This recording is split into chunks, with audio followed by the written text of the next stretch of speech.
Welcome to our forever audiobooks. Just close your eyes and listen.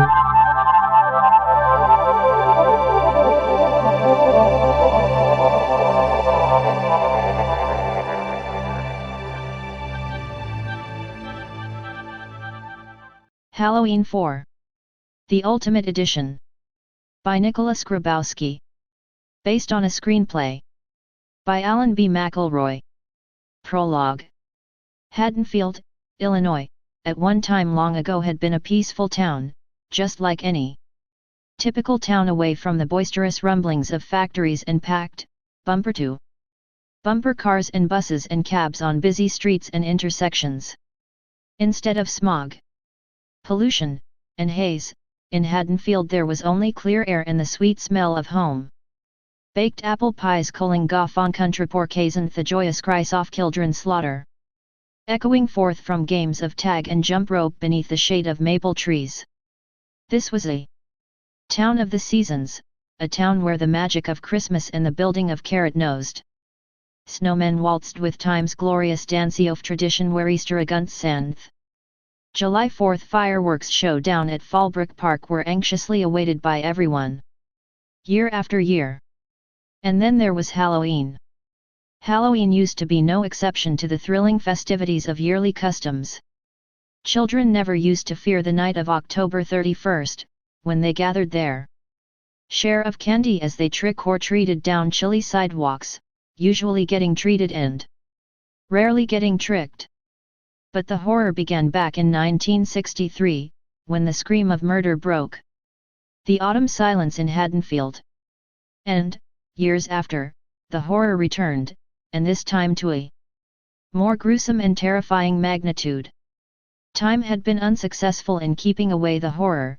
In the midst of innocence and quietude there is always a share of horror. It is a fact we all must face. But sometimes the horror goes away. In Haddonfield, however, the horror keeps coming back. Chapter 1. A muddy wave rolled over the shoulder of the rain-drenched road as the medical transport bus cut through the showers. The thick blackness of the night was illuminated only by the bus headlights and an occasional flash of lightning. The crimson hues of autumn burned from horizon to horizon but seemed to remain within the boundaries of the sky, disassociating themselves from the darkness of the world below. The sunset that separated day from evening was now but a memory on this, the 30th of October. Somewhere within the far horizon, despite the encompassing darkness, a cold fall breeze whispered through the fields of corn silent words of somber hush like a mother to her child, and the whisper found the industrial harvesters which in turn would soon rest in preparation for the following day's work. Crows remained perched on the shoulders of scarecrows until the wind grew from a whisper to a scream and the rain drove them off into the sky and the blackness. In a clearing near the midst of the fields, paper witches riding brooms fell victims to the wet rain, and a cardboard skeleton which swung on a string like a hanged man from the same birch tree met the same fate. At a farmhouse nearby, another row of skeletons looked on under the newly painted beams of the porch, almost in mock comparison to their comrades yards before them. Back on the country road, rain washed the asphalt in sheets before the headlights of the transport bus within the bus. Smith's Grove medical personnel waited silently to reach their destination amidst emergency monitoring equipment and a space which would hold the gurney of the patient they awaited custody of. Heavy smoke filled the front section of the bus, smoke from the driver's filtered cigarette, and the nearly overweight security guard muttered something to nobody in particular before he let out a brief coughing fit, which languished into a dreamless sleep. The driver suddenly felt it best for all concerned to turn on the radio, and found that as he did so nobody seemed to care either way. There were very few stations available to choose from, and he picked the one which emitted a familiar song, which he soon recognized as Mr. Sandman by the Chaudettes. So what, he figured. So I'm an oldies fan. And occasionally, between puffs, he mouthed a few of the words to himself. The ashes from the cigarette were tapped between each verse into a glass Magic Carpet Motel ashtray, situated on the dashboard directly below a red and white sticker above the windshield, which read "Thank you for not smoking." And the bus drove on. It drove on through the pouring rain until the distant reaches of the headlight beams came across the gleam of the high security gates up ahead. The driver crushed his cigarette in Tathish tray and flicked on his shy beams for a moment. Stymiewit cut through to disclose a sign on the right. Ridgemont Federal Sanitarium. Maximum security. Authorized personnel only. No visitors. All vehicles subject to search. High beams remaining for the sake of a reasonably better view through the dimness. The driver made a right-hand turn into the driveway just past the sign and rolled the bus to a stop in front of the main gates. He waited as the gates slowly retracted, then proceeded to drive through as the guard beside him shifted in his seat and opened his eyes to the realization that they had finally arrived. He swished away accumulated smoke from his face with his hand. "Okay," the driver announced, "time to party." He switched off the radio, which was now beginning to broadcast something which sounded like an old James Brown tune. Inside the sanitarium, there was a security guard seated within the confines of a large glass booth, a more bulky individual than the guard who remained within the bus outside. He gazed up at a fly buzzing around the lukewarm coffee within his "I love my cocker spaniel" mug, the love symbolized as a heart and the cocker spaniel an undersized picture of a floppy-eared mutt. He gave his crew cut a quick scratch before attempting to ward off the fly with his hand, grabbing at it rather than giving it an offending wave. He had attempted to actually grab at it before, perhaps out of boredom or perhaps out of merely hoping to catch the insect one day. Regardless, the circumstances were evident. But he didn't exactly hati his job, however borinjit seem das a matter of fact the favorites surroundings more than any other aspect of his work experience. It was most likely due to his father being an architect and his desire to follow in his footsteps, but he was deeply interested in how Ridgemont was actually a penitentiary which had been built in the late 1920s. 50-year-old light fixtures hung above slowly rotating ceiling fans. Beams of painted wood stretched from wall to wall. Of course, it was no work of art.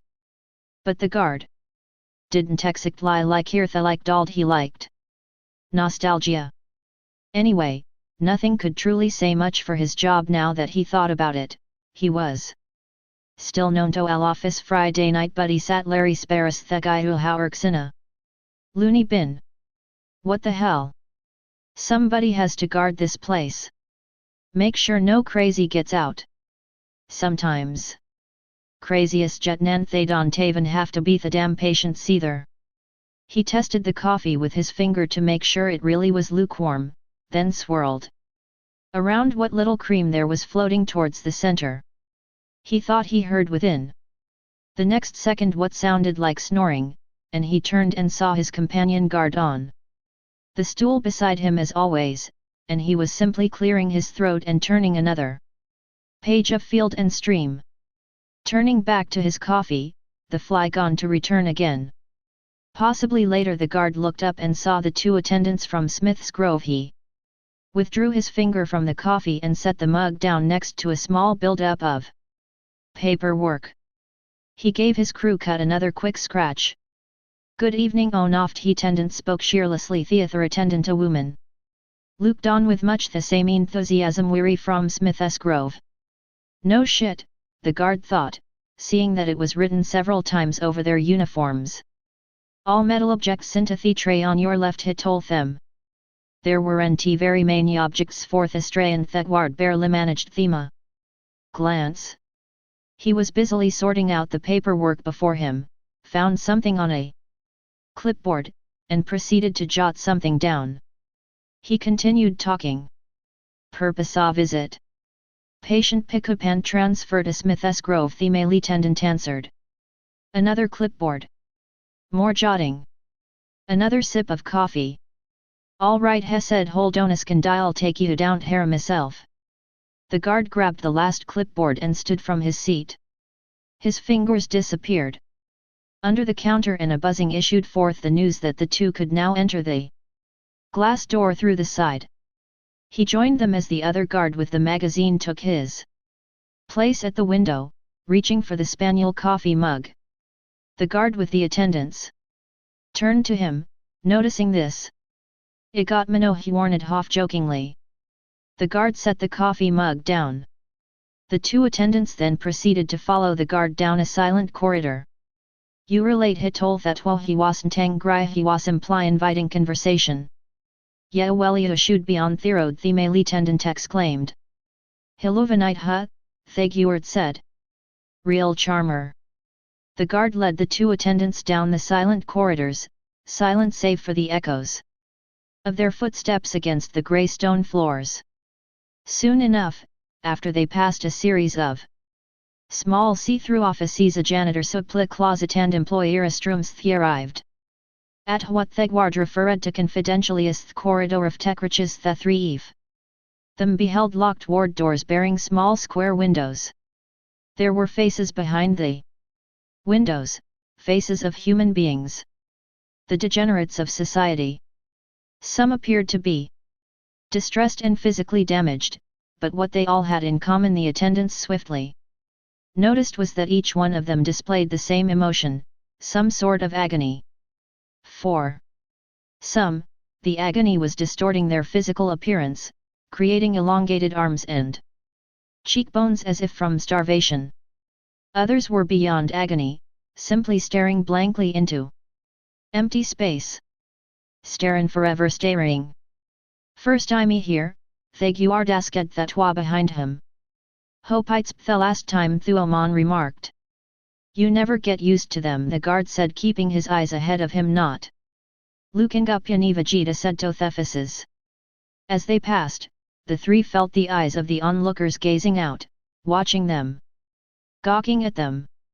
Their faces pressed to the glass, molding their faces into the undersized panes and even scar tissue, arabing goff and creating gay crimson smeary shot breath now a steamy film. Thuman turned away disgusted. "The real criminally insane. The reheranti they," Thaguard replied. "Heskrachathish dans mareth." Woman noticed a paltry layer of dandruff dots on the shoulders of his uniform over their he-pointed wegadamanusi ta pick up hitchhiker siao si take their picture. Bath m cut em upbake em in astopot left sidwegoto umando isavarathingan. 3s. Buried 3 husbands, 3 children, alive you know. Next to her is an obstetrician. He murdered every 9th child he delivered, then stole their bodies and kept them in this huge nursery in his basement. We even have a 10-year-old who had his family for Christmas dinner. Literally.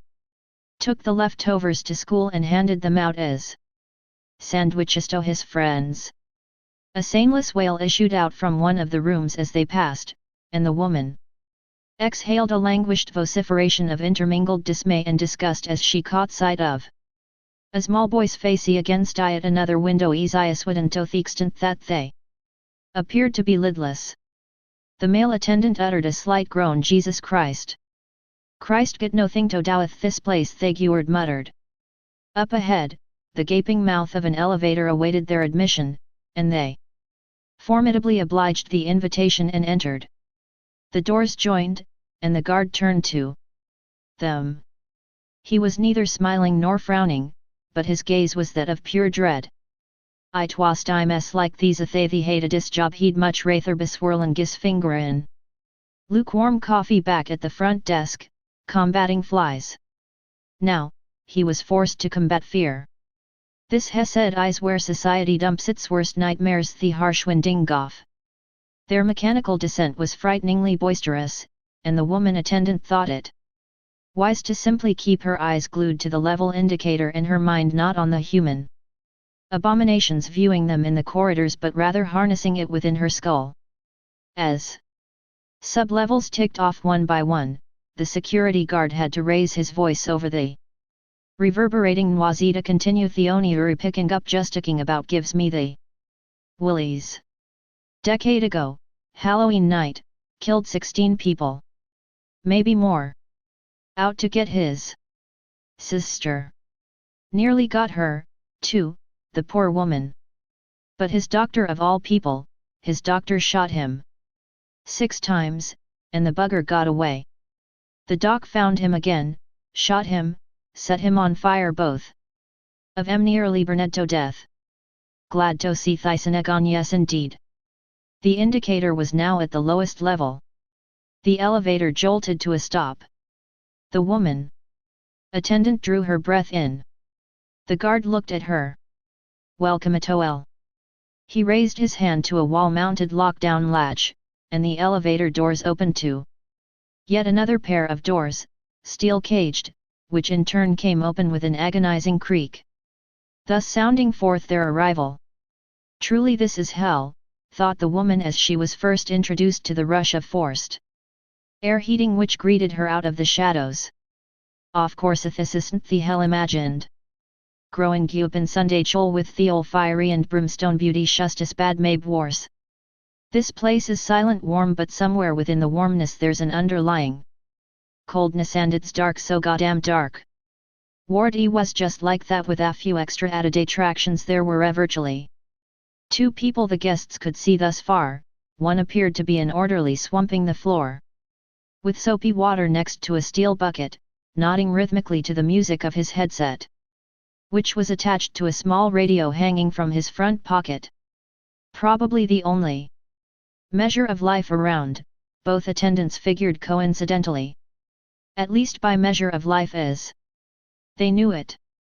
The other figure was that of a young woman who stood below a single, naked yellow light bulb which simply dangled, the chain falling into her face unnoticed. She stood beside a windowless steel door opened to distinct dimness and, together with the bulb overhead, it gave her a sort of queer sinister countenance. As the 3 proceeded forward in her direction, the darkness revealed vacant spring-framed single beds, old with rust, near silent medical equipment. The Ridgemont nurse then moved from her stance under the light and spoke into the room beside her. "The transfer personnellery here, doctor," she said. Suddenly the dimness of the light issuing forth from within the room was interrupted, and the shadow of another figure appeared. The doctor then stepped into the light. He seemed calm, although there was a certain vague expression of relief in his eyes, an expression only a keen observer could readily detect. He had journeyed through the trials of growing old and was continuing to do so with undeniable anguish at the present age of 55. His hair was cut short, a mixture of brown and grey, and the above light seemed to swirl the colors, making them come alive. It played luminary games with the profound wrinkles embedded in his forehead and cheeks. "Smith's Grove?" he questioned the attendants. His voice was commanding, yet somehow either age or occupation gave him a certain somber resonance. The attendant knitted yes. "The doctor offered a hand to Themily. I'm Dr. Hoffman, medical administrator." "Hasha been prepped?" the attendant asked. The doctor answered redigally. "Have a to doi sign him out, then he sally hours." As the 2 attendants began to follow Dr. Hoffman, who turned and headed back into the cell, the nurse motioned the security guard to follow her in the opposite direction. The guard gratefully obeyed. The first primary objects the 2 attendants beheld in the room were the gurney and the figure which the gurney held. The figure was motionless and darkened by the absence of light in its corner of the room. They could partially see the outline of its face, and a closer inspection proved there to be heavy bandages covering its entirety. The rest of the body was garbed in nothing but a white gown and was in turn covered halfway with an equally white sheet. And 4 needles protruded from each arm like tiny, unmoving serpents. This was their man. This was their patient. The second object they beheld was the silent monitoring equipment stationed in another corner, diagonal to that of the patient. This bed had been unmade, and the imprint showed that there had once been a body in that space. Probably moved out like theirs. Would be. Probably dead. The woman attendant stepped closer to the patient. You say he's been in asthma for 10 years. That's right, the doctor answered. Disamazement warranthan. However, the presence of other company somewhat revived his astonishment. With bullet wounds and severe burns, it's incredible that she's still alive. A lot of people wish he weren't, the male attendant remarked, remembering they story she had heard the story as passed down from employee to employee Smith S. Grove. The doctor stepped over to the wall adjacent to the rear of the steel door and grabbed a clipboard stationed on a rack. As he withdrew a pen from one of the pockets in his white smock, the woman moved over to the body. In the meantime, the male handed papers he took from a shirt pocket and exchanged them with another paper from the doctor, after which was followed by a few scribblings on the clipboard. The woman gazed over the body, lingering for a moment, almost afraid to touch it, then proceeded to check one for needle, followed by the other. Behind her, the two others were moving back out into the ward. The male attendant spoke at the Dr. Rashua ided forth assigning Goff documents I'd assume Dr. Loomis would hear Michel Myers is still as patient. Indignant, the doctor looked up and gazed into the eyes of the man. He had ceased scribbling. This is a legal mandate. Any patient stable for a continuous 10-year period must bear a mandato step psychiatric authority. Assistant medical herforth is matter doesn't concern Dr. Loomis. I was imply say in jitsual procedure to inform the case doctor. The doctor returned at the remainder of his documents if Loomis read memos. He be standing here right now. Fortunately his position is more ceremonial than medical. And with Myers gone from here, my hope is that the good doctor will either transfer, retire, or die. Inside the cell, the woman continued tending to the shape in the corner.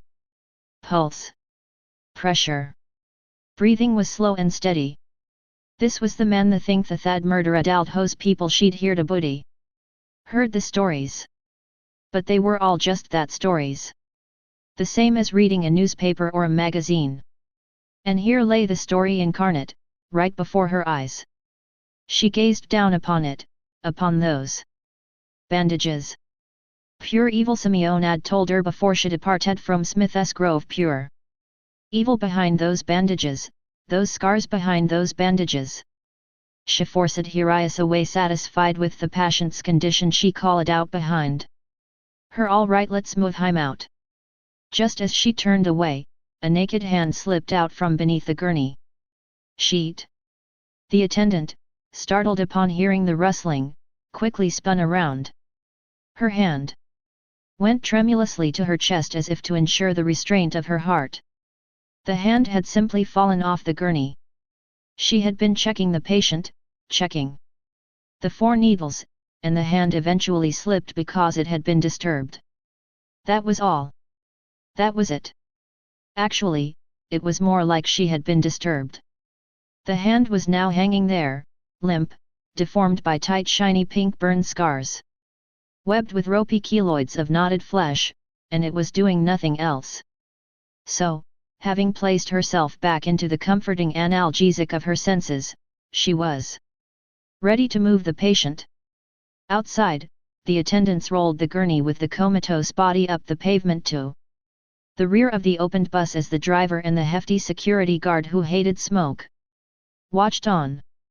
The attendants snapped up the wheels and locked them, lifting the gurney into the back until it disappeared. After doing so, the male unexpectedly backed into Dr. Hoffman, who had escorted them outside. The woman, her mind growing all the more curious about this dark human monstrosity, asked the doctor if there were any living relatives. Anyek living in his town, replied the doctor to act as legal word. After they strapped the gurney in place, the woman announced that it was locked and loaded, and that they were ready to rock and roll. Night Doc Theme Lee said. The doctor looked them over one final time as the team prepared to leave. Drive carefully, he told them. And with that, the transport bus drove away, disappearing down the rain-washed country road and into the night. Chapter 2. Sunday was a medium-sized black Labrador that enjoyed spending time during the early hours of the morning up and about, scrounging around throughout the house for anything interesting or edible overlooked by the human beings before they went to sleep. Hours before, he loved the quiet almost as much as the times when the family would be up and about and playing with him and Rubber Porcupine, only in a different way. At night, when they were asleep, he enjoyed the fact that there were no watchful eyes to see what little mishap he could get into. But tonight something was a trifle different, although not unlike the past few mornings. Someone was up and about, and the black Labrador sensed it. There was a stirring somewhere downstairs, probably in the living room. Sunday had been sitting next to a large window at the end of the hall upstairs, watching the rain. Watching the lightning strike in the horizon, illuminating the area where it sat. Now he padded across the carpet, past the master bedroom where the heads of the household soundly slept. Down the staircase he went and into the living room to where the movement was on the lap of the couch. It was the little girl. He liked the little girl very much, ever since she suddenly became a part of the family. Not long ago I'll comed nu face Sunday didn't me and ta startle harisha jumpadand landed at her side. Now he had found a hand to lick and one that would pet him in turn. The 6-year-old girl had been sitting there for some time now, surrounded by a brigade of pillows, occasionally gazing out the window into the dark, rain-filled street.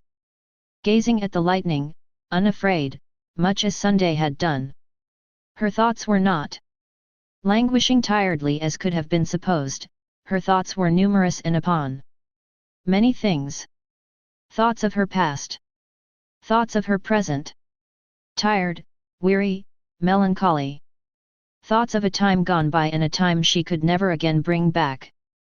Only memories. Faded and distant memories that made lonely little girls cry. Hikido a familiar voice its foreign themmerning. She turned away from the window to gaze upon Rachel. She knew Rachel only wanted to help, but her presence only brought another flood of remembrances to mind. Rachel always tried to pretend she was her big sister, but little Jamie knew perfectly well she wasn't. In fact she didn't even have a real family like Rachel did at all. Rachel had told her once that she herself was a lonely 6-year-old at one time, and that even now she was a lonely 17-year-old, but Raquel didn't know what loneliness was real, did she? Aljami could tell her wast hat she couldn't sleep. There went Rachel's eyes getting all big again like she was going to say something smart and loving. What is this 4 nights in a row? You going for a record here? 6-year-old. Insomniac shall fame. Then words just came out shouldn't suri whether she wanted the words to come out but they were a doyo love Marichel. Oh, serious questions tonight, she said quietly, trying to be a bit humorous at reassuring her. She do ospetting the dog of course love you. Like ya sister. Jamie. Like Ariel's sister. Rachel sighed. She paused for a moment to think, attempting to search for the right words. If only she could get Rachel to understand. If only they both could get some sleep. Ya no wearina triales easters jamai you no can thelp that but tat doisn't. Meant that just because so re not real sisters love a win a less. Jamie's gaze returned to the window went back to Thurin. Shu right doos she muttered. She didn't notice it at first, and when she did she paid it no man through a say new object in the street across the way, through the rain and the haze. All she knew was that is looked like Yalarjvan she could not see the insignia of Smith's Grovium Printy Donth side, but she noticed briefly that the rear doors were opened and the vehicle itself was void of movement and silent. She was distracted. Rachel was turning her around to face her. Jamie, she told her, ik know you miss our parents sithasn't been thought long. It's been 11 months, she cut her off. Another sigh from Rachel. The dog rested its head on the little girl's lap. Your mom used to babysit me when I bet you didn't know that. You were lucky, Jamie said. I wished she could do the same form. Rachel then took the little girl into her arms and embraced her in a moment of silent thought. Lovingly then Kumyankito back tobed. Bathahandra Kalada jam up the stairway and to the threshold of Jamie's bedroom, followed by a contented Sunday. She then knelt down and gave the little girl a soft kiss on the cheek. Sleep tight, sweetie, Rachel said. French toast for breakfast, night night. And with a slight pat on the head, she closed Jamie's bedroom door and left the rooms. Again to her thoughts. The same old room surrounded her, every detail a symbol of her new family's attempts to make her their own, to make her feel like one of them nestled under their wings. Various doll faces stared back at her from shelves against the wall and from the top of her pink dresser. An assemblage of toy rhinos and penguins and bears and horses congregated around her light blue and red toy box near to her bed, and across from them were plush vegetables and fruits with inquisitive expressions as if having formed their own clique at the foot of the bed. There were Sesame Street wall hangings, the characters being of the same sort embroidered onto her pajamas and pom-pom slippers. There were clowns in the rocking chair near her closet. She felt a tremendously cold chill which drew her attention to the bedroom window. It was open, and the wind and drizzle were blowing into the curtains and onto the carpet, dampening them. Jamie scurried across the room and drew the window shut. Lightning flashed once as she turned toward the bed. If her gaze had been directed toward the window, she would have seen the reflection of the figure that had entered her room. Adel figure behind her illuminated for a beauty moments time after which, returning into the darkened shadows, she was not alone. Moving past her dresser, Jamie opened the double doors to her closet. There was a tan shoebox before her on the floor near an assortment of tennis shoes, and she reached for it and removed the top. More memories. This time, the memories were materialized in photographs, pictures of times gone by. A photo of her mother, Laurie Strode. On the back, in faded pencil, were the words "Mom at 17. There was a birthday card from 4 years ago with love for our little girl. There was a picture of Jamie, 2 years ago, riding her father piggyback at the Great American Amusement Park. Here was another picture, all of them together having a barbecue with the Hammets, their neighbors, her father posing as the master chef of the grill, reddened chicken breasts flaming beside him over coals. Yes. Memories, nothing but memories. One more flash of lightning. Above her, to her left, unnoticed, was the figure, the shape. Within the confines of her closet. The brilliant flash revealed its face, rows of whitened streaks surrounding 2 hollow cavities where the eyes should be, as if it were encased within bandages. Again, Jamie did not see the figure. At the moment when she very well could have. There was now darkness. Jamie returned the shoebox to the litter of tennis shoes on the floor, then turned and went for her bed. Kneeling, she pulled the covers down further to slip inside, and before she did, she clasped her hands somberly and prayed a simple prayer, a slight rendition of what her true parents had once taught her. Now I lay down to sleep, praith Lord my soul to keep. If I should die before I wake, I pray the Lord my soul to take. God bless Mr. and Mrs. Carruthers. God bless Rachel. God bless Sunday, God bless men, God bless Mommy and Daddy in heaven, amen. And with that, she began to rise to slip under the covers. Suddenly she was distracted. There was a shuffling sound, something stirring. It stopped just as suddenly as it had begun. She realized that it came from the closet. She turned and gazed into its emptiness. Silence. She continued her gaze. Nothing. Jamie rose to her feet completely and stepped toward the opened closet door. Hesitantly, she peered closer into the black obscurity of clothes and boxes. A fallen rag doll. She returned it to the top of one of the boxes. Satisfied and somewhat relieved, she turned once again to the bed. But she closed the closet doors, just to ease her mind. Yet another sound. Again she turned, and this time she beheld the inner emptiness of the closet as the door opened just a crack, then yawning wider as if in an ambiguous introduction to an entity about to make a grand appearance. She remembered Mr. Carruthers reading to her a few days ago from the funny papers something about a closet of anxieties. But there was still nothing. A different sound. Branches against the window glass, the maple tree outside. Scratch, scratch. She gazed back at the hollow abyss before her. It beckoned her, called for her, teased her. Sighing, she stepped up to it to close it once more. That was when she heard the breathing. All of a sudden something grabbed her ankle. She felt the muscular grip tighten and pull. It came from beneath the bed. She screamed. She stumbled as the monstrous hand pulled her down, causing her to topple onto the hard carpet, landing on her arm. She shrieked in pain. She kicked and writhed frantically. But her efforts were useless. On seaman Gonlatoaden her assailant's efforts. Her mind was racing in a merry-go-round of circles amidst the panic. She was being pulled under a second-hand forth-reaching. And suddenly she managed to break free with no further thought. She scrambled to her feet awkwardly, her shrieks echoing forth into all directions around her. She didn't notice the shape of the man rising from the far side of the bed, or the butcher knife which gleamed with the strike of lightning. She went for the door. Her hand reached for the knob. Her fingers gripped it firmly, and she pulled the door open.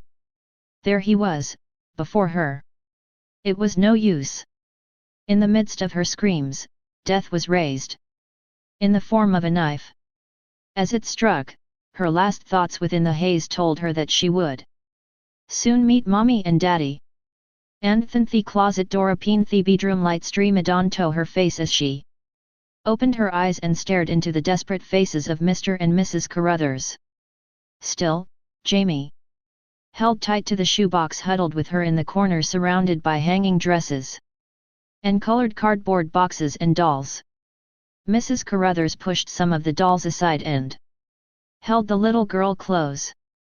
She noticed Rachel not far behind, gripping Sunday by his collar. "Dear God," Darlene Carruthers exclaimed, hushing the little girl's cries, consoling her. "It's all right, sweetheart, have a dream, that's all, just a nasty old dreamy vegetule. Safe see, jusselted ga honey putit out of your mind." And as Jamie reached out to embrace her in turn, the shoebox fell, toppling over the tennis shoes, its contents spilling. A black and white photograph, yellowed with age, rested face up. Between the near white boundaries, a 6-year-old boy in a bright clown costume was standing beside his older sister. In the background was a house, jack-o'-lanterns aglow on the front porch, orange sky accenting the scenery over the far horizon. It was Michael and Judith Myers. It was Halloween, 1963. Chapter 3. The booming of footsteps echoed down the dreary corridors of the Ridgemont Federal Sanitarium. It was Halloween morning, and the sunshine of the new day streamed through the high windows of the first-floor hallways and down upon some of the inner offices. Shadowing the offices, obscuring the sunlight, was the stout silhouette of a man hurrying to pass. His cane accompanied the echoes of every determined, acrimonious footfall. Staffers. Garbeden white a step to toft he figure spath their gazes following, and they were soon joined by others which watched from doorways, faces filled with both curiosity and a grudging respect. The figure stepped up to the last office in the corridor, the one on the right. On the window of the door the letters read Administrator's Office. He wasted no time throwing this door open, slamming it against a row of metal file cabinets inside. "Doctor Hoffman, startled, gazed up from his payroll reports on his desk and into the virulent eyes of Dr. Loomis. To Dr. Hoffman, Dr. Loomis was the sort of person who took his work too seriously, seriously to the extent of becoming obsessed with any patient that managed to trigger off some deep, morbid interest Loomis held within himself. To Hoffman, everyone involved would be better off with this whole Michael Myers business if he had simply perished in the flames 10 years ago, even better with Mr. Myers. The only evidence of the fire now was the deep, burn scar that looked like a course of runnels trailing down the right side of Loomis' face. Some minor attempts at plastic surgery had not managed much visible repair of the disfigurement. And for some reason, the man seemed to age twice as fast as a normal human being. He was a determined man, two-fisted in dialogue and imposing in appearance, however old he sometimes appeared. Hemar shed up to Hoffman's desk and leaned over angrily, his voice washer schwy. Wasn't he notified? Hoffman stood his ground about what? Ya know dem well about what, y'all let them take it out of here. Dr. Loomis Michael Myers was a federal patient and after all prisoner, therefore he was subject to federal law.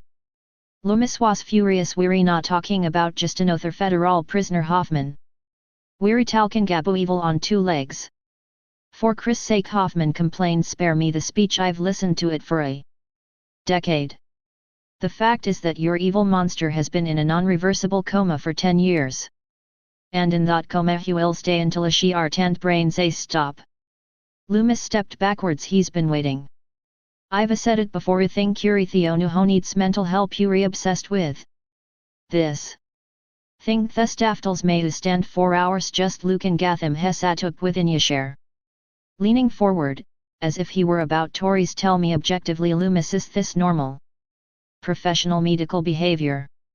Do you know what a day is? The doctor with the Kanesh, how did do you know date? Every day I look in the mirror, every day I remember I tell you I didn't want to have a to live a through hat night again. Hoffman leaped out of fatigue's eye. I can see this ISIS less. Where was he taken? Loomis demanded. Smith's Grove, he's probably there by now. Call. What? Loomis drew closer to Theed's call. Smith's Grove, set me mind data see fully hour. Sarcasm hope it agodim wrong about what feel call. Why is this man wasting my time? Hoffman thought wearily.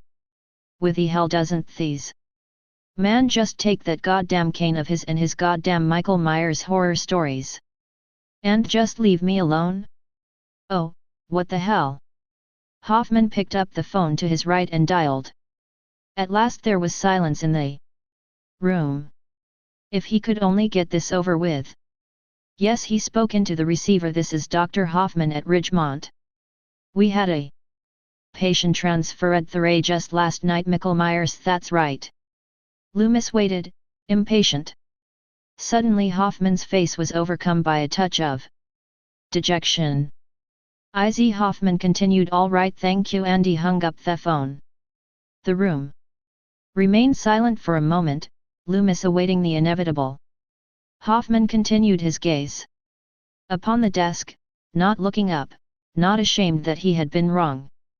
On the contrary, it was still Loomis that was crazy. It was still Loomis that was wrong. Of course everything was all right, but a lawman like Dr. Loomis that'ant see if he agrees with you the retwo. Hours over to but they don't feel they sa cause for concern. When he looked up, he found that he was conversing with empty air. The doctor was gone, the door still swung wide against the file cabinets. Damn it! Loomis, he called out, and he was answered only by the repercussions of his own voice throughout his shed. Loomis. Dr. Loomis marched across the puddled pavement in the direction of a half-dozen blue official-use federal sedans, his hard black shoes splashing droplets of water onto the legs of his dark brown slacks. He stormed over to the nearest vehicle and opened the door to the driver's side with a key from his pocket keychain. He heard a distant voice behind him, perhaps it was the voice of reason, but regardless, Loomis was not a reasonable man in the face of unreasonable urgency. But he recognized that voice, and this was the very reason why he did not turn. "Where do you think you're going?" Hoffman said, catching his breath. He had been running. Loomis continued into the car, slammed the door shut and rolled down the window. His words were hurried and desperate to find it. "It has a single relative left alive, the daughter o' Floria Strode. She'll be at Stargate now." Hoffman gripped each soft he car door with despairing urgency. "For God's sake, just listen to yourself. Michael Myers is a threat to no one. Even after deny ears," Loomis replied, starting thingen you still have an da hate. "You vill lus then wataria doing." Hoffman had Hassan diverto the passenger side opinat the durano payden. "If I re wrong," he said, "I don't want you to start and ga panic. And if I'm right, ya one TB," Hoffman told him. But there was that encompassing fear. Chapter 4. 4 Illinois State Highway patrol cars were parked on the shoulder of the dust-filled country highway. A state trooper was in the process of lighting flares, placing them across the asphalt of the breakdown lane, occasionally raising his gaze to the remote distance of the road and wiping the newly formed sweat from his brow. The area was silent save for the crackling goft he patrolman's radio and the talking three troopers were working there. Way down a muddy embankment beyond the shoulder which sloped down into a deep ravine of marshy undergrowth, the Smith's Grove Medical Transport bus rested in its roof away status illusion at the bottom of the ravine. Ground fog swirled and eddied around shattered bits of glass and metal. The three troopers scattered around the wreckage, investigating the surroundings carefully. "What amiss the Firestone!" exclaimed then ta theathers swing around the boxside. "Anyone alive a salikisanophobich?" "Anyone alived batu messid up toby alukisanophobich," another remarked. The troopers circled the vehicle, moving moderately nearer through sucking mud and swamp runoff. The youngest of the three sloshed towards the rear quarter, finding the back doors twisted open. He peered into darkness. The other two joined him there, gazing closer into the bus interior. As soon as they began to realize what they beheld, repulsion set in, and the younger one dodged over to a nearby clump of weeds, doubling up, retching into the thickness. Another newly arrived trooper, a much older man, nearly stumbled over to the other two and joined them as they continued their gaze inside. "Holy shit," he whispered, "looks like those traffic films we show to drivers' ed classes." A trooper beside him unbuckled a flashlight from his belt and flashed it within the bus for a better view. Behind him, still others circled through the weeds. Back out on the highway, Loomis' sedan joined the patrol cars pulled over to the shoulder. He killed the engine and stepped out, gravel crumbling under his heels. "Hoffman! Shut the door on the other side." Hoffman walked over to the embankment and in dismay followed Loomis' gaze down the slope at the overturned vehicle. Dr. Loomis appeared. Calm, sounded calm, but Hoffman noted there was a seriousness, a cast of despair within his eyes. "Always this despair?" "Is the tight?" asked Loomis to Hoffman. "Yes," he answered regretfully. A steady trooper approached them and Hoffman turned to him. It was time to be serious, terribly serious, as was his fellow professional with the cane. But there was no need for panic. The circumstances were very simple. Michael Myers was dead. If not, he was laying seriously injured down there in the wreckage. He must believe that, to do otherwise would place himself at the same level as the overly negative, paranoid doctor beside him. Emotion sajid he sked the trooper doyu no when these happened. Sometime during the night they probably lost the road in the storm went off the embankment to Thapens. Hoffman turned back to Loomis. Perhaps the good doctor would now realize what really happened here. "An accident," he said plainly. Loomis started up. "Do you really think that?" "Why shouldn't I?" Hoffman told him. How many staff on Thebes?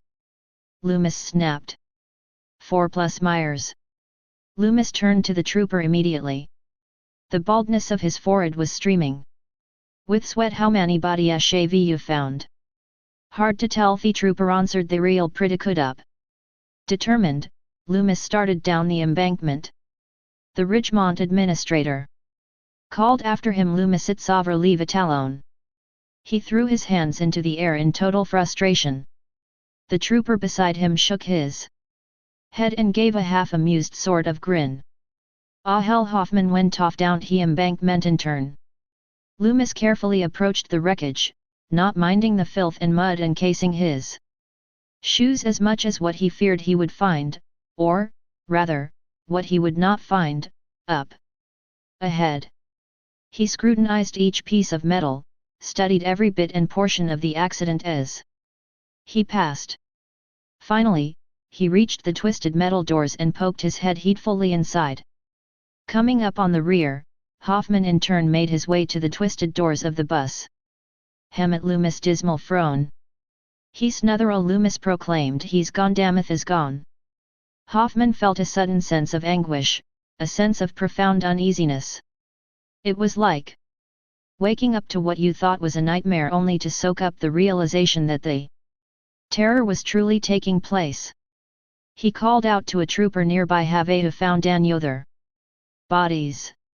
Not yet, was the response. There Salatoff ground to cover. Ya want to find him, Loomis insisted. He did, these no we's escaped. You'dn't know that, Hoffman said. Michael could have been thrown from Thebes. The trooper agreed. I've seen bodies thrown 50 to 60 feet from a crash site. Hoffman continued, and even if by some miracle Michaelis conscious, his muscles will useless themans been I ears flayed on his back immobile of troopers time to search. Loomis wasn't listening. He was preoccupied with something something on the ground, something nobody else seemed to notice. He needed a closer look to be sure, and with the tip of his cane, he raised the metal object for a better inspection. The object was an earring, gold, or at least gold-plated, a small glimmering star hanging from the ring itself. Attached to this earring was something pale. A piece of flesh. A human earlobe. Loomis turned back to theater twa uritalkin gabuthamaze if he were human. Being that bertoff him de die ear sago. He dropped the object and immediately proceeded up the embankment, Hoffman calling after him. Now where are you going? To Haddonfield High Leaden return, it's a 4-hour drive.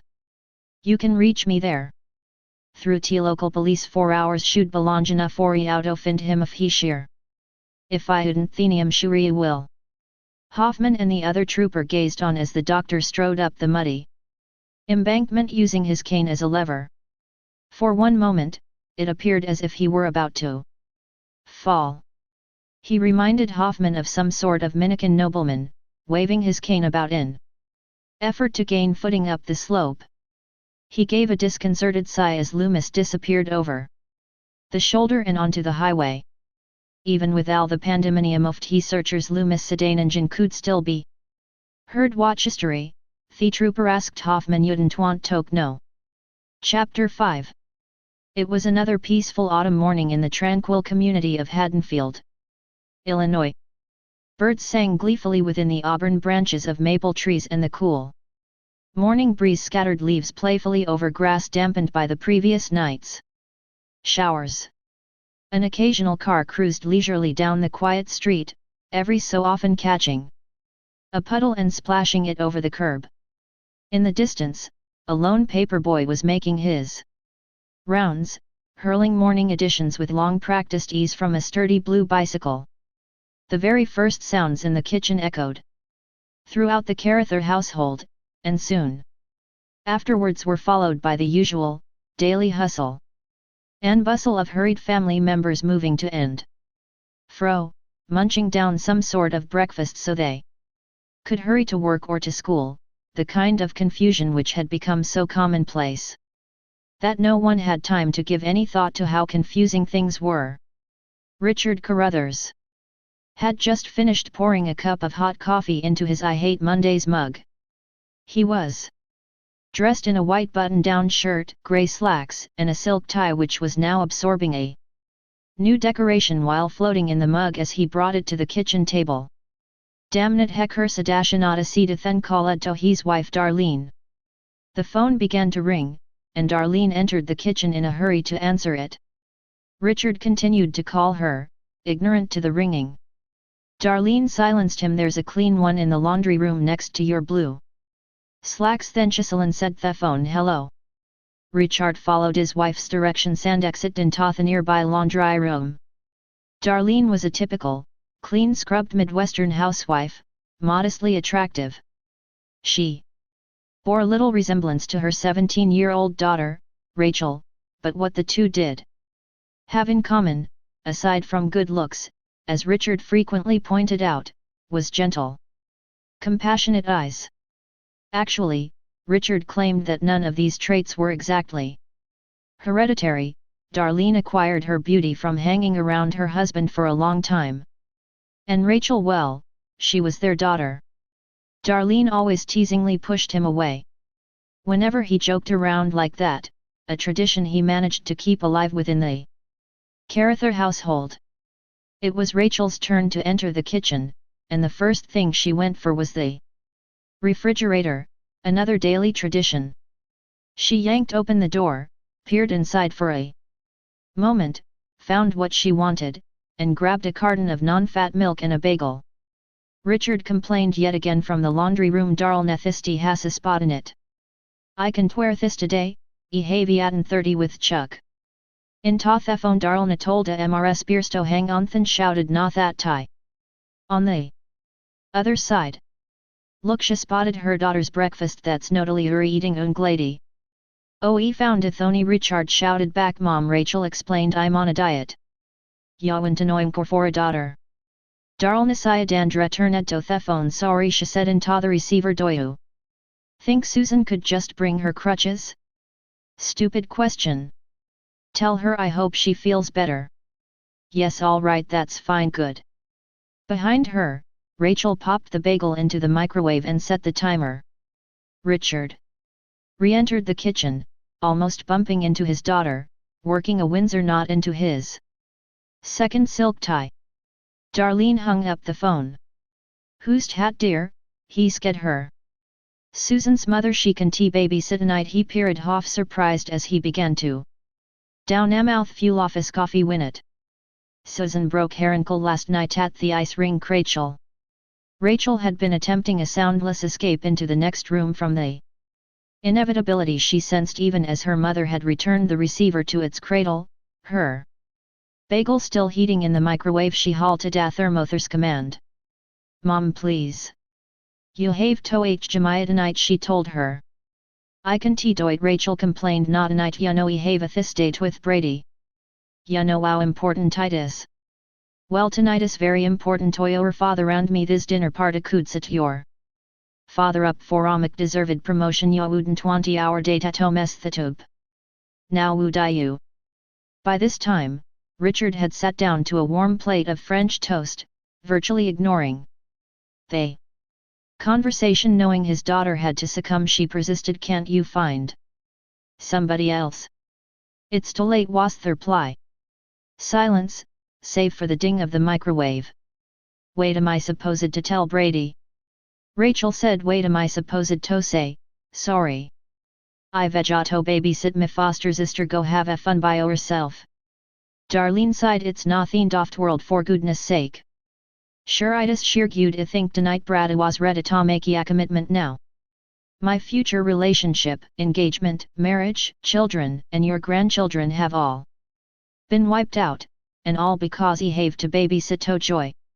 Turning, Rachel nearly stepped into an apologetic Jamie.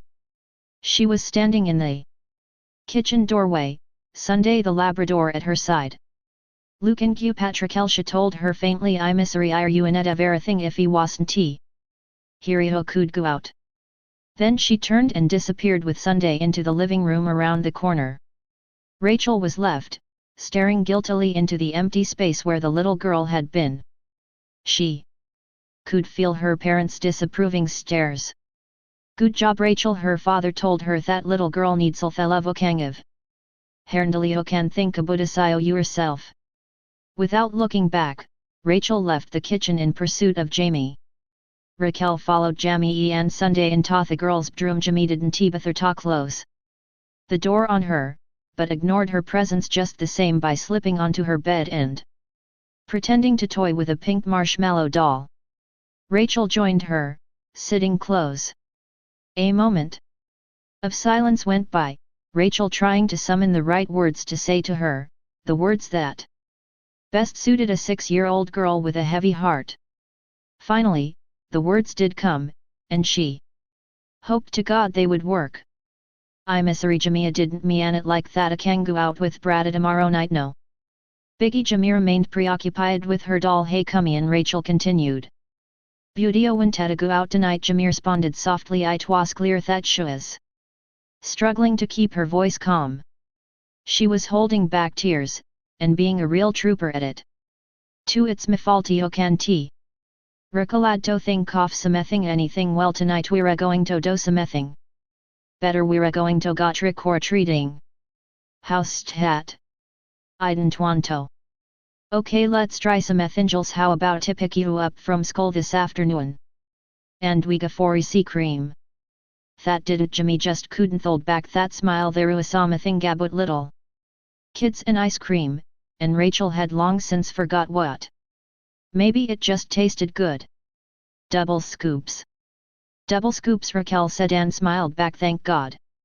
Rachel gave her a big hug within the next instant, just as Sunday jumped up onto the bed. He was dying for a little love, too, and Rachel obliged him with a little scratch behind his ears. Then she stood up. Come on kiddo, let's get some breakfast. Chapter 6. Norman Dale had popped a couple of ruby red pill capsules no later than 5 minutes into his lunch break, and here he was, thinking I'll be goddamn if this shit's kicking in and I'll read it's to meet a jit back ter building that bust at Trani. Rebuilding transmissions was never in Norm's adult life a problem. Right now the problem was finding his way to it until after he found himself marrying into a family which transplanted him from Chicago to this shithole roadside service station in the middle of nowhere. Hadn't he been as nearly impressed with an isert-free creational drug? He was halfway into the 40-somethings, and he was afraid things were going to be just as predictable for him throughout Hennick's Thalf office life as had been today and yesterday. And the day before that. He was better off single and home, than nowhere and stuck there. As he thought this, he decided to make a mental note of it and adopt it as a motto. A useless motto. Damn Glenn for being out of weed today, was his next thought, as he entered the service station's glass. Employees in lie side door and faced the mirror above the corner wash area. He took a shop rag from the top of the porcelain sink and thumbed it down a rear pants pocket so that it hung out halfway. If his co-worker hadn't been out of weed, he wouldn't have had to resort to those mystery pills he took from him. Norm had no clue what those red pills were nor what expect from them. They were something new, something mysterious, as Glenn put it. They were kicking in big time. He dared not gaze into his mirrored reflection for too long, lest the grey-brown hairs on his month's growth of beard start spreading gay crossed hairs off his face. That was it, he was going to find Glenn and march right over to him, tell him he's shaving. An extended lunch break may be extended into tomorrow. He'll apologize and offer to bring Glenn a big buster pastrami on rye from the other half of his father-in-law's desert wilderness empire, the cafe next door. After all, it was Glenn who offered him this hallucinatory surprise, and it was Glenn who therefore had to understand. He abandoned the wash area, determined to carry out the proposal. The rusty white Plymouth Belvedere upon his right appeared to melt like warm vanilla ice cream as he stepped past it. I can do this, he insisted to himself, and to the garage door he approached. The door was closed and chained down into latches cemented into the floor, and as he halted, the small rectangular door windows fell within his line of sight. He peered out one of them. He spotted a figure outside, standing between the service pumps. He stared. The figure looked like a mummy. A mummy, dressed in a tattered white hospital gown. Standing there, staring straight back at him. "Goddamn Halloween crazies," he muttered aloud, scratching at his own wolf-man. Bearded reflection in the glass. Another glance at the service pumps revealed the mummy-like figure was no longer there. Norm turned away.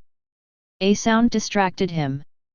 Something metallic clanked and echoed inside the garage like a tin can kicked purposely, and it was at that moment when Norm realized the garage had been silent the whole time after he'd returned. "He focusé disgazen the employee sideen transdory thung open thof Norm. Couldn't remember if he'd schultet or left it that way." Another sound. "Hey Norm." It was Glenn's voice from the other half of the garage. "Out here, how? Botanin 16th sicket over here." Relieved just then from a feeling of mounting unease, Norm couldn't think enough to summon an answer. He backed away from the garage door, trying to refocus on his original plan. A stack of red metal toolbox drawers towered between him and the other half of the garage, and he sidestepped to avoid its menacing build. It wept at him. Norm wanted nothing to do with that hallucination, until after his next few steps when he found himself a Satofus with Iatanather, the figure he'd spotted at the service pumps. Outside. The shape glared down upon him through thick bandages wrapped around its face and head. It was garbed in no more than a generic hospital gown, soiled and weathered and torn. The arms at its sides were massive, limbs of tissue so hideously scarred that it was a wonder they were entrapped in bandages also. His right hand gripped a long, steel rod. Norm had time enough to question the reality of the situation, and the shape allowed him time. Was this real? Glenus thought you. With a sudden upward thrust off the shape's arm, Norm surreal mental trip at once. Kamatoan and Dandas, these shapes blow thrust him into an eternity even more surrealies. Final thoughts drifted into a stifled hush. Iden thave to bestuck in this shithola no more. Norman Dale's body now wung from the top of the steel rod like a flag, the toes of his shoes teetering above the cement floor. The rod had impaled him upwards through the spot beneath his jaw and above his throat, as far into his brain as to play peekaboo. Through his skull out the top of his head. The shape lowered the victim and, with the heel of one mud-caked barefoot, slid the carnage off the rod. Normari Authera, died to herm. The shape turned. Glenn slid out from the underbelly of a station wagon, looked up from beneath the front bumper. The shape stepped into view, towering above him. It raised the bloody rod for a moment long enough for Glenn to let out a scream, then plunged it into his lower abdomen. It let go of the rod, stepped back in fascination as the service mechanic spasmed and writhed and grew still. It lifted its gaze to the tow truck resting at the far side of the station wagon. It turned. Studied the lifeless body at its feet, then turned towards the other corpse, eyeing the coveralls the mechanics both wore, sizing them up. It was time to get busy. Chapter 7. After driving for a few miles off the interstate, surrounded by nothing but desolation as dust and brambles and tumbleweeds rolled in the warm breeze as he passed, Dr. Loomis came upon a single roadside gas station/cafe. As he pulled up to the unleaded fuel pumps and stepped out of the sedan, he discovered that the place was just as desolate and weather-worn as the miles of wasteland surrounding him. There didn't appear to be a soul around, and Loomis at first suspected whoever was here were all inside, or his presence would summon someone, an attendant most likely, and everything would be fine. But everything wasn't fine hasn't it as soon as his shoes met the dusty asphalt. Nevertheless she proceeded to fill the sedan stank up with gas as she did surveyed the area. Still no one came out to assist him. No one came out for any reason. There was a vacant lot next door, nothing but a chain-link fence surrounding the same desert inside as there was outside. He expected there to be a dog of some sort within the boundaries of the fence, but as he gazed closer, his eyes momentarily blinded by the sun, he saw nothing. Behind him stood a three-door mechanic's garage. One door was open, disclosing a racked, weather-beaten blue station wagon. The series of rectangular windows on the other doors revealed nothing but darkness. Still, there was no movement save for the rustling of papers within the center garage, and the steady rap rap rap of what the doctor presumed to be a remote screen door on the other side, loosened by the wind. The gas pump nozzle clicked off. He was finished pumping gas. The meter read $9, and the doctor counted the money within his wallet and drew out a 10. He then proceeded toward the open garage. Still, there was no one in sight. He halted. There was movement now, from behind the station wagon. "Hello," he called out. He waited. There was no answer. He must have been seeing things within the garage, for as he carefully peered inside, he found hat nunuous thirtha wingent lie swept through the garage's interior, rustling block and tackle chains hanging to his right on a wooden beam. "Hello," he called out again, this time louder. Still not a soul. Cautiously, he stepped past the station wagon and into the shadows, eyes searching. Finding an old Plymouth Belvedere in a glass doorway at the end of a row of tool-lined shelving, he called out a third time, "I said hello, is Therion here?" His gaze went to the opening of the garage, out into the area of the pumps where his sedan rested. He turned, and suddenly his face knocked dead center into dangling human legs and feet. Frantically, Loomis fought blindly at whatever was before him, arms waving impulsively, until he stumbled back and beheld what was hanging before him. It was a body, nude, hanging among block and tackle chains, motionless, pale. Dear Jesus! He stared upon the corpse, himself motionless, stunned, disbelieving. There was silence again, silence save for the steady creaking of the wood beams from the body's weight as it slowly rotated above. He turned. There, upon the floor, not far away from a rolling red tool chest of drawers, was another body clothed in bloodied mechanics coveralls, sprawled as though tossed there in a discarded heap. Loomis began to regain his footing. He was shaking from the sudden shock. He quickly exited the garage and entered through the glass double doors of the cafe. A door chime announced his panicked entrance, and he wavered over to the edge of the counter, gasping. He found that the diner was just as deserted as it had appeared on the outside. There was a long line of empty booths and tables, and the counter was empty save for unfinished portions of breakfast on white plates. People had been there. But what happened to them? Well, that was something Loomis intensely feared. A Hank Williams tune was sounding forth from an old transistor radio behind the counter. Loomis moved forward toward its direction, quietly and heedfully. "I san Iona here." It took another step for him to see the waitress, stretched out across the floor. Obviously strangled, cold eyes staring thoughtlessly into nothingness. God in heaven! Loomis stepped back again, his feet faltering and causing him almost to stumble backwards, his hand brushing against the cash register at his side. The machine clamored. And this startled him even further, causing him to jump. His breath was heavy. His hand reached for his chest, his heart pounding rapidly, and he felt that at any time it would beat its way out of his body, striking the inner reaches of his chest cavity until it was free, finally, to silence. Another thought, perhaps, at the slightest wrong turn, at any given moment. Someone else would do it for him. Someone he knew. Someone he feared. Once, 5 years ago, a patient had become hysterical in a psychiatric ward and hurled himself at the doctor. He had no other choice than to use his cane in self-defense.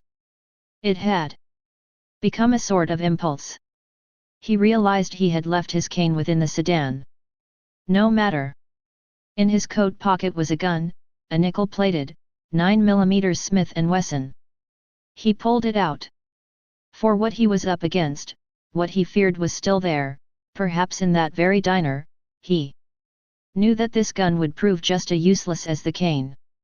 His eyes searched for the slightest movement, ears for the softest sound. His hands were shaking as he held the gun. Unsure as to whether he would be quick enough if he came in contact with a telephone. There was a telephone under the counter. A trembling hand felt for it, his eyes never leaving the area before him. Then he looked down and saw to his disappointment that the receiver had been crushed. It was as if someone had simply lifted it and broke it within his grasp. Damn it! Just then, out of the corner of his eye, he thought he saw something. A figure. It was standing at the diner's far end in the shadows. Loomis swung around, pointing the gun feverishly. There was no one there. A door stood opened where he thought the figure had been. There was a sign indicating, with a red arrow, where the restrooms were. Another sign indicating public telephones. A silent video game with a cardboard sign taped over the coin slots reading out of order. Blinking, Loomis crossed over to the open door. Carefully, he peered inside and discovered a dimly lit hallway leading into a series of back rooms, two of which were marked WOMENS and MENS. Mounted onto the wall across from them to the right were two payphones, the receivers torn away. Frustrated, the doctor turned and stepped back into the main room. What he saw then made him freeze. Terrified, he could say nothing. He barely let out a single breath. His heart nearly ceased its frantic beating. There it was. It was just standing there, motionless, occupying the space where the body of the strangled waitress lay, where Dr. Loomis had been only a few minutes before. Hospital gown now absent, the shape now wore mechanic's coveralls. His face was Hadoi diet. Loomis could feel his cold gaze, that awful, hideous gaze. Loomis held his gun up at eye level, attempting relentlessly to aim, his finger trembling against the trigger, his arms far from rigid. Silence. Then finally Loomis spoke. Why now? No answer. Loomis continued, a nervousness in his voice. You've waited 10 years, I told them Talit. Yubernik knew this day would come. The shape stood, remaining there, silent and still. The diner was so incredibly tomb-like. A thought moment that the doctor could detect the figure steady oppressive breathingaven. From his distance. Don Tigodo Haddonfield. Loomis demanded, lowering his gun. If I went another victim, take me. But leave those people in peace. Yet another moment of silence. Then, finally the dark shape turned and walked away. Toward the door of the kitchen. Atons Loomis again raised his gun. God damn you, Michael. The overwhelming silence of the diner was now interrupted by the booming thunder of 3 rapid shots. Michael was down, fallen behind the counter. Loomis waited. Nothing. Quickly, he raced over to the counter. Brushing aside dishes and glassware, he cautiously leaned over the side. Michael was gone, there was only the body of the waitress. His first impulse was to continue into the kitchen itself, as this was the only direction Michael would have gone to.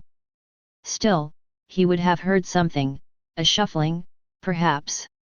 It was as if the thing could disappear and reappear at WIL1, as if he were a ghost. But the bodies were evidence he was no ghost. His second impulse was simply to turn and get the hell out of there, and he did so without further hesitation.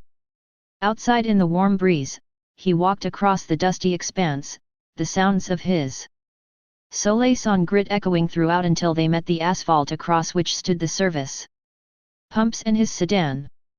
His eyes scanned around, behind him and to his sides, expecting to see something, waiting for something to happen. The mechanic's garage nothing Buddha. Shadowy cavern thoughts swept through Loomis' mind, making him paranoid to his circumstances. The figure could suddenly appear from the mouth of the garage, or surprise him from behind.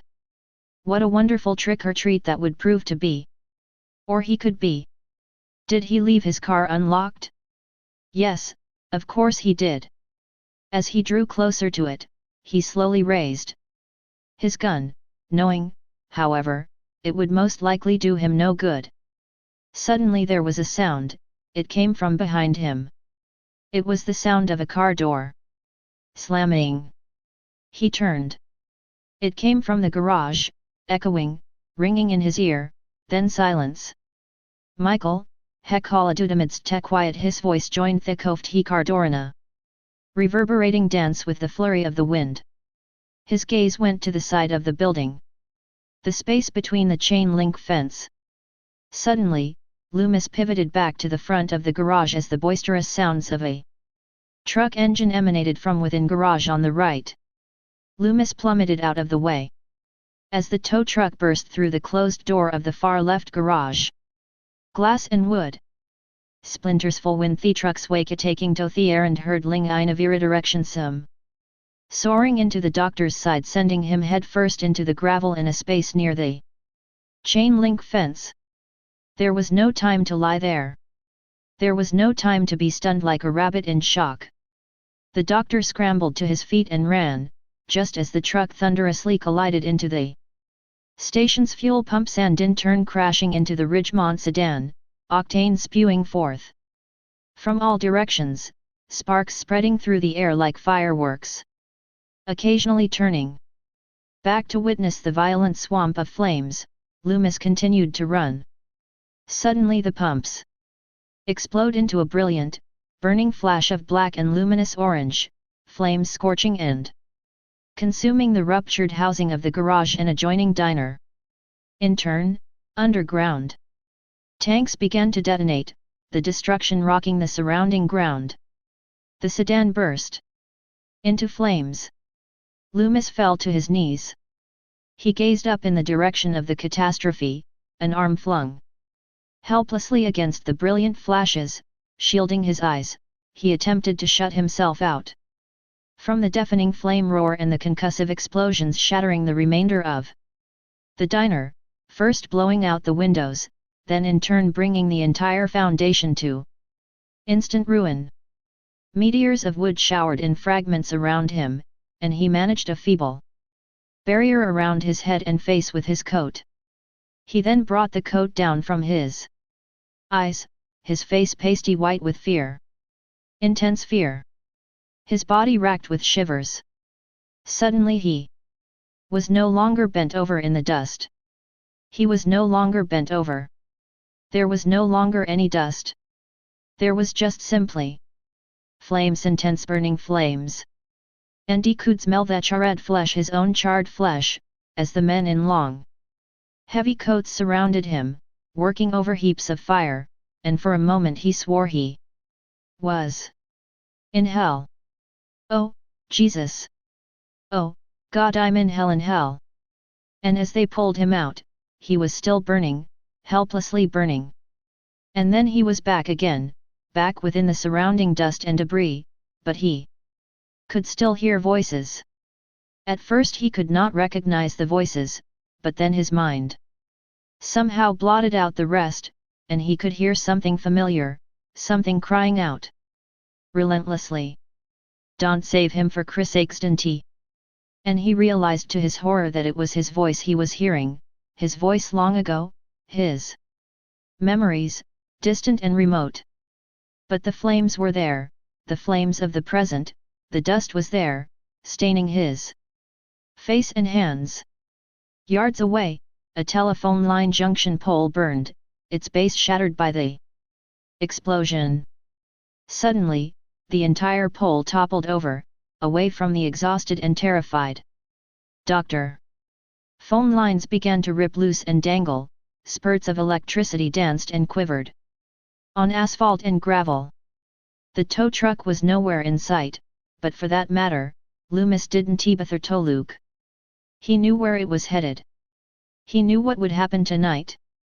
As he sat up, he rubbed his eyes from the momentary blindness caused by the intensity of the burning fumes and the smoke. Then he stood up. Determined, he walked on in the direction of Haddonfield. He knew what he must do. He knew what someone must do. Anyone. For if the police and the people from Smith's Grove or Ridgemont do nothing, blinded by their own absurdities and their own discernment, the town of Haddonfield would see a horror the likes of which no one had even seen in 10 years, because this time the horror would be much greater. Michael Myers would return to his hometown. And tonight, this night, was Halloween. Chapter 8.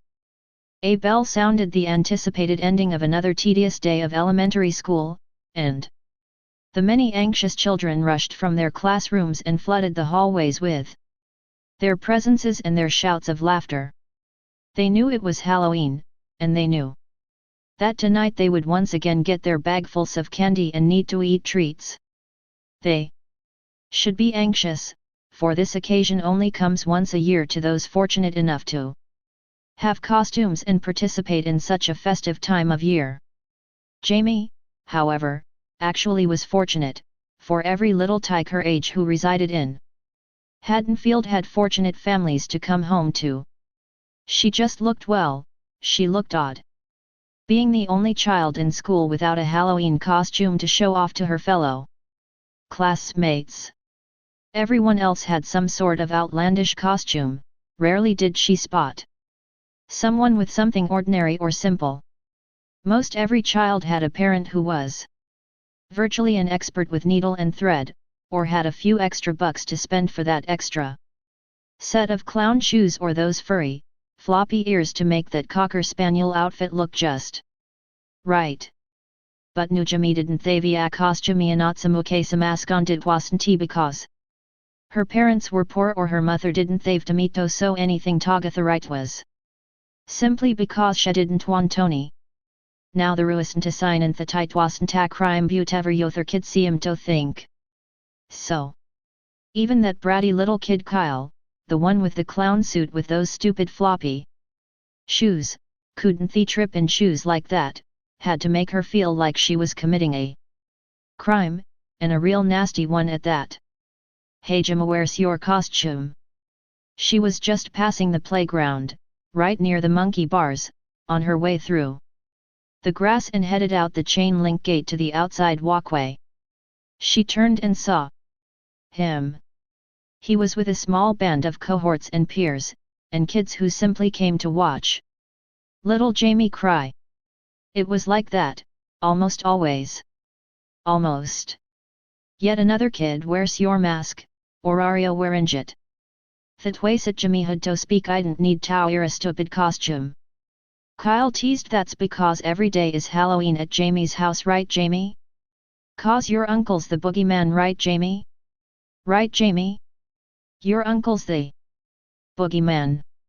In some ways, it was funny, all of them, dressed as clowns and bears and ghosts and buffalo, spacemen with ray guns and girls with little aluminum foil fairy wings. But to a little girl of 6, it seemed like an abstract nightmare. They all surrounded Jamie, resembling a childish imitation of a police brigade, except that she didn't feel threatened by their presence as much as the words they chanted. Repeating boogeyman Jamie Sunkles th boogeyman. Boogeyman Jamie Sunkles the boogeyman boogeyman. Another girl spoke out amongst them how kameo your mommy didn't make iwa costume Jamie. How could she? Another boy responded her mommy's dead. Suddenly the boy flashed a rubber skeleton straight into Jamie's face. At first she thought he was about to knock her down with it. Jamie smami say mummy Kyla continued to tease. Impulsively, Jamie pushed her way through the band of children and managed to succeed in getting away from them. They began to chant once more. Jamie San Orphan, Jamie San Orphan. An orphan.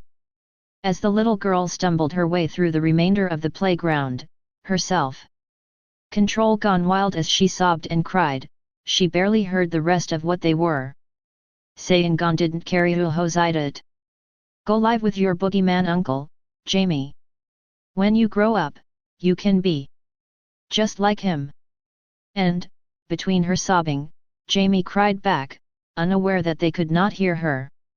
Stop it, please, please, stop it. She continued to run.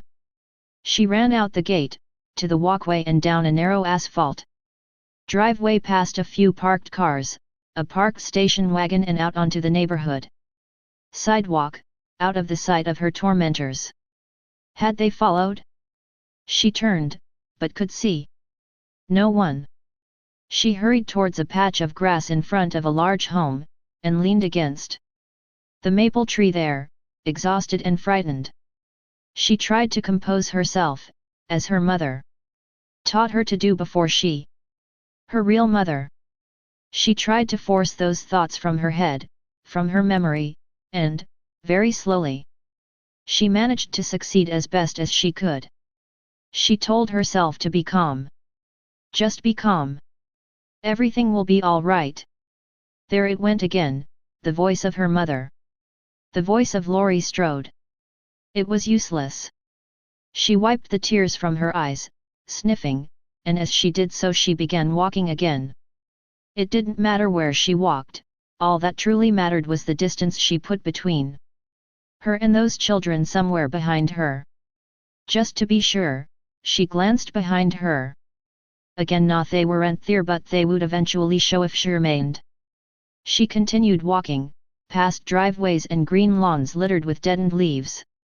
Past other children engaged in eating some early Halloween candy and giggling to themselves about some inane joke. Just then a dark brown sedan pulled up in front of her as she approached a remote intersection, the driver rolling down her window. Jamie thought she recognized this girl. And then Rachel leaned over the driver and began to wave. Hi, Jamie. Surprised, Jamie stepped over to the car. Rachel immediately sensed something immediately in the girl's eyes and stepped out of the car, coming around the front end, walking up to her. The closer she came, the more obvious were Jamie's tear-reddened eyes. Jamie, she said, concerned, are you okay? Jamie foresee das mile, yeah I am. For them amantrakel si med toxept Jamie schaltingen saran took her hand. Together, they hopped inside the sedan, Jamie squeezed between the two teenagers. The girl at the steering wheel pulled the car away from the curb. Jamie, Raquel said, referring to the other girl, your member Lindsay, didn't you? Lindsay glanced down at the little girl. Hi, Jamie. Hi, Jamie said back, shyly. Well, kiddo, Raquel get her ready for some ice cream. Iwin tojita costume and trick or treating like t'other kids share uplead. Rachel was half stunned, pleasantly surprised, but thought you didn't want to go trick or treating. Jamia said, nearly pleading, can Gerald change her mind? Lindsay let out a brief chuckle. Rachel smiled and accompanied Lindsay with giggles of her own, inching towards the little girl. I guess she can if she's as cutie and ticklish as you wore. And with that, Rachel's fingers managed to catch her foster sister's underarms and began to fiendishly tickle, while Jamie squealed and squirmed in her seat. Among the childish uproar, and after a few final giggles from herself, Lindsay spoke up casually as she made a left-hand turn at the following intersection. Ya no rakth.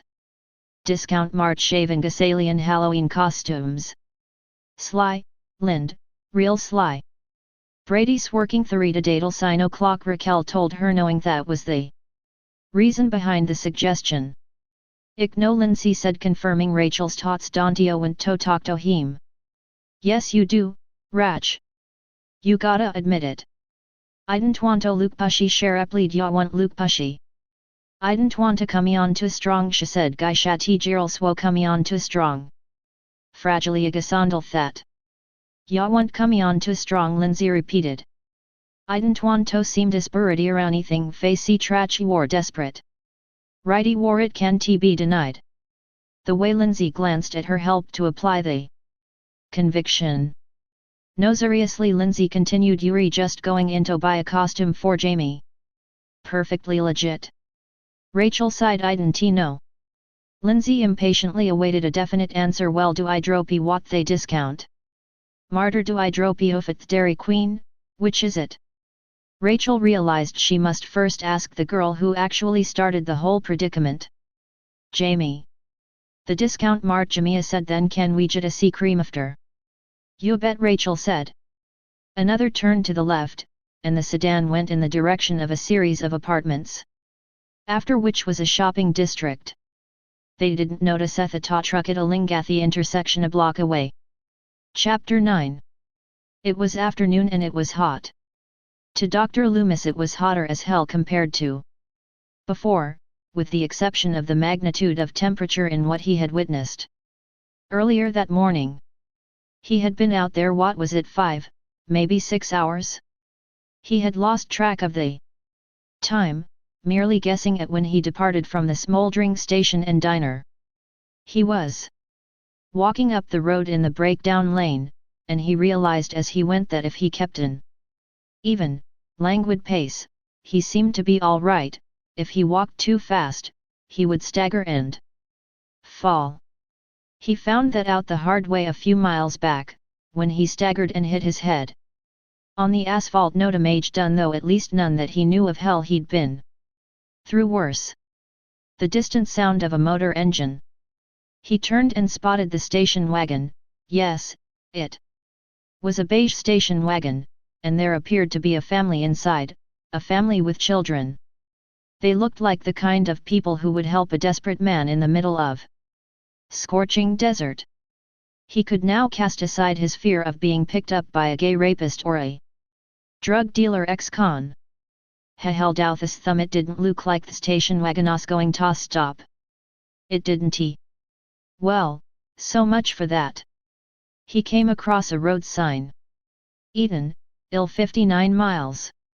Haddonfield, ill LL 9 mi. Suddenly, another car engine echoed down the road, the engine of a red and white convertible. This time, this car slowed, veering over to the shoulder about 50 feet ahead. The car was filled with teenagers, and from the looks of them they were returning from a high school football game.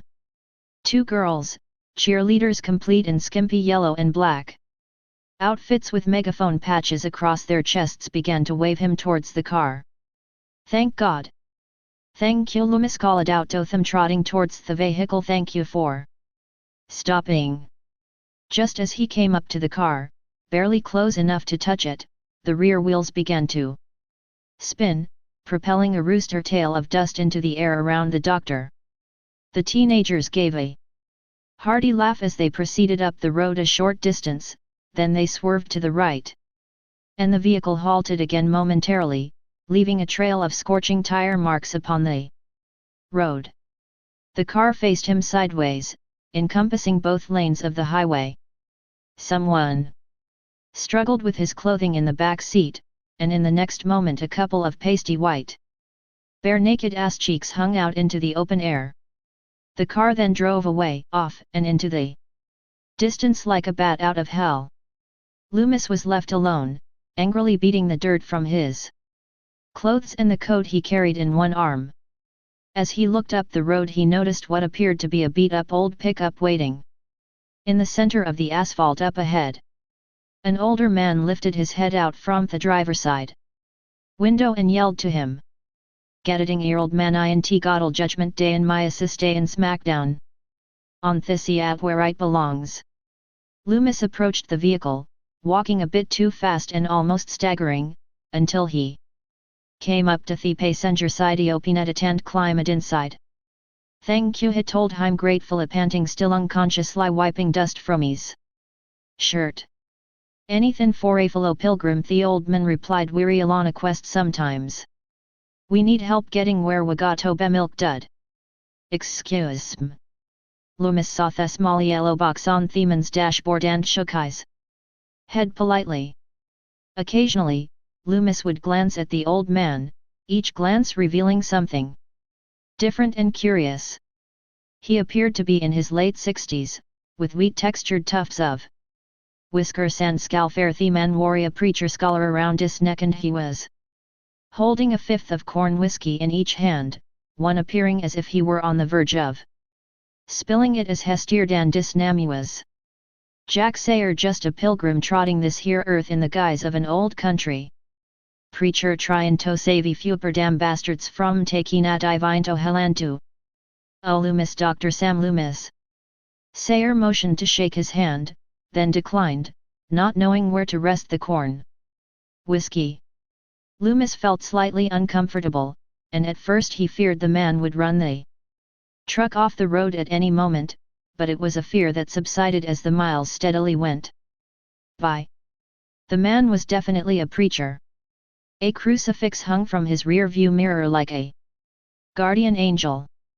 Dangling by invisible fishing line, it appeared to be floating there rather than hanging suspended. There was a Gideon Bible on the dashboard near a small box of tissues and the milk duds. A moment off get past Theman apparently in thought, then Yahiri huntin'. It all right just like a may. Loomis Lukdatham Watariu hunting Mr. Sayer. Apocalypse scene oft-world Armageddon, it's always geotafation dan aim hituk. A slowy a drink coffees whiskey bin huntin' the bastard for 30 years givey or take. Comma closey a timey or twotudum close. Loomis studied Sayer for a second, detecting a certain sincere firmness in his voice. Sayer glanced back at him, and in his long glance he appeared sober as Ajaj. Then Sayer said to him, can t kill damnation Mr. It don td like Emendes. Ik no Loomis told him speaking from experience. Yuri Pilgrim Sayer said I zenit in your face back therein the dust I zenit.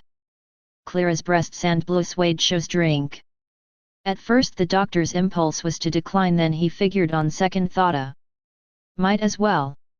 Jack Sayer handed him one of his fifths, and, hesitatingly, he managed a sip. The old man then flipped on the AM radio to an all-gospel station and began to sing along.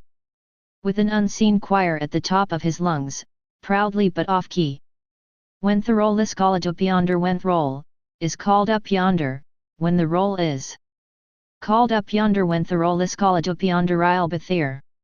Loomis gazed out the window, his thoughts wandering while the old man missed all the right notes. Chapter 10. Dr. Hoffman had been dialing his desk phone for centuries. At least, it certainly seemed like that long. He sat there, in his office, and he knew he had much paperwork to get finished for the next day, reports, receipts for new equipment needed to be handled. There were some tax papers needing to be looked at, and on top of it all he had personal business to attend to, all sorts of bullshit. But, try as he did, he could not manage to get his mind and focus it wash because shaft hattem Loomis Shahadin third from Loomis all day. And he had urgently called Haddonfield time and time again throughout the day, calling and fidgeting with his papers, calling and fidgeting. But all he got was nothing. Absolutely nothing. His patience wearing thin, he tried once more. One final time. Frustrated, he listened to the same automatic voice reciting the same automatic lines from the same accursed monotone female voice. Weary sir, your call did not go through. He slammed the receiver down onto its cradle. Then he decided to dial the operator. Yes operator, I've been trying to reach the police in Haddonfield often Donald day and no, it's become a quite urgent. I misery, the voice rang through heresy of around it actually sounded like Thsami. Recorded monotone female, we're experiencing technical problems along our long distance lines. This is an emergency. I suggest you try your call again and hurt hang q for dialing at and by the way. Are you familiar with our new state-to-state long-distance daytime services? For only 10 cents a minute. Infuriated, the doctor slammed down the receiver once more, this time shoving the phone from his desk and onto the floor with a clang. Damn you Loomis Heckhurst, witted to have it be right. Chapter 11. Make your move, Wade Brada told him provokingly. Wade was hesitant. Actually, it was more than that, Wade was nervously hesitant. There was a difference. Looking back upon his friends with the distinct expression of someone asked to stripe down to his balsen the center of te parking loth responded Don Trush. Me Brady thedimings got oba primo. Brady stood there in his dark blue sales clerk smock with his two friends, Wade and Tommy, conversing with them from behind a service counter. It was usual for them to visit him this time of day, and at times he thought it a bit weird for them to come into the store to talk to him only an hour after he started. But his boss didn't see him to mean because it was at this particular time when business was slow and he didn't have any other work to do. Anyway. Besides, he was a sales clerk, and not a stock boy. Then again, there was Kelly, who happened to be a sales clerk also, and an extremely attractive one at that, and she was busy at work stocking a series of racks with batteries 2 aisles down from a display of cheapo, half-priced watches. Nevertheless, since Brady had nothing whatsoever to do at the moment, he had taken up conversation with Wade and Tommy, the two eggheads that were always hot over Kelly. Perhaps that was why they always showed up at that time, not to see their good friend Brady, but to see the 18-year-old with the big batteries. Wadey didn't like Ito Birushed with these matters. Of course he wanted to ask Kelly out. What guy hi sajine the right mind wouldn't he, a full tate was for shuradam fool. But Wade was no damn fool, he just need time. Tommy and Brady both just couldn't see him to understand that, and both of them had better chances at her than he did. Hell, plenty of girls eyed Brady every day, with his cute features. Come on, Wade, admit it. Brady was cute.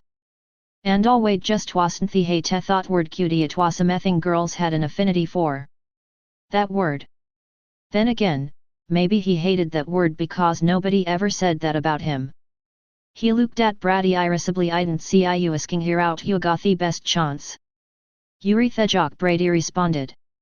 Yes, it was true, Wade was a jock, but buff guys in the world of jocks do not necessarily have a tickets to thegami of Getaru Emmanuel Wade to an unattractive jock. Jockitch maybe, Tommy jested. Wade a reason to that shut a pass face. Tommy continued. Yudin thava the guts God gave a cockroachin to know it. Don Tibetan it, Wade said back. It was Brady stern mun I talks Wade bullshit walks. There we go. Tommy's dig engine his pocket for money again. He sal wasin efferbits. Tommy slammed a $10 bill down into the service counter. Double or nothing. Ya one task Kelly out. And he saw in his eyes that Wade was actually going to go through with it. Don't forget, Brady warned, she's Sheriff Meeker's daughter. Remember Reed Collins? Yeah, Tommy recalled Meeker made Reed wear his balls for a boat. Yay. Wade was going to go through with it. He dug from his pocket a wad of bills, counted out denones and placid them and the counter on top of Tommy's sten. Sheriff didn't scare me, he declared. I'm gonna nail his little girl right in the trophy room of tat big old white elephant tofa house. Screwy, Tommy taunted. And, as if to say the same, Wade walked down past the rest of the counters, turned, and advanced toward Kelly. She was still in the process of placing the batteries on the racks. She had started with the top row and worked her way to the bottom. As Wade approached, she proceeded to do the bottom row, bending over, unknowingly inviting his hormones to react deliciously. Wade slowed. Her clothes were just tight enough, her body was so firm, and in all the right places. Wade stood there having inch these way closer. He didn't even to pull a glance at these friends, who were undoubtedly cracking jokes to themselves. They were just secretly jealous. The young woman still didn't notice him, he certainly not said her. He cleared his throat. Nice utry, Wade, she said, not looking up Wadu stunned. Finally, she did look up, a consoling smile across her face. May beshpedied him, but the answer's no sorry. She returned to her work as if nothing happened. Damn. Wade turned and proceeded sheepishly towards the service counter once again, not wanting to have to face his so-called friends. He could see them laughing, hear their tormenting remarks. Being 17 years old and with no girlfriend certainly sucked. Tommy of course was the fierce don't speak you really nailed her. Thedam guas primomen brady added waiteries and tethat shut up. Just then, Brady spotted something beyond Tommy, who was beginning to bicker with Wade about who actually got the bet money. I did ask her, you idiot, Wade would say, but you didn't get anywhere would be Tommy's reply. But Brady was beyond them now, and Hegavilukov surprisishism at Rachelskoy. Smile. She had entered the store with her foster sister, Jamie. I thought I was picking you up, he said. Raquel told hun casually Jamie needs a Halloween costume. Endofisle Brady directed those erethi best in the store actually used about. Best in any store here. Jamie dat Rachel spelt come a look with Rachel. Inaskand Raquel told her then she said to Brady bluntly we have a toe talk. Sure Brady blinked about what? Brady and Rachel separated themselves from Jamie, and Jamie took this as a hint to go. Look at the costumes be herself actually she'd much rather prefer Rachel's company but she was delighted just the same to get to where she wanted, passing Wade and Tommy who were adjourning to the magazine racks, past rows of bagged candy and boxed chocolate. Barsha turned to Theasley over which hung a larger day on dentered their ethawara. To the left and to the right of her, oodles upon oodles of them, Halloween costumes and cool stuff of the celebrated season. Tons of it. Loads of it. Masks and capes and clown noses and clown wigs. Cardboard. Skeletons, vampire teeth and tubes of fake vampire blood, rubber witches on brooms, and as she walked further on, there were entire outfits with colorful arrangements of plastic masks with rubber bands, latex head huggers and thin, plastic bodysuits. Brady led Rachel to an aisle on the far side of the store where there were no customers or employees, and it was there they commenced with whatever conversation Rachel was going to begin. Instead of conversation, Brady slowly pulled Rachel close and into a tender kiss, warm, compassionate. And she accepted this kiss fully, embracing. But this was no time to remain passionate. Not now. Rachel broke away. Brady knew what was to happen next it's about a night. It was time to talk, regretfully. My parents' babysitter cancelled she admitted not wanting to. So we have to Jemiah tonight. No we was upset and just-ling now Christie's after 5 o'clock, whyen? The hell didn't you earlier? Rachel was upset right along with him, knowing he would be this way. But, unlike him, she held it all in. Or, at least she tried to don't get angry. I not angry, Hehoff yelled. Then, finally, he did manage to compose himself why. Don't tick me over after Jimmy goes stobed. My parents want to be home. Good. After a moment, after Rachel had time to swallow this idea, she became tense.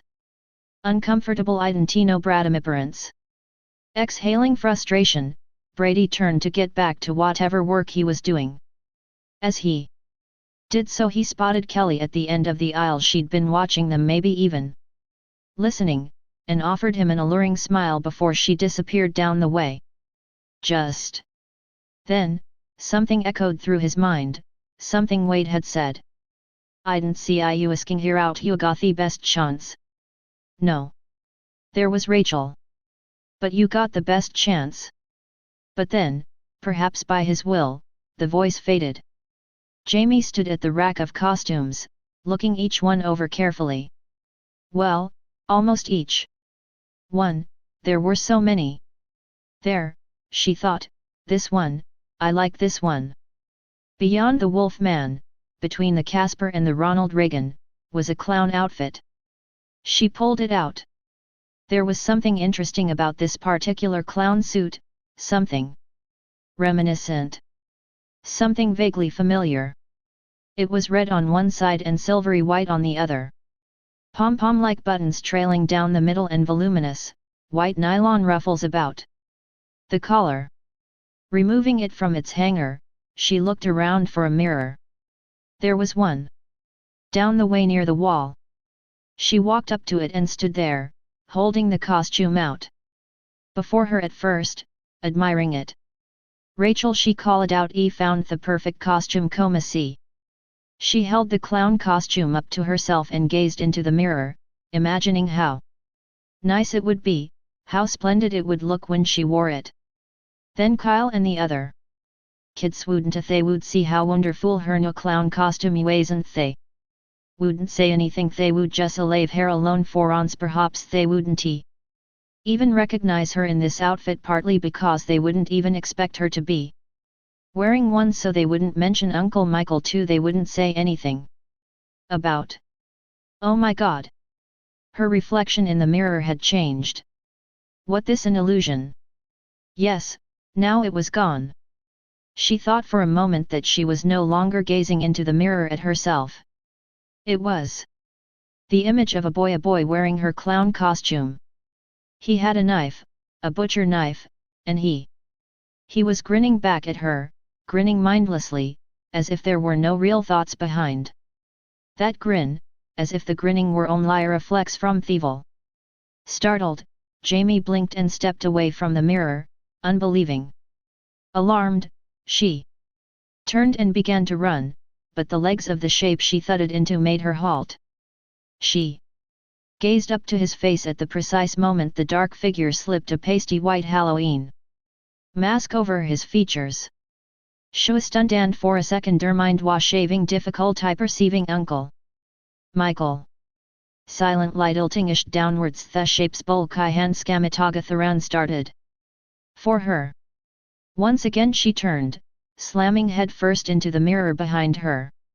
The mirror shattered, perhaps knocking her senses back into reality, a reality where she knew this was actually happening, that somehow, by some means she knew only within the boundaries of nightmares, her uncle was truly there and was truly attempting to take her life. She screamed. Splintered shards crashed and spun across the hard tile floor, and she nearly slipped on them, and had she attempted to run any further she most likely would have. Except she now saw Rachel and Brady. They were running up to her from the other end of the isle. She hadn't realized it just then, but she hadn't seen Raquel ever look so seriously worried. The two ran for each other, Rachel knocking over a rack of children's books in the process. Rachel grabbed her foster sister and held her close, feeling her tremble in her arms. Jamie, she said, what happened? Jamie began to sob weakly. It was the nightmareman. What? He, she scamataged at me, Rachel. Brady stood there, not knowing what to do. He was soon joined by his two friends, who gazed around at the shattered glass. Shhhhh, Raquel consoled her. Yuri, okay, you probably so wamiscanded scared. You at least you're not cut. She double-checked Jamie's features to make sure, then satisfied, come in, let's go home. You said ice cream, Jamie said, rubbing her eyes innocently. Ice cream, she remembered. I didn't forget, busted mirror, Wade commented. 7 years bad luck. Shut up, butthead, Tommy said.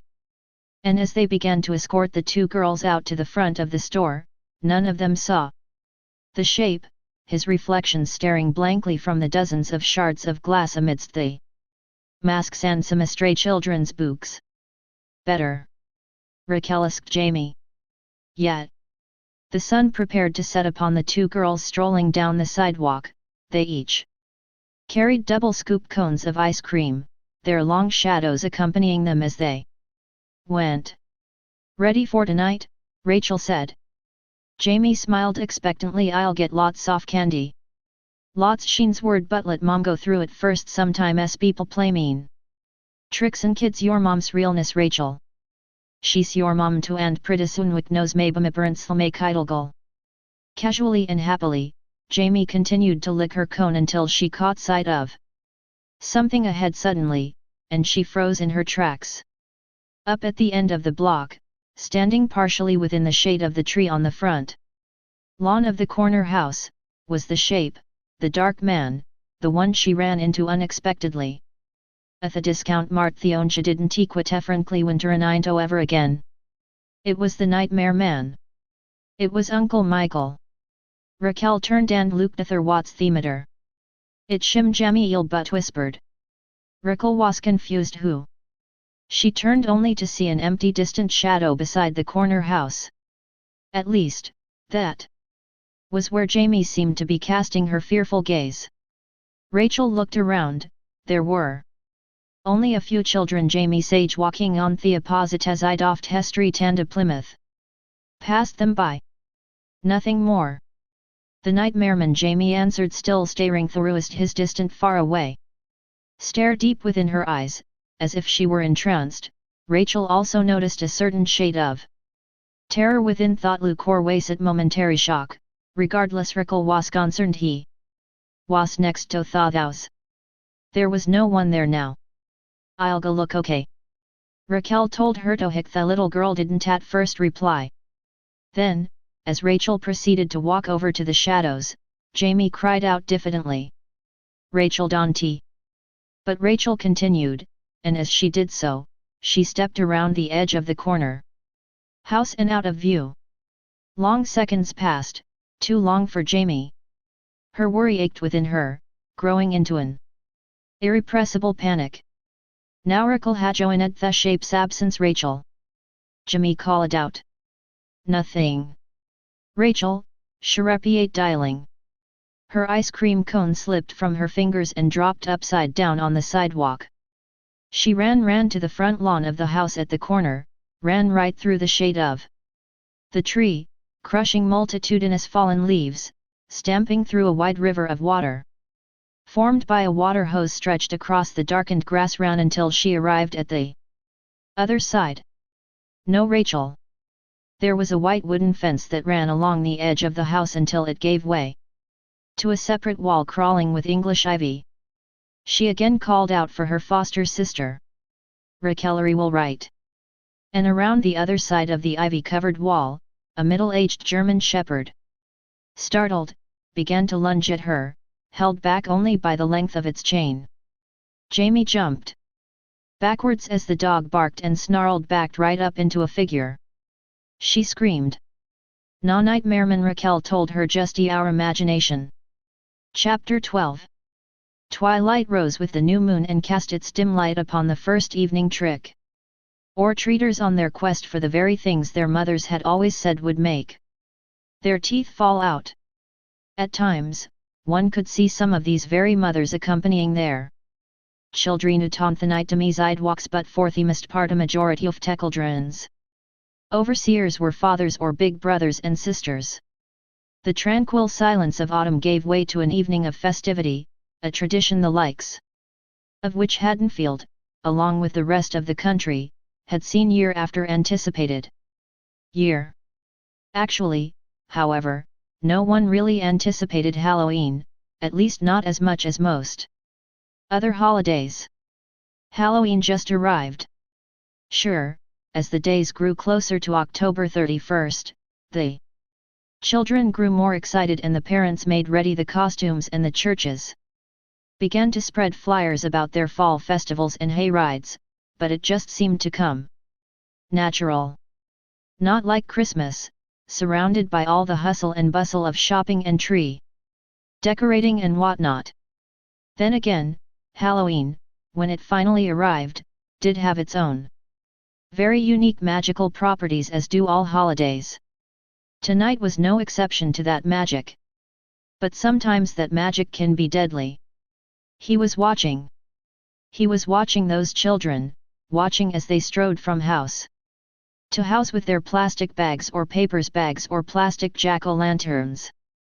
He saw how protecting their guardians were, their mothers or fathers, friends or relatives, making sure they got their kids back from each stop, keeping them all out of trouble. They did not see him. He stood perfectly still like the Carruthers willow tree beside him. If anyone did see him, they must have paid no attention to him. It was Halloween, and strange sights or absurdities were overlooked tonight. Besides, How absurd can a simple man in a mask standing beside a tree be? But standing within the shadows as he was, one terrible aspect was certain: he could see them better than they could see him. He was no longer beneath the willow, he reappeared now beside the Carruthers' kitchen window, gazing inside, upon the teenage girl clearing a table full of the evening's dinner dishes. And there was the little girl, she was helping the older one by stacking the rinsed plates inside the dishwasher. Darlene and Richard entered the kitchen, and Rachel was the first one to see them, garbed in their party outfits. They looked splendid, Rachel thought, Dad in his tux and Mom in pink and white ruffled frou-frou dress. They appeared elegant together, and the by Theluk and Jamie se turndal sa shigarid now to Raquel they wooed Luke. Even more elegant out the door. All right darlna toltham both we're leaving how dow look. Elegant Rachel said you guys'll waste Luke great. We'll beat he Fallbrooks her mother told her the number is next to the phone. Rachel hated this part of babysitting the beginning lecture ik no next to thetis. The police hospital fire and probably the National Guard. The last of the dishes within the dishwasher, Jamie accompanied her foster family to the front door, and Mr. and Mrs. Carruthers exchanged her kisses. Then she darted up the staircase to where a clown costume was waiting for her in her bedroom. Havi agud to me tonidi out while Richard told themas Jimmy disappeared then too. Rachel make sure Jamie simped benign 30 later. Raquel ways and dedrite theta look Mari elegant out to door you going tobe. Late you'dn't want to blow your promotion. Don't make he fun darlna said back to nitus the differency between vacation scene Bermuda and another 2 weeks visiting your grandmother in Cleveland. So hurry up said Rachel. And that is what her parents did. Rachel then closed the front door and automatically went for the living room telephone. Upstairs, Jamie busily brushed her teeth as she always had done every evening after dinner. Within her bedroom, down the hall past the master bedroom, Sunday moved cautiously toward the shadows beyond the opened window. Suddenly he sensed something, and he backed up towards the open door. There was something there. A presence. A low growl swelled within his throat. Something was in Jamie's room. But when Jamie entered and flicked on the light switch, the light flooded over dozens of dolls and nothing else. Jamie thought the clown costume looked great on her, that it looked fantastic just like she knew it would. She gazed at it admiringly in the full-length mirror. Downstairs Rachel's voice echoed through the living room as she sat on the couch. Cross-legged, preoccupied with the extremely urgent business she needed to take care of. Over the telephone. Is Brady there? She spoke Kazalibutha Pifuli Hashi kami home from work yet? Okay well when he does tell him to drop by a buddying deal be home abithan okay, this is Raquel Akabi. Then, upon setting the receiver down upon its cradle Rachel called out come on. Jamie let's go you're going to miss the good candy. Jamie heard her calls. She set the mask over her face, gazed at it for a moment, smiling. Realizing that she even looked way better than those stupid kids who made fun of her. Something distracted her. She turned towards the closet. Didn't she hear the door creak, whilst had coming from her room? Where was Sunday? Kumyankaduthikal echoed from downstairs. Never mind. She darted happily towards the voice of her foster sister. But the shape had been watching, even as she admired her costume, and, in a way, he admired it too. From within the shadowy depths of the closet, he gazed down upon the opened box of memories. He lifted up pictures, photographs of days gone by, memories he shared unknowingly with the little girl, and memories only he alone could summon. He saw the woman Laurie Strode, a teenager. He saw the little girl with her father, posing with a barbecue in the background.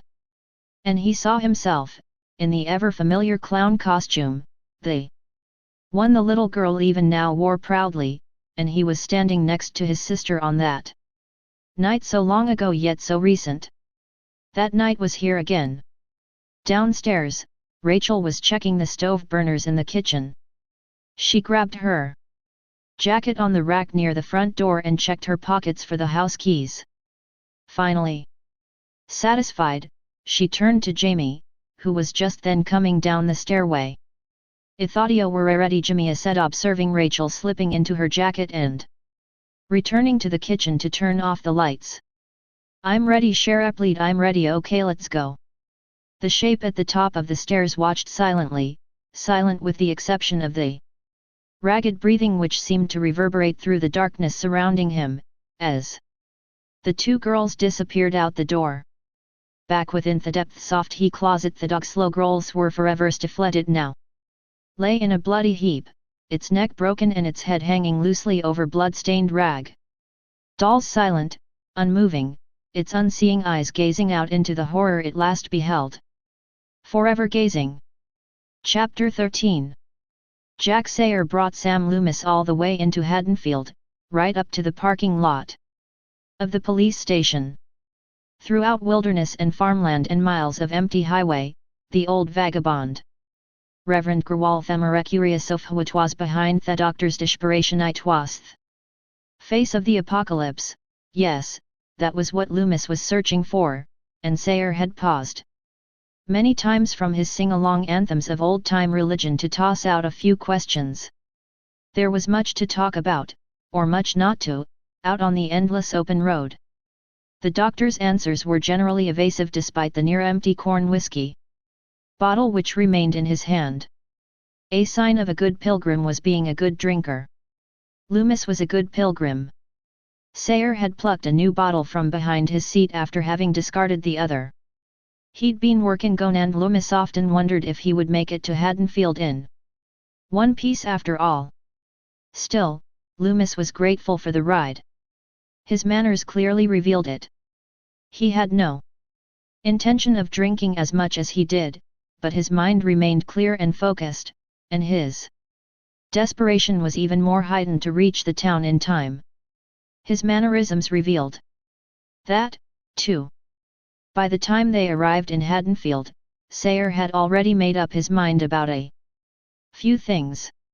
He was searching for the same demon, the face of the apocalypse, just as fervently as Loomis ways and could till it was the doctor's destiny to find it. He could see it in his eyes. Sayer turned his pickup from the main road and pulled into the police station parking lot, swerving into rocky asphalt and U-turning to face the driveway exit. Loomis got out turned to face implicit whiskey bottle upon the seat icon T. "Thank you and for your kindness," he said. "Good luck with yourself, my friend." "Senthin righteous devils ponto hell there," Viren told him.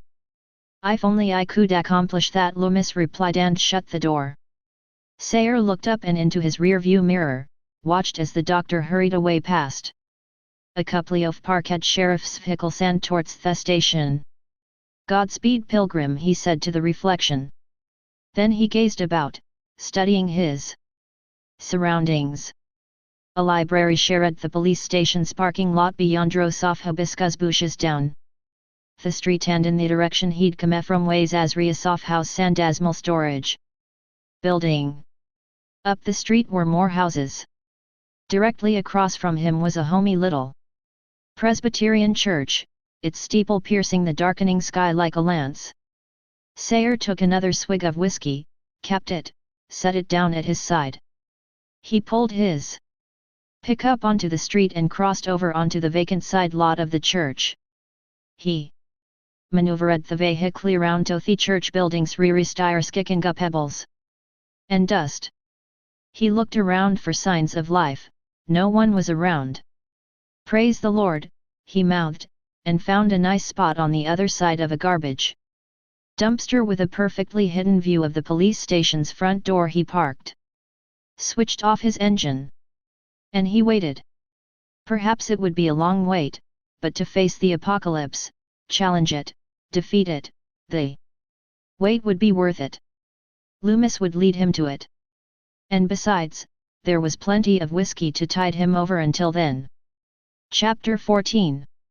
The Haddonfield Sheriff's Department wasn't as large as it appeared to be on the outside. It was housed in a one-story beige building with a medium-sized parking lot, accented with dozens of rows of junipers and a flower bed shared in part by the Haddonfield Public Library next door. There was no such thing as sophistication when it came to a small town like Haddonfield, and small towns have small police forces. Of course, if anything unusual occurred, other departments would be notified, firstly the state police. But nothing unusual ever happened. For the most part, the inside of the building was as bland as the outside, displaying such average sights as a copy machine, which was out of order for the time being, the employees having to go to the library next door for copies, bulletin boards, a gun rack situated near the back wall, a water cooler expecting a refill, desks and phones and a dartboard near the back between the time clock and the single restroom. To complete the atmosphere, there was a threesome of deputies behind the desks, one of which was conversing with his wife over the telephone something about a hamster and a liquid cleanser and how a girl named Marcia should be spanked. At the front desk, the deputy was occupying his own time by reading his favorite section from Reader's Digest, chuckling at the humorous anecdotes. Suddenly, his attentions were distracted by a man who stormed into the building through the front glass double doors. The fellow appeared to be quite flustered, serious, determined, and immediately the deputy knew that this was definitely going to be one of those nights. The balding man, wearing a dark overcoat and a dusty outfit beneath, marched directly up to his desk. "I need to see Sheriff Dr. Loomis demanded.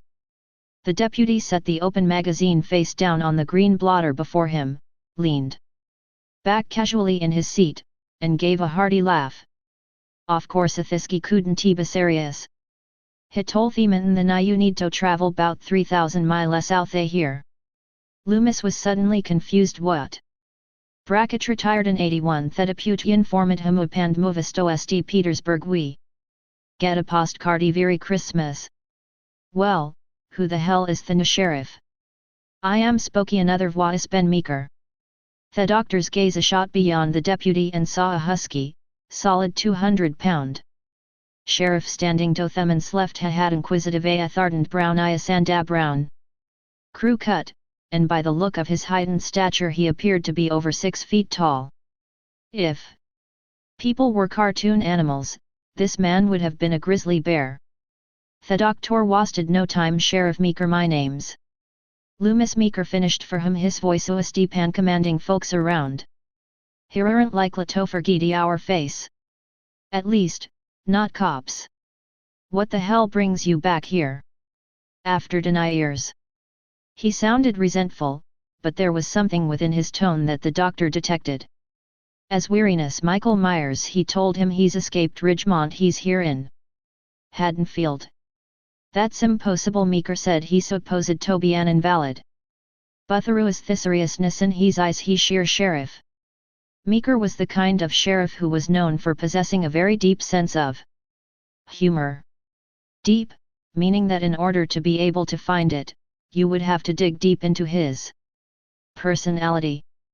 He took his job seriously, and even when the situation seemed too absurd to be true, he faithfully investigated, or he would send some deputy to do it for him, and the deputy would curse to himself for finding a dead gopher in the middle of the road instead of a dead baby, or an old man who insisted he saw the Buddha staring at him from outside his bedroom window, like 2 weeks ago. "Why would he be here?" he questioned. Loomis told him sternly the car crash that killed Laurie Strode and her husband left an orphan in Haddonfield. The sheriff was plainly surprised. Jamie Lloyd. "Yes, wherever that child is he send anger." Meeker was still inquisitive. His interests of Myers been locked up since before she was born. He's never laid eyes on her. 7 bodies Sheriff Loomis declared. "That's what I've seen between here and Ridgemont. A filling station in flames. Michael Myers is sheer in Thistone right now. He's Come to kill that child and whoever else stands in his way. Meeker's lips drew thin, his eyes were hardened and pensive, he was contemplating. Then, he turned to the deputy with the Reader's Digest. Call the state troopers and check history hiturned to Loomis. All right, let's assume for a minute that what you say is true.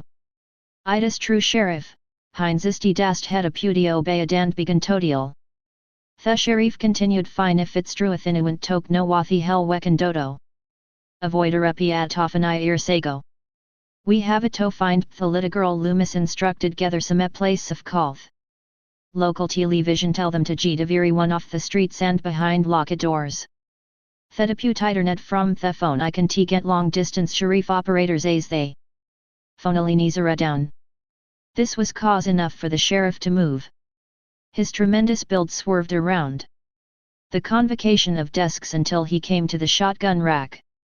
He went immediately for a 12-gauge Ithaca pump, and pulled it down.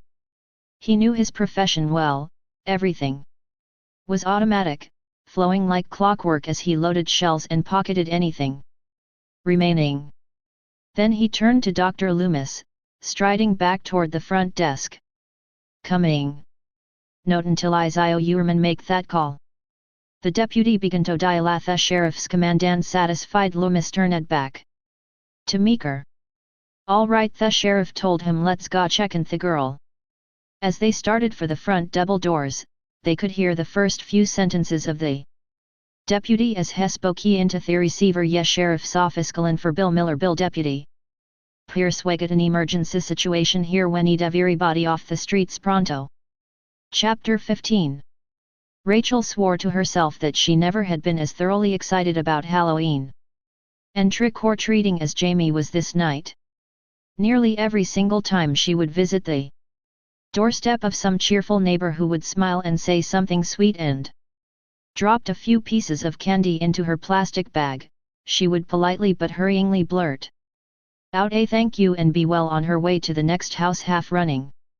To Rachel, Halloween was fun, not in a strict sense but in a sort of sense that this night wasn't dull and ordinary. And, of course, she enjoyed the fact that Jamie was truly happy, overjoyed, even. Wait, Formrickle called out, refusing to run Jamie wait. But the little girl was too involved with the splendor of it all, her little clown outfit sparkling dimly under the street lights, more and more small packages of chocolate and lemon drops and bubble gum waiting to fill her bag. This is great, Rachel. The next door revealed an overweight, t-shirt fellow who held a can of beer in one hand and a handful of candy in the other.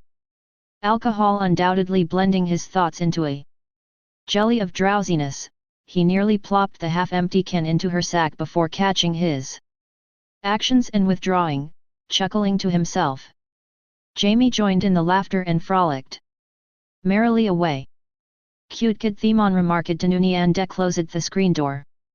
The next house, this time it was a grey-haired elderly woman who greeted her, an orange robe covering a pink nightgown. She appeared to be delighted before the little girl. And perhaps this was the reason her handful of candy was the most generous thus far. Trick or treat? Jamia said at the same time the lady held out the candy. My woman said Watakirai little clown Luquati veget for you. Jamie sees immediately la to pinto a felicitous resplendence. Thank you. You're very welcome, honey. Jamie walked toward her foster sister, who was waiting on the sidewalk listening to the meager sizzling of the electric cables of the telephone poles above, her mind on the pleasantries of the remainder of the evening. Back at home, Jamie asleep and Brady downstairs with her. Jamie halted beside her for a moment, her fingers sifting through the bulk of her plastic jack-o'-lantern/ghost bag. Rakeluka downather Haydenoof. No way, Jamie said. She turned and Rachel followed her past a series of hedges. En route the next thous Halloweenus great Ken West day out all night. Forgetite Kadawiri home by 8 o'clock. As they came upon the next house, the last house on the corner past the hedges, they saw that the porch light was off. Rachel told her to ignore the house, and that the family Living there was either sick or out somewhere on vacation or at a party. In Haddonfield, most everyone participated in one way or another in this particular holiday, unlike other cities Rachel had heard about where churches had condemned the celebrations as being paganistic and therefore sinful to practice. All Rachel knew was that tonight, in the world of the contemporary, all of the parties and bobbing for apples and putting on costumes and going door to door was as innocent as a newborn baby. She had many fond memories of the custom from her childhood, and Jamie and every other little girl or boy would not be the least bit harmed with the same fond memories. Besides, wasn't Christmas origins paganistic too? Anyway, aside from what other people did or did not do on this night, Rachel knew that it was also a night for little, quiet get-togethers in living rooms, dark live-in rooms, maybe even dark bedrooms, while certain parents were having a good time with their friends somewhere, too. Rachel directed Jamie across the street to start on another block, and when Rachel looked down at her glow-in-the-dark Timex, she knew that this block would be the last. As they arrived at the other side, they came across a small group of children who appeared to be around Jamie Sage, wearing bright light-colored clown suits with awkward-looking shoes and ghost white sheets, and there was even a kid with a huge plastic buffalo head which forced him to hang his bag of candy by a string around his neck in better effort to hold up the monstrosity. They looked like refugees from a Saturday morning cartoon nobody wanted to view. The one with the stupid floppy shoes, the clown with the stripes as if posing as an escaped convict from the circus, went up to Jamie. "Wow!" Kyle said to her, "That clown costume's really cool." Jamie didn't know what to say. She was fearful the first instant, but the fear soon evolved into certain delightful surprise. "Thanks. I'm sorry about O'Day," the boy said sincerely. "It didn't mean it." She was stunned, really. She knew it. It was the clown suit. It was a miracle suit. Yeah, Kyle admitted it was sort of a jerk. "Then hey yo, wanna go with us?" "Sure." Jamie joined the kids, Rachel exhaling arduously, trudging along behind. They walked down the sidewalk and up the cobblestone path to the next house. Rachel waited at the sidewalk again as she watched the kids scramble up to the porch. The kid in the flimsy clown outfit, the boy, rang the doorbell. The front door swung open. "Trick or treat?" Kyle said, holding out his bag. "The other children echo in Gatha's sides." Kelly stood within the doorway before the parade of candy moochers, and she smiled as she grabbed a fistful of candy from a table just within the entrance. She was wearing absolutely nothing save for an oversized t-shirt with bold, black letters on the front. Reading Kop's book from Rachel's point of views, he peered ludicrous, standing there before children in that attire. At first, Kelly did not see the other girl gazing in. Then she did. Their eyes locked for a moment.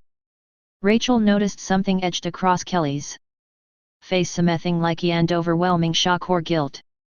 "Rachel!" she exclaimed. Then Rachel saw movement behind her. Curious, she advanced across the cobblestones. The moment she drew close enough to behold what it was she was seeing, she halted. At first she thought she was mistaken. It didn't take it too long for her to realize that she wasn't he. It was Brady. Holy shit! It was Brady. She was simply having one hell of a time believing it. That bastard! He was there, lounging around on the sofa inside, in the living room, his shirt unbuttoned, a beer in his hand. The moment he saw her, the moment the realization absorbed through his consciousness, he bolted to his feet. Kelly was going about her own business with the children as if nothing else interesting was happening. "Rachel!" Brady was yelling as the trick-or-treaters went their way to the next household. Rachel turned, her face flushed with mixed anger, disappointment, and hurt. Brada continued talk aloud, running for the door. "Rickle, wait a minute, give me chance to explain." Frantically, he sprinted past Kelly, who was gazing on in amusement, and caught Rachel at the sidewalk, grasping her forearm desperately. She could not meet his gaze. Instead, she turned from him, her eyes somewhere upon the darkened street. Softly she replied back, "You don't owe me anything, Brady, no explanations necessary." Contemptuous, she pulled her arm free, only for Brady to regain his grip. It was even tighter this time, and she winced, trying unsuccessfully to pull away. "Listen, this bastard was saying you blau for date at the last minute. So you hope on the next best thing?" she yelled. "I thought you were different from other guys." "I am different," he pleaded. "I was just pissed off, that's all." "Are really? Well, I'll just little miss shot pants get back toner singe your bruised ego." Finally, Rachel managed to break free and walk away, leaving Brady standing there, watching her as she went. "Rachel." Brady called Anather Wasif Malevoice emanating from the house it was in Seoul. "Bekoninjit was Kelly, are you coming?" Brady looked back at the figure in the doorway. She was standing there, longing for him, silhouetted under the porch light, the outline of her figure visible beneath the thin T-shirt. Rachel half-trotted down the center of the empty street under the few scattered lamp posts. The encounter with Brady had made her lose track of Jamie, and now Jamie and her little band of midgets had vanished. There was absolutely no sign of them anywhere. In fact, there was absolutely no sign of anyone, for that matter. It was as if her very presence had summoned all the citizens of the town into their homes. At first this absence didn't faze her. The bastard ex-boyfriend of hers rattled her brains to such an extent that they were like a puzzle that some little kid came across and tore apart, flinging the black and white pieces into the air. In order for her to think soundly again, the pieces had to be regained. Rachel had to face the possibility that some of these pieces may be forever lost, and it was all because of the little kid symbolized as Brady. Yes. Her life was black and white. She felt that nobody ever had their life totally together and figured out. But at least she knew the puzzle fit. Now, it may not ever fit again. She knew she was a typical young 17-year-old girl. Once, her school counselor had a talk with her about her class schedule. One of the teachers suggested she belonged in a higher English class, and one thing led to another, and it was this counselor who told her that she appeared to understand about herself more than was usual for someone. Hiraj didn't agree with him at first, but later she realized that he might have been right. She had a sort of phobia that she kept to herself, a phobia about presenting herself as being too egotistical, talking about herself too much, and so whenever she saw a problem in a friend she thought she could help, she would most likely say nothing. Of course, there were exceptions, but she didn't want to be a Miss Know-It-All Walk Nose May Beshidi be a counselor herself when she got older. But this was all complicated, an overwhelming, often unbearable botchery of living, and explaining the whole thing proved to be even more frustrating and confusing. All she could think of was the puzzle. The missing pieces. And Brady. But she'd rather not think about him, that bastard. He was such a typical guy, and she had him figured out to be something else. Perhaps her counselor was wrong. Maybe she was just lucky hennet kamat understanding people thinagain shoisn't perfect. I must unteed well on these, she told herself. I must not let something like this get me on. I have it to show him that I not jealous anymore. Thought I could just see a silly drop him and gun to someone else and not think twice about it. I must. She realized she was dwelling on the subject too much now. She had to concentrate on her most current problem. She had lost Jamie.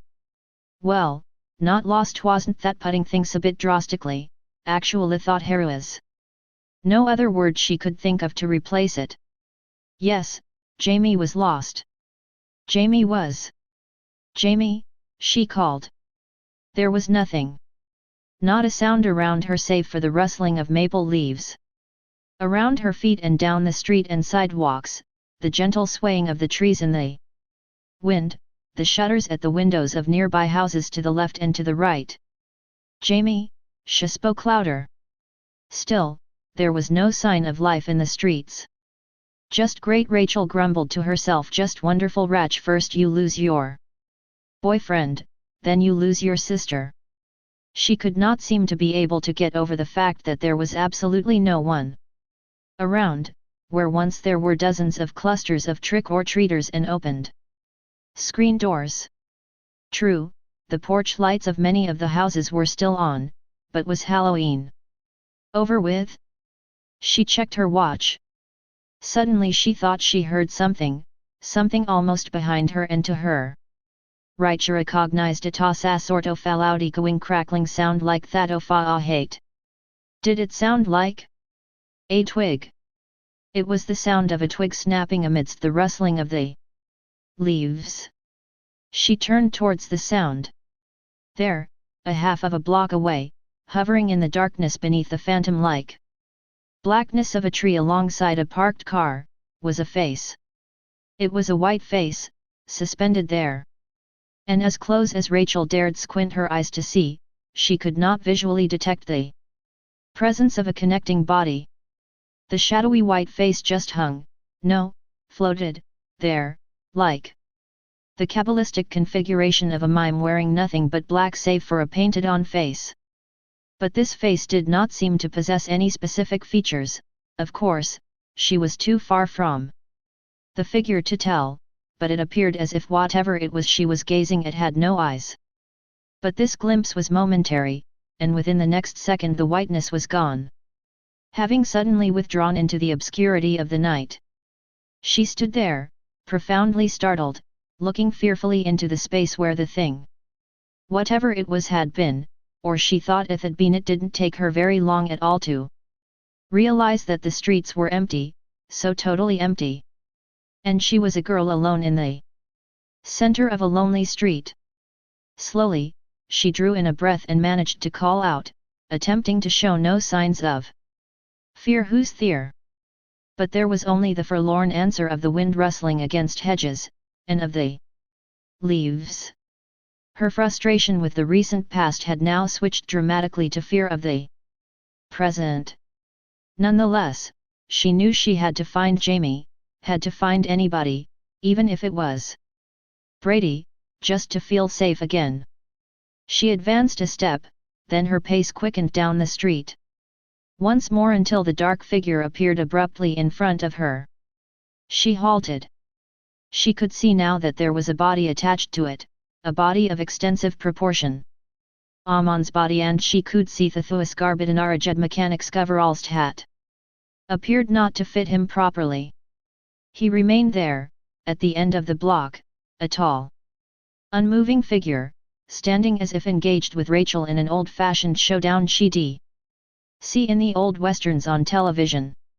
But, unlike those old westerns, she felt an overwhelming surge of terror and panic.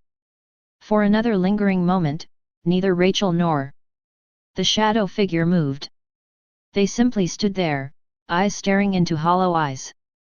Then Rachel ran. She darted to her left, hurrying across a nearby lawn like a frightened animal, vanishing between two dark houses. It was only after she leaped over an old wooden fence, ran through a backyard, and into the next street when she finally managed to conjure up an urgent cry. It was then when she realized there were a few lingering groups of trick-or-treaters still making their rounds from house to house, and she knew she was somewhat safe. Jamie.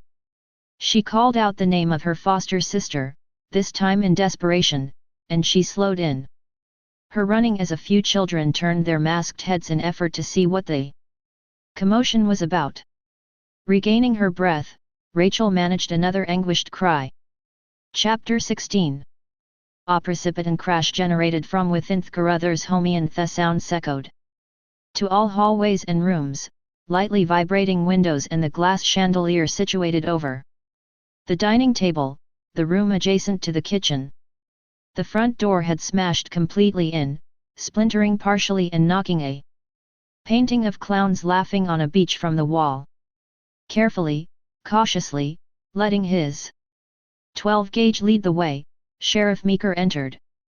Behind him, stepping into the living room with equal circumspection, was Dr. Loomis, his 9mm Smith & Wesson in his hand and ready.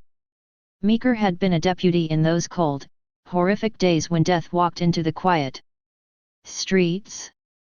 And at the time, the entire police force knew how to handle this Michael Myers fellow. It was very simple: kill him. Shoot the bastard down. But, after all this time, the very thought of merely shooting the bastard down seemed all too easy. Vaguely, this was like a dream to the sheriff.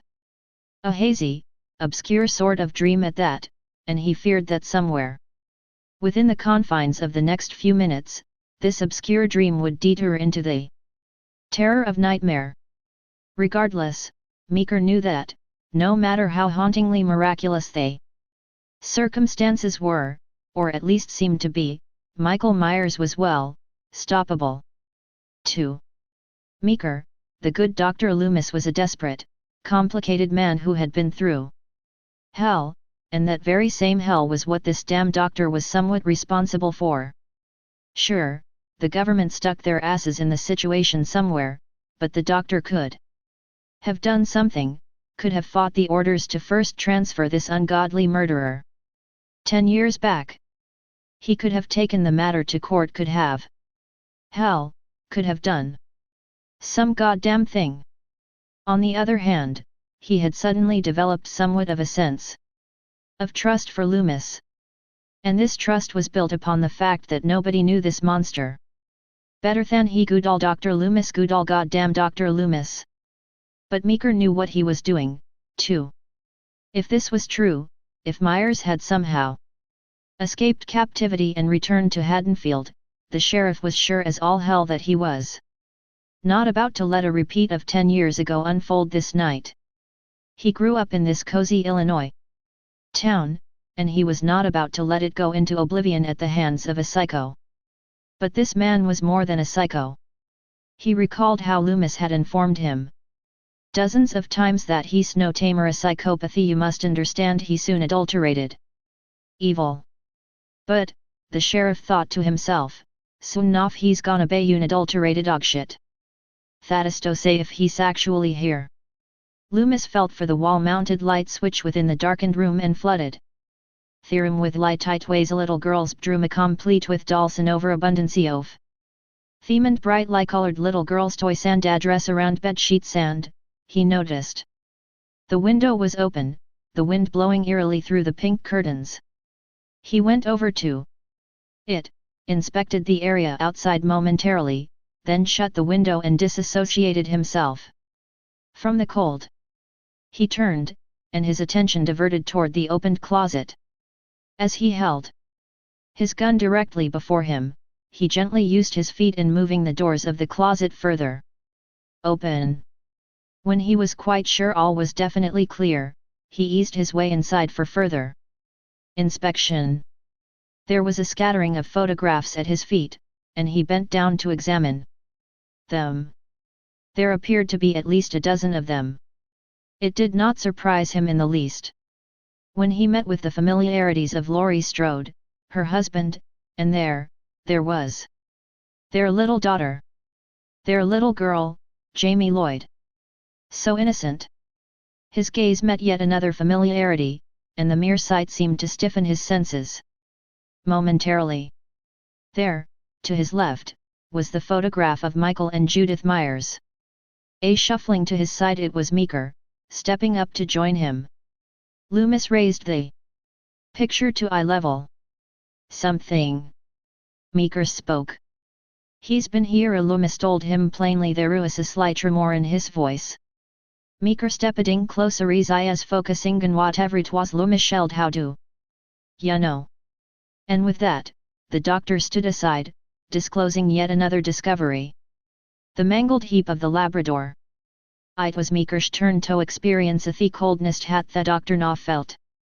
Meeker spoke, this thing's starting to pook me, doc. At least I'm not alone. Oh, the sheriff said being unable to bring himself to believe the doctor could with his experience be exactly balls to fool with fear. How long have I been scared? 25 years. Loomis had seen enough. He turned and moved past Meeker towards the door, and the sheriff followed him out, finding his gaze difficult to remove from the remains of what had once been the family pet. Downstairs in the living room, the two met a deputy who had been waiting for them near the entrance. As Meeker allowed Loomis to exit the front door, he turned to the deputy, who stood awaiting his command. Logan, Meeker ordered, I want you hurry just in case the family come home. Right here, Ben, Logan replied. Luke sharp understand. Immediately, the deputy double-checked the chambered rounds in his .38 long barrel. No problem, Sheriff. As Meeker closed the front door, he secretly wished the man luck. He had an idea what the town would be up against Butte Marietta wasn't enough. And this was going to be one hell of a night. Chapter 17. Jack Sayer awoke, startled, choking momentarily on his own saliva, which caused him to cough out yellow phlegm over his steering wheel. A dark dream escaped him as consciousness embraced him with the chilly nighttime air. A soft web of spotlight streamed down from a fixture embedded upon the side of the First Presbyterian Church of Haddonfield, illuminating the vacant lot near Ben Sayer's pickup truck beneath. As immediately as reality gripped him, he was overwhelmed by two distinct thoughts. He had passed out while watching for Loomis, which foiled the purpose of the entire stakeout, and something oblong and black was writhing and flailing between his legs at his crotch. He jolted upwards in sheer fright, shrieking, his hands moving to brush it away. Whatever it was. He calmed enough to take a good look at it. He picked it up. It was a wind-up rubber rat. 5 young teenagers burst into a chorus of flutter beyond the pendriver's window. And the Reverend nearly cursed to Almighty God before he caught himself. He flung the toy below the glove compartment. The kids scurried quickly away from his pickup, all of them garbed in Halloween attire and glowing face paint. One of them stopped running for a moment, pushed aside his Dracula cape and spit out a set of vampire teeth. Trick or treat, old man, he exclaimed Andronoftohoin his spears in the distant dark. Jack Sayer was alone, and it became a Kiatagain of Enmar than when he'd first arrived. He stared out his windshield, out past the street and at the front door of the tranquil police station. Well, damn it, Alto Eternal El Hespat and Hegropede Fories whiskey bottle. He found it, uncapped it, and brought it to his lips, his eyes canvassing the surroundings, and his mind struggling to come to terms with what to do next. His eyes caught sight of a tow truck, resting vacant and silent at the opposite side of the garbage dumpster he'd parked beside. He looked, but there was nobody around. Sayer's fatigue was all but spent from the rudely abrupt wake-up call, but a mild hangover and another plan soon festered in his brain. He leaned over and fetched a towel, absently wiped off the running wetness from the steering wheel. Discarding the towel, he reached into his glove compartment for a pair of reading glasses. Hell, he didn't need them, all the reading he ever did was of the good book anyway. Besides the Reader's Digest and the National Enquirer, and he knew the Lord's Word by heart, cover to cover, verse by verse. At least, on his good days.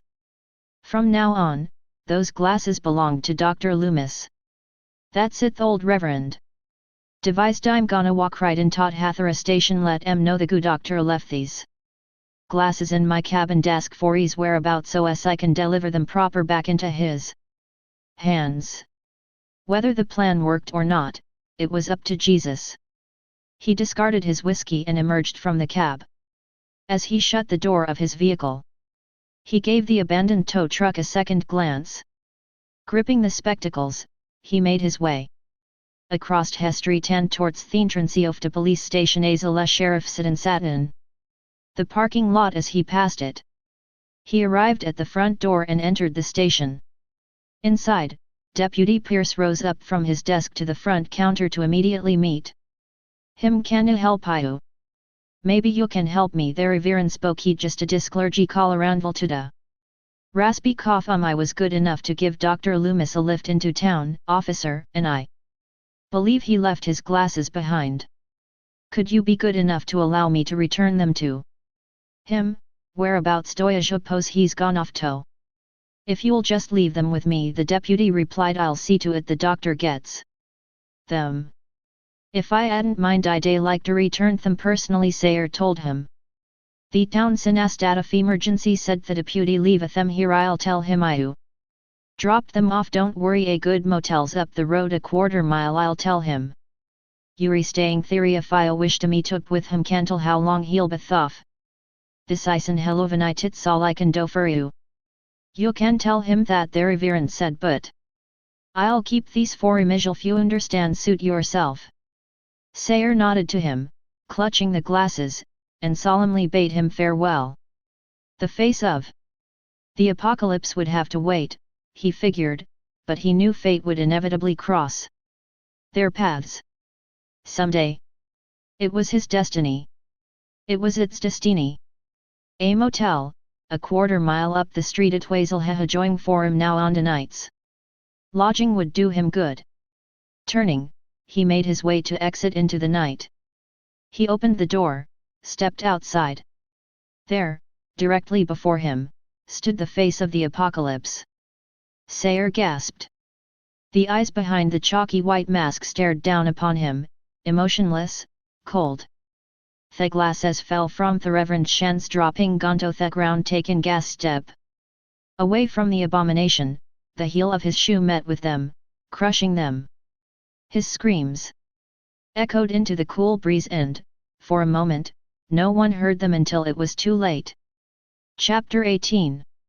The smoke-filled pool hall and bar lounge was filled to capacity with the town's usual beer-bellied personalities, sucking down beers and shooting 8 balls in exchange for a chance of good luck at earning a little sum of money. It was a typical setting for a town such as Haddonfield, wherever yon knew how manatee the Verionils hey dan didn't really give a shit either way. Friends were friends, and enemies were enemies, and the only enemies in Haddonfield were the out-of-town truck-driving brawlers who came into Haddonfield to pick fights, and the winter weather. But now, at this time, they had neither. There were no strangers tonight. Well, perhaps there were a few, but remained virtually unnoticed amid the bar noise and the laughter. There was a woman in skimpy clothes who always had a fancy for the jukebox, which was at the time blurting out Bruce Springsteen. As the boss sang about dancing in darkness, she attracted the attentions of a young mustachioed man who offered to buy her a beer and called her Charlene. Across the way, a middle-sized man in overalls knocked over his half-full bottle of beer onto the pool table. He pulled out a flimsy handkerchief from a pocket and frantically wiped away the liquid before it could be completely absorbed by the blue-green felt padding. Earl Ford was the bartender.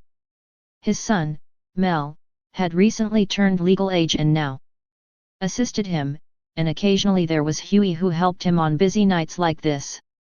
But an I tugiwasak with the stomach fluthis way Searl shoin tan thitwa swat.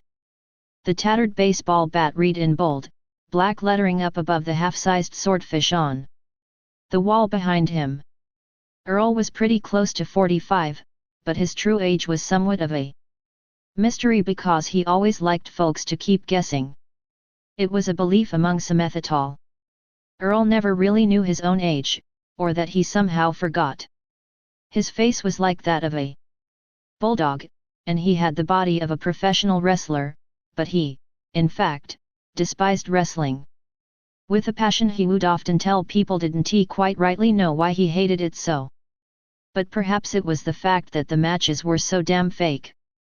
Besides, wrestlers looked like a bunch of fags out there on the mat, and the audience looked like a bunch of drunken Nazis at least that's what it hot. Tonight was an ordinary night, or at least that'd been until something caught Earl's attention on the television. He was often distracted by the 22-inch television, always watching for earnest commercials or commercials with Joe Isuzu, but this time what attracted his attention was something quite different. He stepped over to the set and raised the volume. A news anchor woman was explaining something which seemed to be urgent.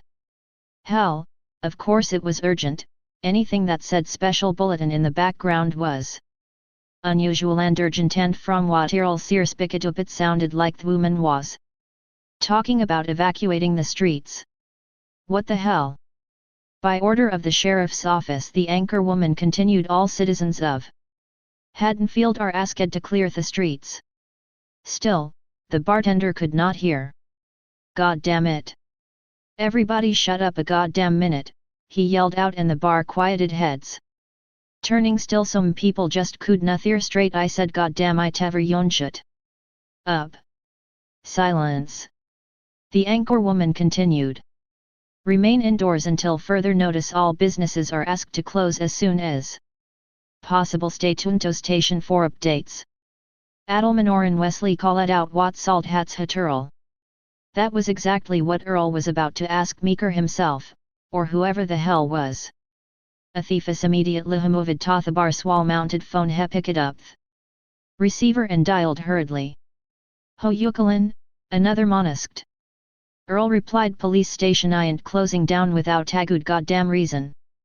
Everyone waited. All eyes in the bar rested on Earl.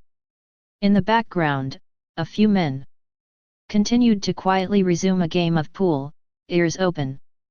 After a few lingering moments, Earl angrily hung up the phone. He proceeded to remove his bar smock. Well? Oren asked. It just rang Weasel, Earl would reply. Within the next minute the entire place was ringing with the sounds of chairs moving and shoes brushing against the wooden floor. Voices of curiosity added to the commotion. As the crowd proceeded to follow the bartender out into the front of the bar, through the single front door past Dontdrinkandddrive Zignandu Tontathes Faltoft car crammed parking lot. Yet another follower rushed up to the bartender from within the crowd, asking where the hell he was going and why the hell everyone was following him, knowing full well he was just as dumbfounded as everyone else about the sudden urgency of the news report. We're going to see Ben, Earl told him angrily. Phone never just rings at a police station, no way no how. Everyone piled up into their respective vehicles. Pickups, four-wheel drive Blazers, Jeeps, Broncos, and the like, all covered with enough dirt to pave a small street. Earl's Chevy was the first to kick up a wave of dust, and he led the way as the others filled the street from behind. One hell of a night, all right. Chapter 19. Guests exited Justin Falbrook's palatial home ill-dressed in their finest attire, half drunk, others having had little or none to drink, but all having enjoyed the party. They were walking to the rows of cars parked along the side of the street, wondering what the urgency was in the news flash. Some had attempted to call the police station, but got no answer. Still, they would comply with the warning, and perhaps call the station later from their own homes. Richard and Darlene Carruthers stepped across the walkway down the front lawn, one of the couples who had apparently very little to drink. Let's drive a home first, Darlene said. Raquel said they wouldn't be out long. Richard looked around and spot who he was looking for there. Just inhibitors a good night. Richard, Darlene called after him, but he was already on his way to speak to the man. He called out to his wife behind him, I'll take it 2 seconds. He went over to Justin Falbrook, a man in his late 40s, and a very wealthy man at that. He was in the process of bidding an older couple good night. Justin, Richard spoke out to him. Mr. Falbrook turned. In a kindly but nonetheless worrisome voice, he said to him. Richard, I'm so sorry you can't stay for dinner. I hope you understand, Richard said. No apologies, he replied. Children, come first in my book to look. I'll see you tomorrow morning on the third floor 9 Sherpake. Richard was momentarily stunned. With a mixture of delightful surprise, he exclaimed. Third floor. At first the isn't quite understood than Thiralada crept over him. And to heartedly welcomed it. He felt like a little kid. Behind him Darl Nuiscaling him Richard come in. Richard was overcome with both relief and tremendous joy. This was something that he had worked very hard indeed. Igatit, he cried. Darlene came up behind him and clenched his arm. The door to their car was opened. And it didn't take too long for the two to make it inside and drive away, their car intermingled with the flow of traffic the news report had created from the Fallbrook party. And all the way home Richard kept repeating these was an hello fain evening, let me tell you. Chapter 20. An open lot dotted with the lofty, darkened configurations of towers marked the presence of the Haddonfield Transformer Station. A network of city power cables sprawled out into the night in all directions like hundreds of giant, many-legged spiders in their blackened webs. A utility truck was parked beside a main circuit junction box, and nearby there was a lone utility worker carrying out routine maintenance on opened power panels. As he wearily continued to work, taking an obscure sort of electrical tool and placing it into the trail of brightness flooding from his pocket flashlight, he brought his gloved fingers around multitudinous wires and switches and carefully went about his adjustments. He paused for a brief moment and removed from his pocket a package of Wrigley soap and thrapper, and popped a stick between his teeth. Suddenly he looked up. There, not far from his truck, stood the darkened shape of a man. It began to move. Taking a few dilatory steps across the expanse of the lot, passing close by in shadow. Hey, the worker shouted, hey, shit for brains. This is city property. No trespassing. The shape continued to walk frustrated and angry. The worker moved away from the junction box and stepped into the shape's path. The shape continued toward him until the man reached out the and planted it firmly into the figure's chest and stopping him cold. Are you deaf? Or are you just stupid?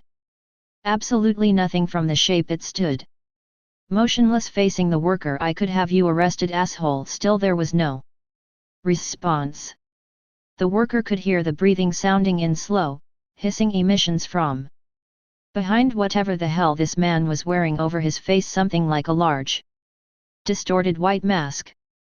The worker continued with the Halloween freak. You are one dumb son of a bitch, he exclaimed. Finally the thing before him was giving him the chills. This was way too strange, and here he was, out there, alone amidst the low humming goff to power cables. All right, time on the radio to the police right now, don't even think about leaving. The worker went back toward his truck. Behind him, the shape proceeded to follow. The worker quickly spun around, startled at the shape's sudden proximity. Silence. No one made the slightest movement. Until a hand shot out from the obscurity of the shape and clenched the man's neck, stunned. There was little time for the worker to struggle. He managed a swift kick, then another. Both legs flinging into open air at the thing's side. In his overwhelming terror he realized that he was no longer on the ground. He was being held there, fighting helplessly for his life, and it was then, at that very moment, that he knew he was going to die. He could feel the coldness of the shape and feel the sensation of it seeping through his eyes. Neck were made from a gelatinous putty. He attempted a scream, but the wind inside of him found no means for escape. He feared that at any time his neck would simply snap from the force. The shape lifted him even further from the ground and flung his limp body into the circuit junction box, impaling him. Amidst his own blood and flesh sizzling against the flying spark, he finally managed a single, agonizing scream. Then it was all over.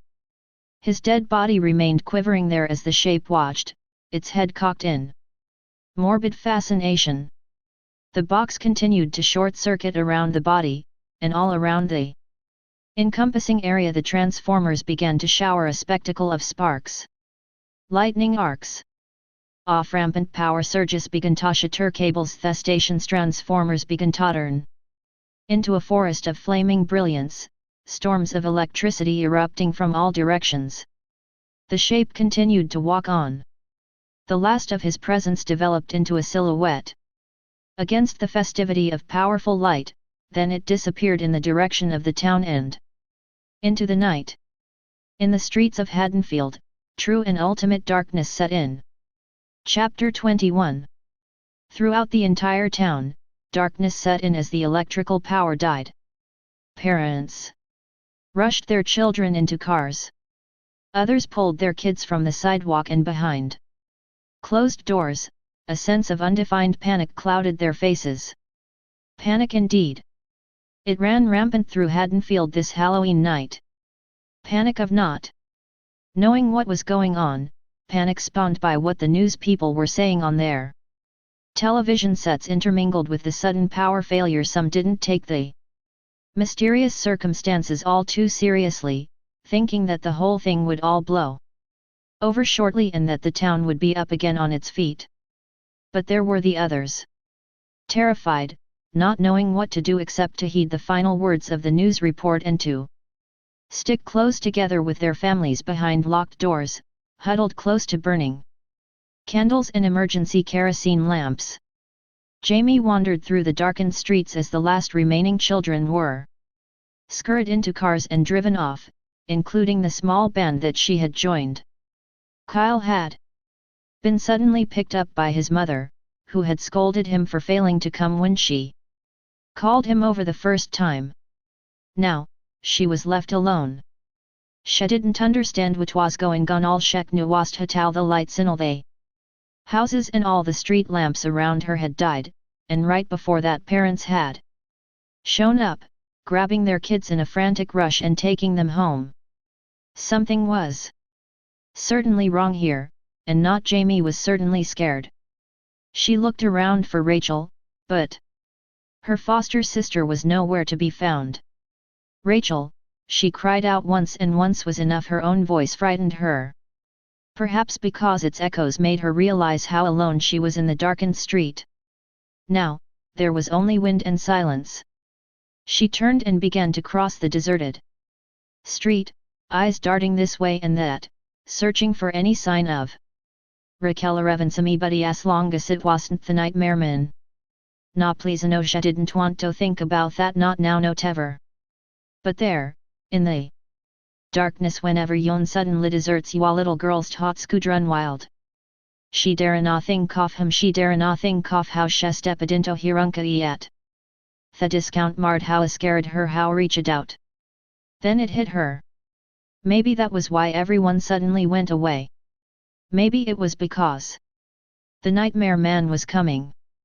No, Jamie, don't think about it, don't even. You're just getting yourself even more scared than ever. She was shivering.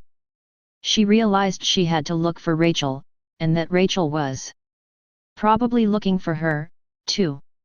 Please God, don't let anything happen to Rachel, please. Jamie didn't know that what she was fearing gal along was just behind her a little way into the darkness along the streets opposite, as I'd tracking her, watching her move through the hollow of its mask. Finally, it appeared almost directly behind her, stepping out into the middle of the lane.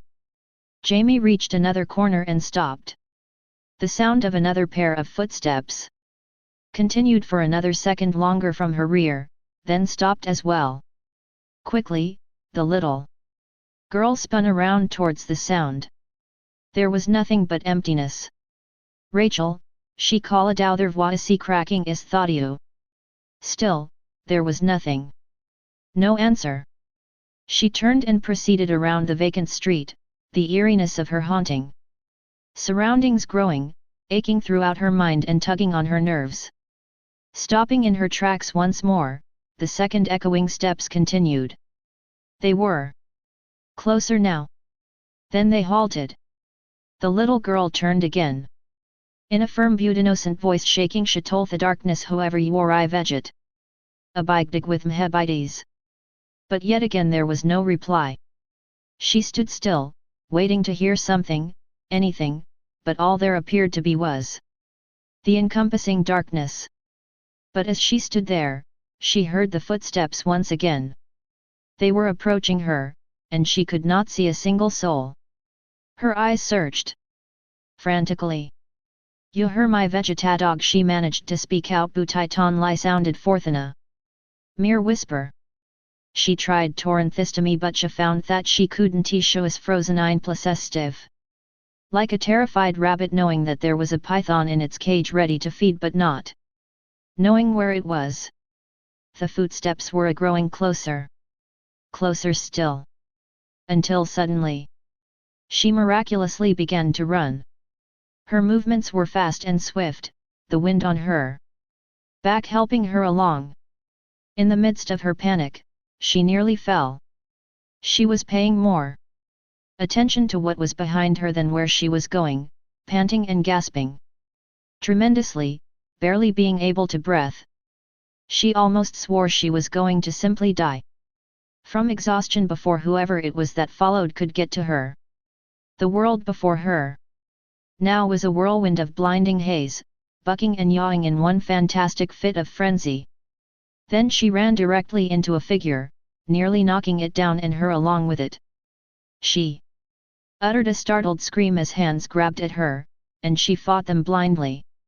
It was no use. Rachel bent down close to her. Jamie Raquel said fearfully Jamikum down Jim where have you been? After both girls caught tear breath. Raquel having been running herself, she scolded her, don't ever run off on your own at night. You hear me? Not ever. Suddenly the two girls were washed in the brightness of automobile headlights. A car swerved to the curb and stopped, and within the next second, Sheriff Meeker and Dr. Loomis began to climb out and rush over to them. Meeker was the first to cry out. Rachel Carruthers, Jamie Lloyd, thank God. The two girls were confused. But that was only part of it. What's going on? Rachel demanded. Thea Thurman with the overcoat spoke out, get in the car. As the two girls reluctantly obeyed, Loomis turned and stopped cold in his tracks. There in the distance, as far as the darkness could allow him to see and with the assistance of the car's high beams, was Michael Myers. He was simply standing there, motionless, on the sidewalk across the street. Stricken with fear, Loomis stood frozen. Meeker caught what was happening and followed the Dr. Slinov sight than he saw him. Is the team? Loomis continued his seemingly thoughtless gaze. Meeker repeated, desperate, dos them. Loomis quickly and urgently drew out his pistol. Yes. Meeker went immediately for his shotgun. Just as he was about to aim, he noticed something to his right on his side of the street, a figure standing below the dark branches of a tree. There, right before his unbelieving eyes, was a second Michael Myers. Holy shit! Just then, another Myers, a third one, appeared from out of the dark and between the shadows of two houses. What? Meeker exclaimed. Then the presence of a fourth Myers materialized from behind a Volkswagen. A fifth. A sixth. There was a whole goddamn army of them. This wasn't a dream anymore, Meeker told himself, inside his mind. This was a nightmare. One shitload of a nightmare. And he knew just like the next person did that this sort of thing just didn't happen in real life. Loomis was equally terrified. Perhaps Marezo, dear God, nanu. Loomis brought up his pistol and aimed at the first one. Just as he was about to fire, the sheriff realized something suddenly and knocked the doctor aside, Loomis pulling the trigger. The bullet went into empty air. Then there was the voice of a child crying out. Before them, across the street, the first Myers took off his mask and revealed the panic-stricken face of a tall 16-year-old. bearing freckles and long red hair. He darted into the shadows and disappeared. So did the rest. The kid between the house yelled out something which sounded like Don T-shoot. And he scurried off in kind, shouting gongrily meeker ordered theme aloud oft here gethom goddamnit theirs. A curfew I catchy hour assisandit saw e kenda angel. He turned, and saw Loomis leaning heavily against the squad car. He was trembling, exhaling terribly. You okay?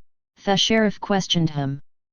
Good God, Loomis managed. I could be killadachilled. What does that make m? Then Meeker said, let's get back to the station Gethisica Charisif. But as the squad car swerved away, no one noticed the dark presence behind them. Back on the street, its reflection glimmering within the car's rearview mirror until a heartbeat later, it was gone. Chapter 22. Headlights swept over the face of the darkened police station and revealed something neither Loomis nor Meeker expected to see. The entire outer portion was in shambles. Meeker had to skid to avoid the shards of broken glass from the doors. Broken fixtures swung in the constant draft in the doorways. The squad car idled, and Meeker and Loomis crawled out, Meeker charging the two kids to remain in the back seat. Meeker and Loomis entered through the broken glass double doors, their guns ready, and a flashlight scanning. The interior was a veritable ruined nightmare. The cold breeze emanating inward from outside was blowing papers everywhere, from the lopsided desks and onto the floor, and from the floor to all corners of the room. The sheriff was about to flip on the light switch when he remembered there was no power.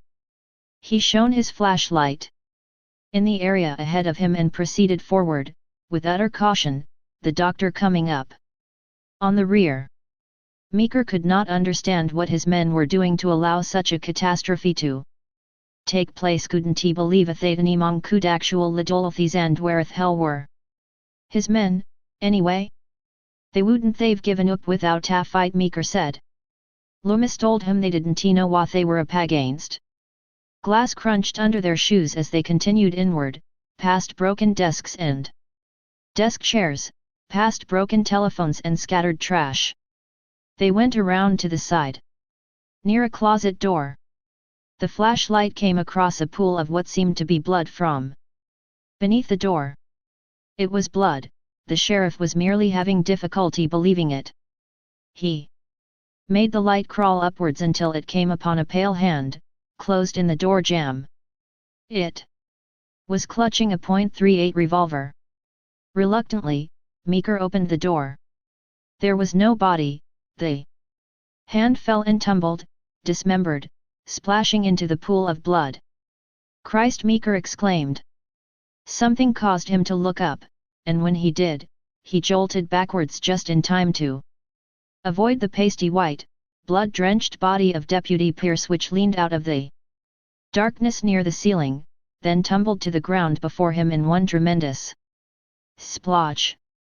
As the body met the ground, the head rolled backwards, revealing dead, unseeing eyes.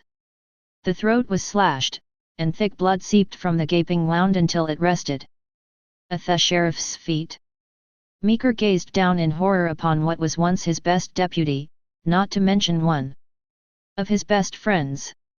His eyes momentarily refusing to leave the sight, he brought himself to speak. How can Onamando this?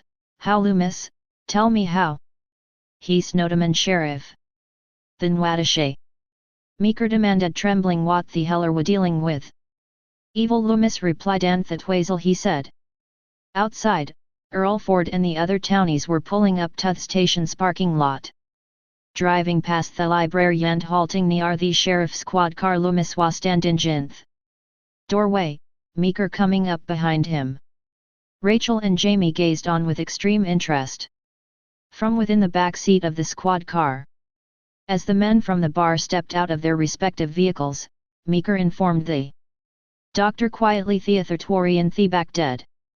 Ben Earl marched up to them. What the Samil is going on? A second man by the name of Sam Unger went towards the shattered glass doors and Peered inside. Holy shit, what the hell did these terrorists? Go home, Earl Meeker told them all, in fact weariness in his voice, intermingled with a hard stern overtone. This is Paulus Bacinus. Earl said back almost sarcastically, looks to me like you're out of business. I want some answers. I don't have the time or the patience to argue with you, the sheriff said, stepping forward past Loomis. Just go home to your families, that's where you belong. You forget who's paying your salary, sheriff. That came from Sam Unger. It was Michael Myers, Loomis said, and he caught tire and divide detention Meeker. Shot the doctor a angry glance. He's coming home to kill. Oh Jesus, Earl exclaimed softly, shocked suddenly into a perpetual fear. Michael Myers. Meeker interrupted, agitated. Leave it alone. Earl let the police hand light. But Earl was determined now, and he yelled back to the sheriff, emotionally stricken with remembrances of a time gone by.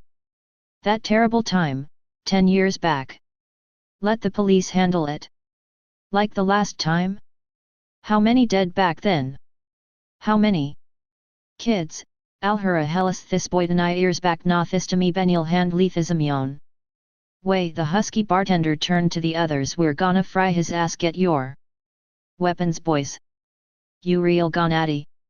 A voice broke out from the direction of the neighboring public library and behind the hibiscus bushes. How can you expect to free his ass when it don't work that way in the presence of apocalypse? The Reverend Jack Sayer stepped into view before them all, and all eyes turned. He was drunk, and he staggered his way toward the crowd. His clothes were wrinkled and bloodied, and his hair was matted and unkempt. He looked like he'd been through hell. What hell are you? Ben Meeker insisted. Mr. Sayer, Loomis called out to him. You're an old fool, you shouldn't have lingered around. I can more than imagine what you've seen tonight. I've a health a face of apocalypse, said the Reverend, and I can see no more. As he hobbled into the moonlight, black-red liquid streamed down his face in tears over. Dried blood caked in layers across his unshaven cheeks and chin, and over his lips. The sockets of his eyes were hollow craters of pus and blood, sightless, yet the man remained capable of speaking his mind. Jesus, Earl exclaimed. You're all doomed to death, proclaimed Sayer. There's no stopping it, you're all dead. You and woe viral sestan sinnet sway. Meeker hate enough turned and spoke it enough. The townies worry nio your car here. No benim readin with al. Meeker duginto hispaki tandretrivadaki from iskiring. I'm trust in jouto take Pierce's squad car and drive this man to the hospital pronto. It's a wonder he's still conscious or alive. Edel there samed pack in the front seat. You'll find some agazi and bandagestic over Isaias and help stop the bleeding. Identino what else a todo Christ. Wildo Ben Warren took the key. Christ is what I need now. Sayer continued. May God have mercy on your souls. Loomis held his tongue as the vagabond preacher was led to the last remaining deputy vehicle. Babylon incoherently under his breath. The doctor's reprimands and grief were at a loss to the situation at hand. All were at a loss, horrified, speechless. Raquel held Jamius that Wiftem looked on from within Meeker's quad car, having already seen more than enough for one night. All right then, Earl called out, show Sover, let's get this bastard. The other townies, grumbling to themselves of the vengeance they would bestow upon the grisly murderer this evening, this old evil that had once again returned, followed Earl back to their vehicles. Their Broncos and their Fords and their pickups revved and whirled, swirling and skidding until they reached the street and disappeared past the library. As soon as they had left, Meeker spun around and faced Loomis angrily. You stupid son of a bitch, you've just create a lynch mob and that friendo file yours Surya shell didn't help no neither. Without a police force, Loomis said, taking a handkerchief from his coat pocket and wiping the baldness of his head, sweat dribbling down the sides of his face. Those men may be Haddonfield sunlit offense. Meeker stepped back and shone his light once again into the ruined shambles of the building. He flicked the switch off and turning, the sheriff knew that he had enough guessing in enough shocking episodes of death. He was going to get to the bottom of this. Enkel Thutsanofabich Meyerson see and for all and he'd bidamid if he didn't egatalth. Help he was going to need. Then God help us Herr plied to Loomis. As they started back to the squad car Loomis said we still need a place for the chilled. My housemaker said immediately it's secure and I've got a shortwave in the basement we can call the state police. As they clambeed into the squad car leaving the sheriff's station nightmare behind for the time being, they disappeared into the darkness of the silent streets. It was then when the sheriff realized that hell was too goddamn moderate for describing what the remainder of the night would be like. Chapter 23. The front door to the Carruthers house swung open and Logan exited hurriedly, closing it behind him and not bothering to check the lock. His mind was on the urgency at hand, and this was no time for trivialities. He rushed from the house to the squad car. Climbed into the driver's side and started engine hasnat up the car's policy radio. Ben I'm on me way here ported in Toyton headed were ethereally. Ich know how you feel Meeker's voice came ain just get over to my house right away. Bether in 5 minutes. As he pulled out of the driveway, he thought he saw something in the rear-view mirror. He turned, seeing only darkness. But as he traveled down the street, the black figure remained within the shadows of the back seat. Motionless. Waiting. Chapter 24. Candles glowed and flickered with a subtle resplendence atop the television set and the fireplace mantel, providing a maudlin atmosphere for the two lovers embracing, stretched across the carpet below. They were lying there together, alone, and their kisses grew long and passionate as time vanished into a vague simplistic notion called the past. They were entranced inside the sheer delicacy of their intermingled world. Kelly leaned up from the carpet and gazed down dreamily upon Brady beneath her. Her long t-shirt draped downward and spread across he faded goofy sewn shirt Brady's hands moved underneath and up along the smoothness of her skin. Kelly spoke softly, let's go upstairs. I didn't want to it, Brady whispered in reply. The girl was thoroughly delighted with living rooms as much as bedrooms or anywhere for that matter. She smiled down upon him teasingly. Slowly, she slipped off her t-shirt, pulling it over her head and dropping it to one side. Her eyes were saturated into his, watching with playful curiosity the somber yet hungry expressions his face displayed. She reached behind her and unsnapped her bra. She allowed it to slide to the carpet. Her panties were reflationed as Brady CS glided across her body and downward she could see the triangle of pubic hair daintily exhibited before him. What do you think? She breathed. Brady let out a sigh of ecstasy, a thing came in heaven. He reached and pulled Kelly on top of him, and as they kissed he writhed out of his shirt and flung it over the coffee table nearby. Kelly worked her lips erotically down across the surface of his chest, her hands skimming past his sides and to his waist.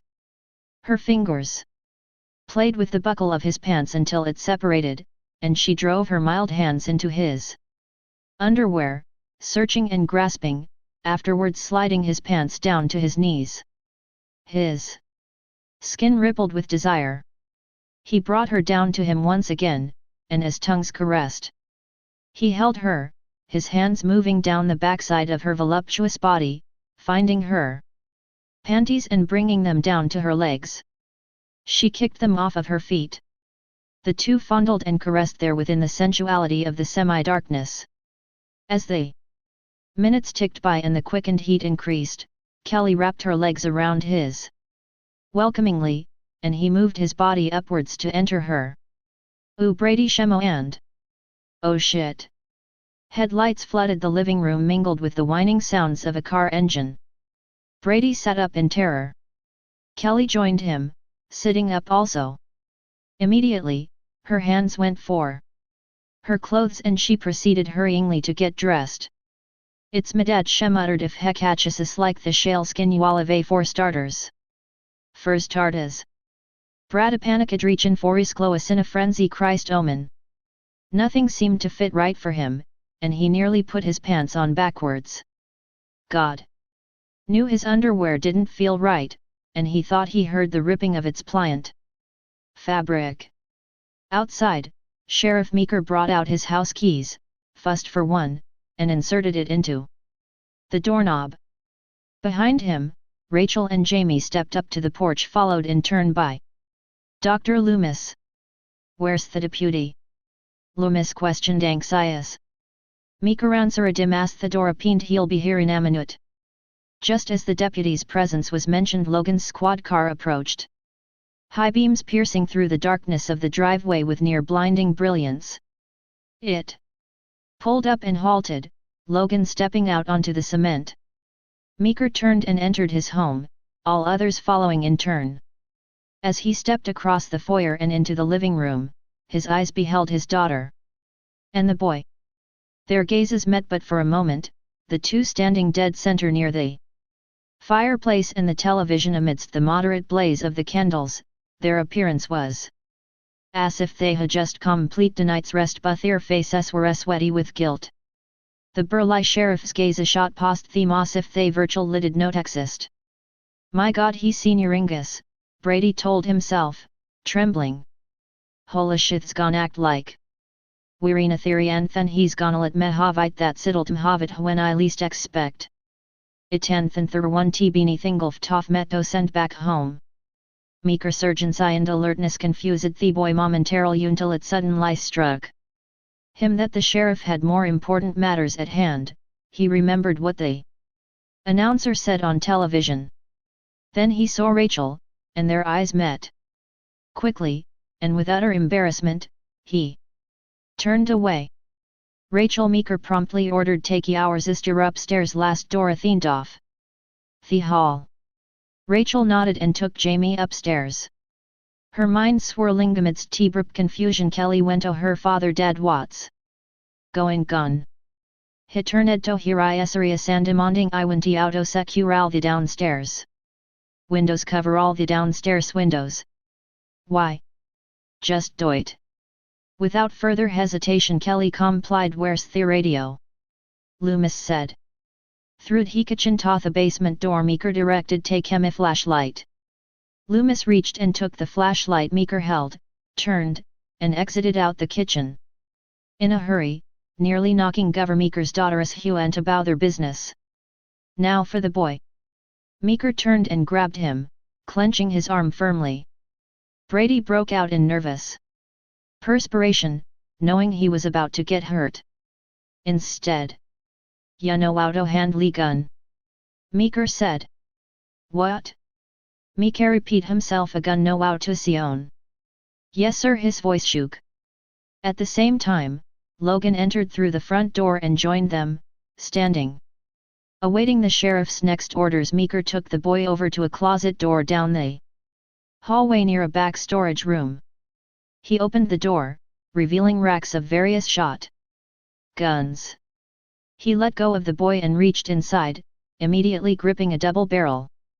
He handed it to Brady. "Think you can handle that?" "Easy enough, Brad," I said, confused. "Ya want to tell me what's happening?" "When he have time then to Logan, how I stepping up to the right. Where's your riot gun?" "In the trunk of Miss Quad was the reply. Getty." Logan turned on his heels and exited quickly back down the hallway. Meeker returned. His gaze to the innards of the closet, reached in once again, this time removing a toolbox and handing it to Brady also. "There's shells for it, hats, hot gun in there," he explained. "You'll socket a hammer and 4 boxes of roofing nails. I went auto gupinthiati can securiats on a body canjit in." Brad wasn't about to panic, but the urgency was theory and he could not deny thought if something happened should call me parents. "You just get a pint that a tick," Meeker commanded. Once again he went into the closet. And this time he pulled out an SPA's 12-gauge auto-loader. This one was for himself. As he loaded shells into the weapon with long-practiced ease, he looked back at Brady, who was disappearing down he hollow hia he catchio groping me daughter andilis that Shotgun on you. Understand? Brady understood and nodded, then fearfully went his way. Outside, Logan hustled back to the squad. As he went around its side, he noticed the rear door open and the driver side a quickly looked and saw nothing. Shrugging, he slammed the door and went over to the trunk. There was a riot gun inside the trunk, and he removed it along with 2 large boxes of shells. This was all he needed. Carrying them under one arm, he slammed the trunk down hard, and he hurried back into the house, closing the front door behind him. Inside, on the first floor of the house, Meeker assisted his daughter in locking and securing the shutters and windows. Kelly's nervousness was altogether gone, having fled and replaced by the present urgency, although deep inside she regretted the sudden intrusion on a lacious evening. She could sense her father's sharpened glances, but when she would glance back she saw him exigently tending to his business. Logan stepped up to the sheriff, riot gun in hand. Meeker turned to meet him. "Get ye outside, shutters hinstruct." Logan appeared both dazed and alert at the same time. "Watar would making sure nobody can get in here. Isn tall thighs a little paranoid." Meeker's glance was stern. "If I had seen he station house I wouldn't even ask." Logan turned again and moved down the long side hallway of the first floor. As he went, he passed a partially opened doorway, and if he had glanced within, even momentarily, he would have seen the blackened view of the figure standing motionless within the darkness, waiting in the shadows. Inside the basement, Loomis scanned the flashlight over dusty obstructions and obscurities. The basement was a dark, eerie place made up of workbenches, a couple of broken-down 10-speed bikes, an old freezer, boxes upon boxes of junk and unwanted items. His flashlight brushed into a stringy cobweb, and the doctor tore it away and stepped backwards from it. His beam then trailed down to yet another workbench. There, at the far end, was the radio. Brady passed by a window on the way down the upstairs hallway and peeked out for a second time. He could view the deputy slamming shutters closed over the windows down stairs. After another brief glimpse into the outside darkness of the streets across the way, he moved away from the window and strode through the hall to the partially opened door at the far end. Slowly, he creaked the door open further and leaned his head inside.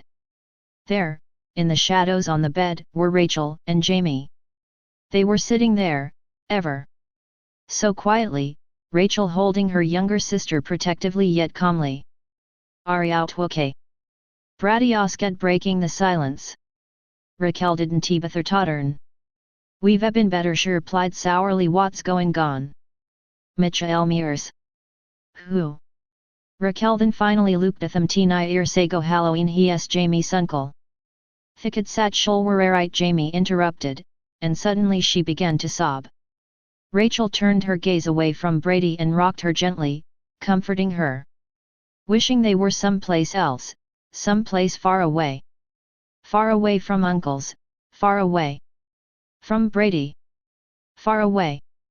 Politely, Brady retreated from the bedroom and quietly shut the door, leaving them in the darkness. At the other end of the hallway, past the staircase, Brady set down the gun and the toolbox and reached above his head to the ceiling. His fingers fumbled for the handle to the attic door, then grasped it and brought the attic staircase down. He propped it against the floor before him. Kneeling, he opened the toolbox and fished out a flashlight, closed the box once more, then brought everything into his arms and climbed the wood stairs into the dust and the blackness. "That's all the windows, Dad," Kelly proclaimed. Meeker, his daughter, and Logan now stood together near the front door, gazing around, thinking if there was anything left to do, anything they just might have overlooked. "Okay," the sheriff said. "Then Logan, went you here and the front door here's deadbolt kayet." "Thanks," he said, not knowing why he tonight the key from the sheriff turned placed the key in the deadbolt, and turned it. The bolt flew home with a dull clack. Weary secure meeker said it paid locked the back door this is the only way in or out. Off the house. After another glance toward the door, he turned and went into the kitchen in the direction of the basement staircase. Logan surveyed the foyer momentarily, then, turning, he accidentally bumped into Kelly. The seriousness had left her eyes, replaced with an enticing glare. She grabbed the riot gun barrel with her left hand and, before the stunned deputy, gently stroked it. Suggestively. Logan then tugged it from her back off Kelly like hemijab. Playfully sticktively Kelly stepped closer to him just wonder if it was loaded. Kelly brushed past the deputy and moved off, past the living room candles and into the long side hallway, disappearing. Logan scratched his head feverishly, then, turning to the rear of the door, wondered what would happen next, and whispered a prayer for daylight. Chapter 25. Haddonfield Park, or the Terry Grounds as it was sometimes called for a reason long forgotten by most, was the blackest part of town at night.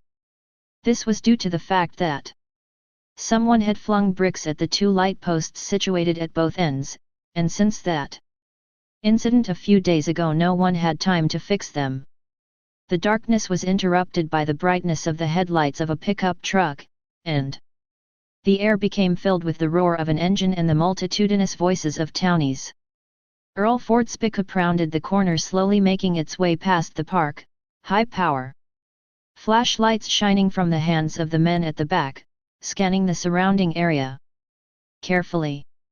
On the opposite side of the street, their beams came across driveways and trash cans, piles of deadened leaves and the front porches of various shaped houses, some bearing the flicker of candles from behind closed drapes within the windows.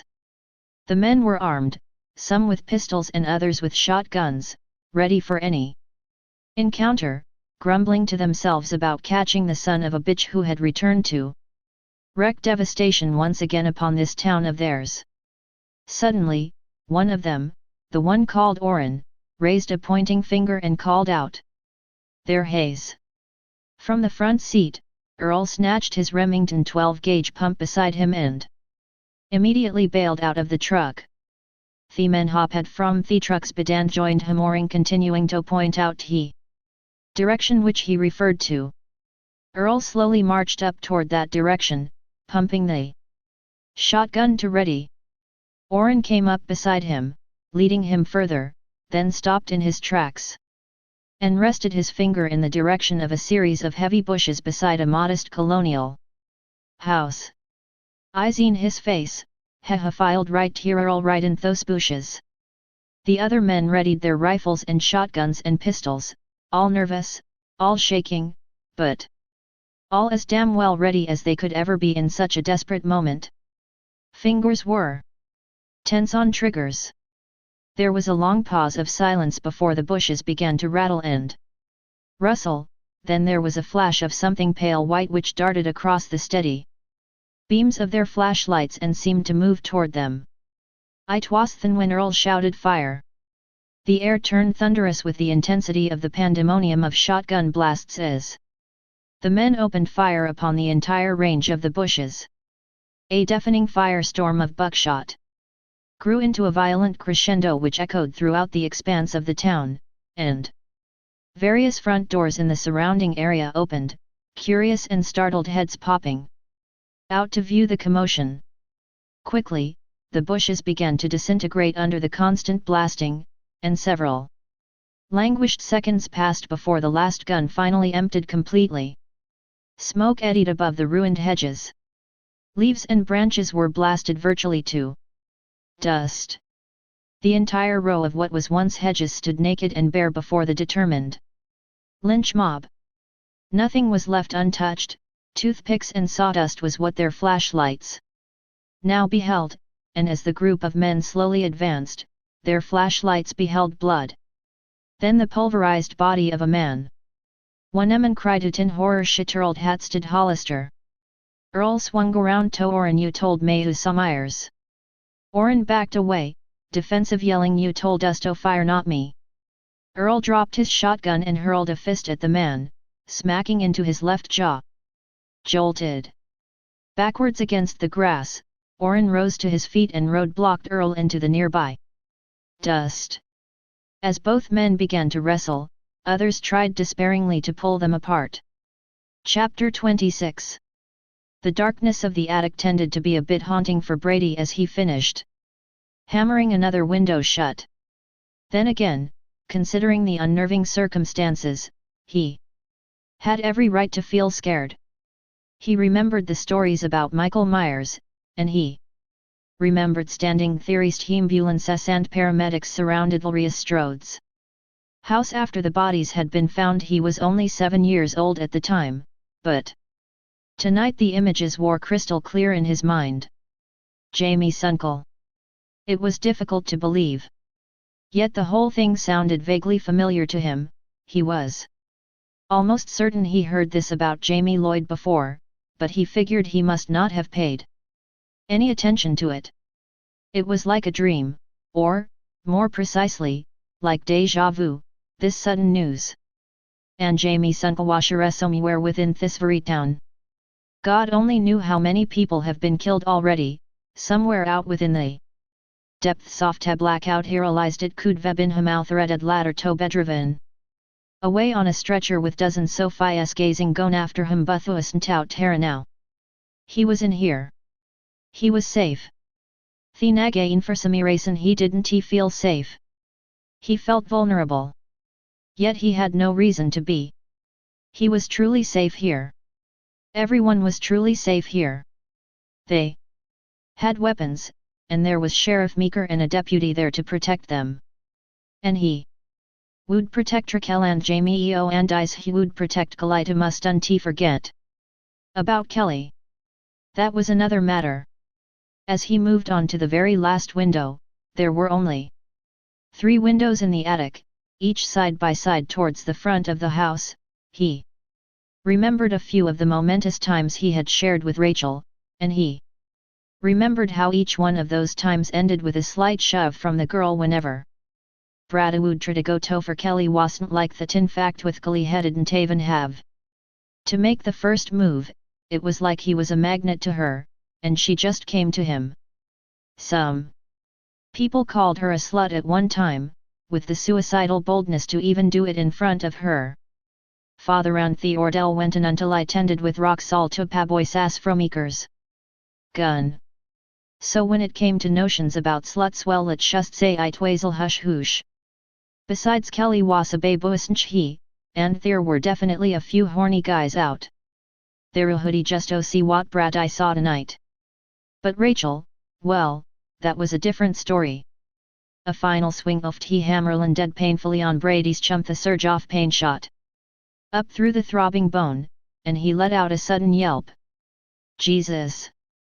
He heard a sound from behind him. Something fell from somewhere in the attic's far side. Startled, nearly forgetting his aching thumb, Brady reached for his flashlight, groping. He could only see a slight portion of what the moonlight allowed him to see, and the darkness of the room encompassed the space where the flashlight was supposed to be. As soon as he found it, it toppled over and rolled away from his grip. Finally, he retrieved it and flicked it on. He began to scan the room. Silence. Hoist it, Brady called. As far as he could see, the attic was vacant. There was nothing but clutter and stored memorabilia, old picture frames and dusty paintings, archaic sculptures, prescriptive metal objects in a box full of what seemed to be dartboards. His flashlight beam then centered on a moose head rocking, slowing into a halt. Cautiously, Brady advanced deeper into the room, occasionally glancing back at his shotgun resting propped up against the wall where he finished the windows. The blackness descended behind him and he continued, and his figure was chased by numerous shadows. Still, he found nothing. Rachel stared blankly out the room's window. She gazed down upon the deserted streets across the way, the only illumination being that of the moonlight. Her eyes had become accustomed to the dark. Her thoughts were on fear, on Brady, on the night. She realized she was growing to hate Halloween. Everything bad happened on Halloween and she didn't know why. Come to think of it, the same rang true for all holidays. She couldn't understand it. She'd ponder upon it in depth later, for all she could do was continue to gaze blankly out this window, the possibility of certain doom for both herself and for her foster sister hanging over her head like a curse. Yes, she was afraid, death lie afraid, but shek news him ostuntlet jamik no shoes. Rachel was there to protect her foster sister. And the only way to protect your foster sister from the nightmare man was to not have any nightmares yourself. Right? Rachel managed to move. She turned slightly to Jamie, whose figure she could see on the bed. She was sitting there motionless, gazing down into the palms of her hands. Rachel then stood and crossed over to her, kneeling down beside her. She spoke in a soft comforter whisper, I went out Talia down and tried to go to sleep. I can't sleep, the little girl responded, gazing up at her darkened outline. The nightmare man will come, he'll get me. Lovingly, Rachel lay Jamie backwards on the bed and pulled a folded comforter up and over her arms. She had to be delicate, for Jamie was a delicate little 6-year-old. Nobody's gonna jit ya while I'm around, Raquel told her. She felt for her sister share and gently caressed it. Promise. Promise, she replied. Now close your eyes, Jamie said. Can we go home soon? Rachel. Raquel hot momentarily, then Ray also do another pause real soon. Now The flashlight flickered in Loomis' hands. He firmly tapped it with his palm in it. Resumed to shine upon the front of hesh hortwave radios instruments. He was standing stooping over the sheriff's shoulders as the sheriff sat before a device adjustingitus was necessary. How was it powered? Loomis asked him. Batteries was plan and gauge generator for the house next week wishy hadn't twite. After making the proper final adjustments, Meeker drew the radio microphone to his lips. He spoke in toit, this is Squawk 750 Haddonfield Broadcasting on State Police Emergency Frequency San Iona Herm. The radio hissed in reply. Downstairs, Kelly proceeded to make coffee by candlelight, boiling water in a kettle over a gas flame burner in the kitchen. She possessed only one candle, the remainder were in the living room and foyer. Jiving company to Logan Hood Pula do Painizikara and sat there with the riot gun in his lap. He seemed to be alert, and whenever Kelly glanced his way she could see that his eyes rarely wandered far from the front door. As she stood watching him, she remembered the intimacy between herself and Brady. That evening, she was stricken with an overwhelming sense of disappointment, but she realized that there was simply nothing she could do at the moment. Besides, her father was there. Oh well, she had enough to worry about. There was no power, and there was a crazed lunatic or somewhere out on the streets. Things couldn't really get any worse, could they? The wind outside rustled branches against the window glass, momentarily startling her. She took a second to glance around the empty kitchen. Like most children, she used to be afraid of the dark. She experienced a slight chill and told herself that there was nothing to fear but the dark itself.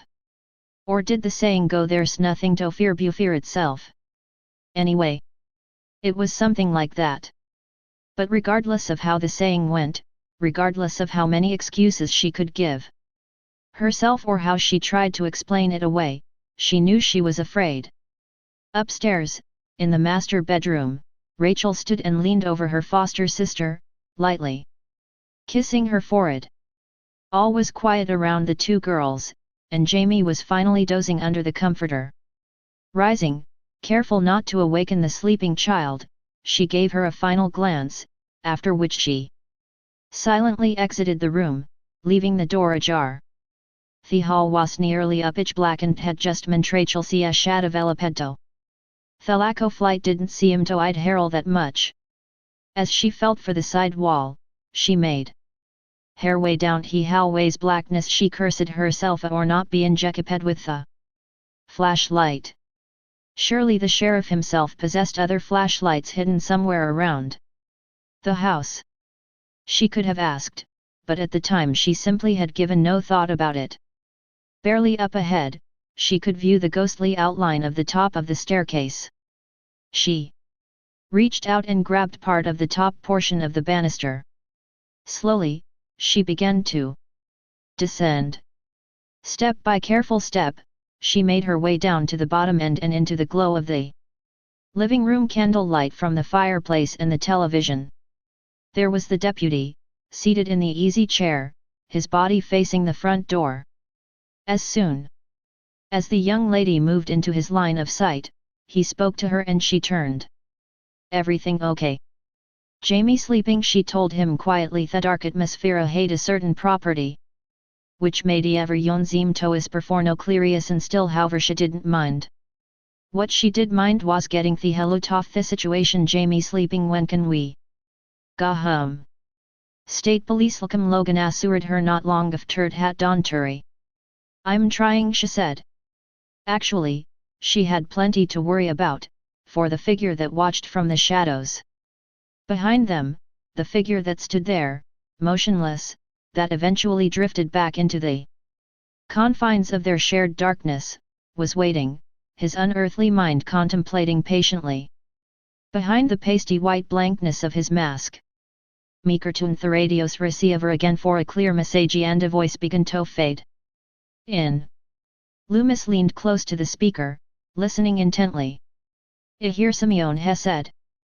From the radio came a low, semi-raspy utterance, then the voice came in more lucid.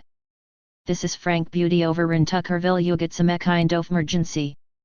"Thank Christ," Meeker exclaimed the nine to the microphone. "Yes, hi suspend Meeker. The sheriff over in Haddonfield ur power and phonally neezera down and we veget a killer. Lucy inner streets Michael Myers." The voice sounded perplexed and aired this kinda Halloween prank. Meeker's voice ostens this isn't Tajoko need the state police and we need them now.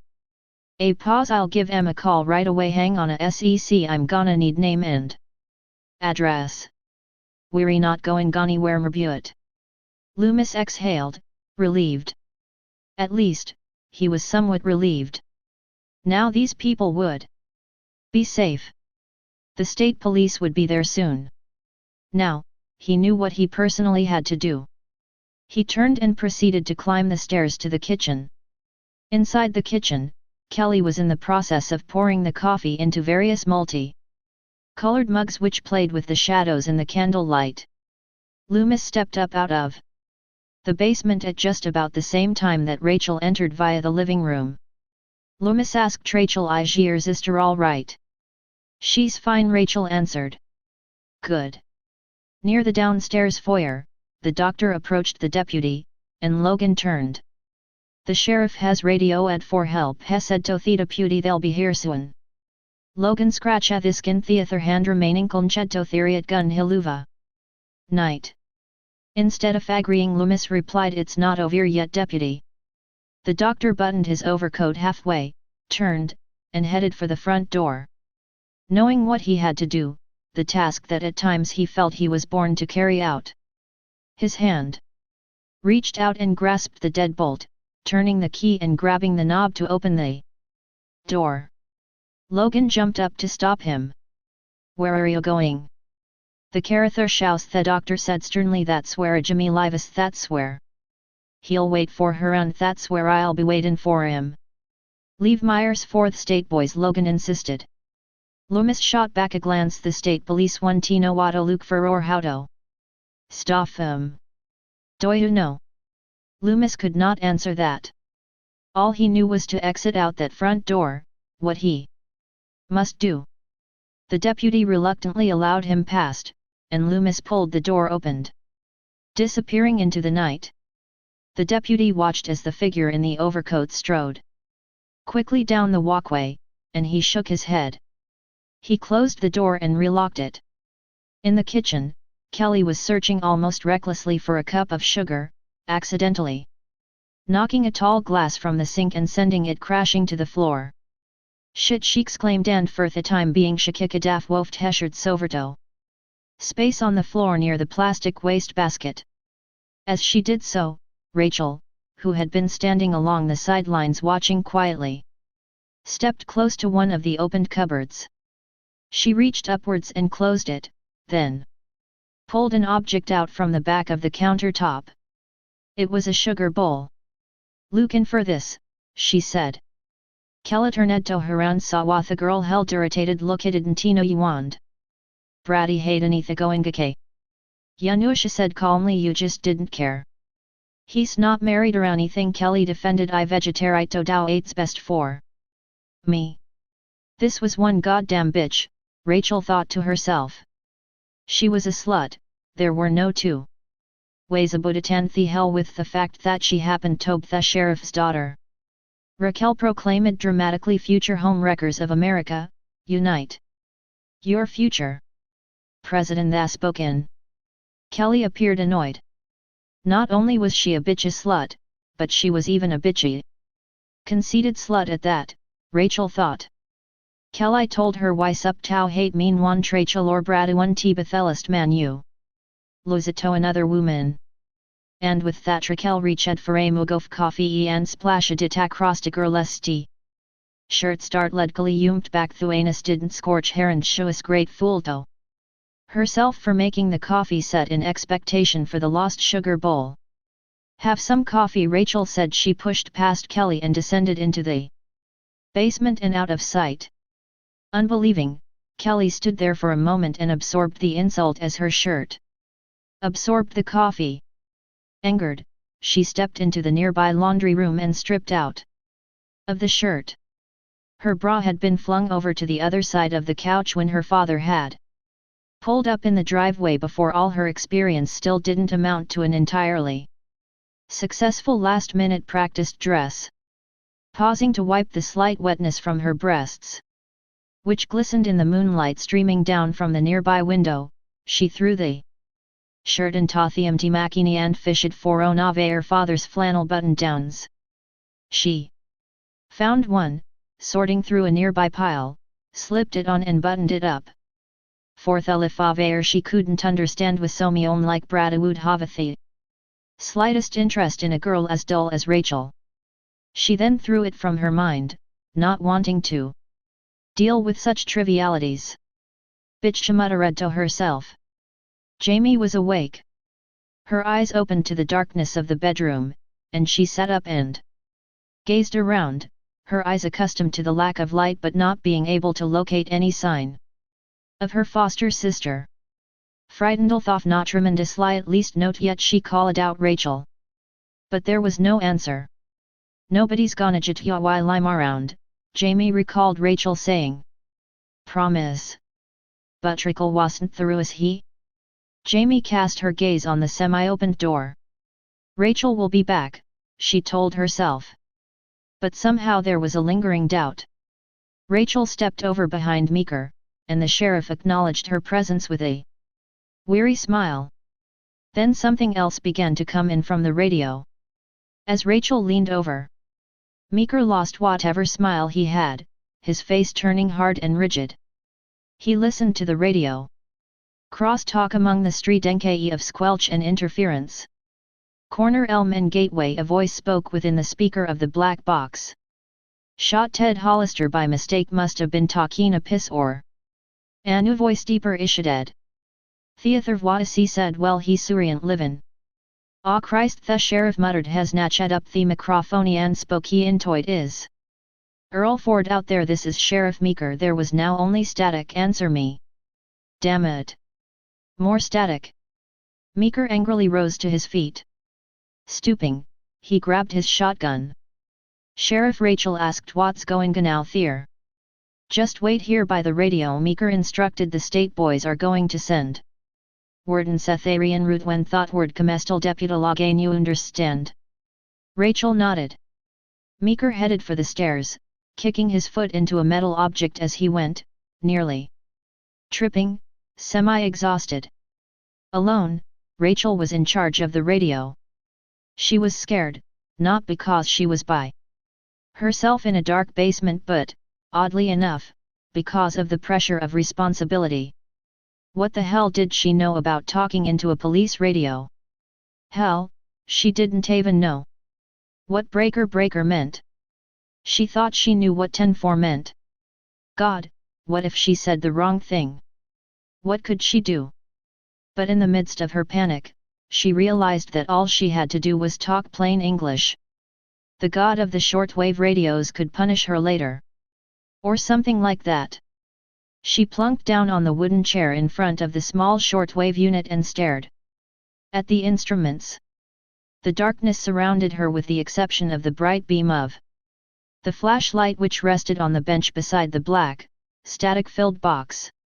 She decided she would only touch it if someone called for her.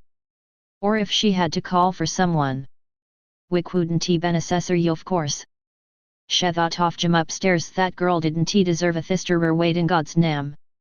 Would allo something like thisto happen to such a sweet little girl as he, it just didn't he. Seem fair but the against world didn't seem fair. Nothing seemed fair anymore. But there she sat, waiting impatiently for the state police to come and rid the night of the darkness. Out in the foyer, Sheriff Meeker turned the key which opened the deadbolt to the front door. Logan jumped to his feet from the easy chair and went to him. Before the sheriff stepped outside, he checked his shotgun momentarily. Then to the deputy he's I'll beetlemand gateway doubt he'll be back before the troopers gather but maybe you out to statle they do. Meeker said I've got a town full of beer bellies running around the dark with shotguns who's next, somebody's wife, somebody's kid, I can sit before that not end. Carry a botch. As Meeker proceeded to exit Logan stopped him watchy ourself out here ben those beer bellies aren't the libid news on the streets. Just keep his door locked the sheriff said Andoriasapan. Logan closed the front door once again and threw the lock in place, leaving the key in the mechanism. Sighing, he turned and proceeded back to the easy chair with his riot gun in hand. Chapter 27. In the kitchen, Kelly readied the coffee for serving and set a steaming mug on a metal tray. Taking the tray with her, she walked towards the kitchen exit in the direction of the living room. The candle at the sink flickered with the soft breeze of her movements. On her way out, she banged her foot in the darkness of the space beside her, stubbing a bare toe against the leg of the kitchen table. Shit! She could feel the vibrations of the swirling of the coffee within the mug, but she could not detect whether or not it spilled. She despised the darkness and cursed it, setting the tray down and massaging her throbbing toe. Why the hell did there have to be a goddamn power outage this night for, anyway?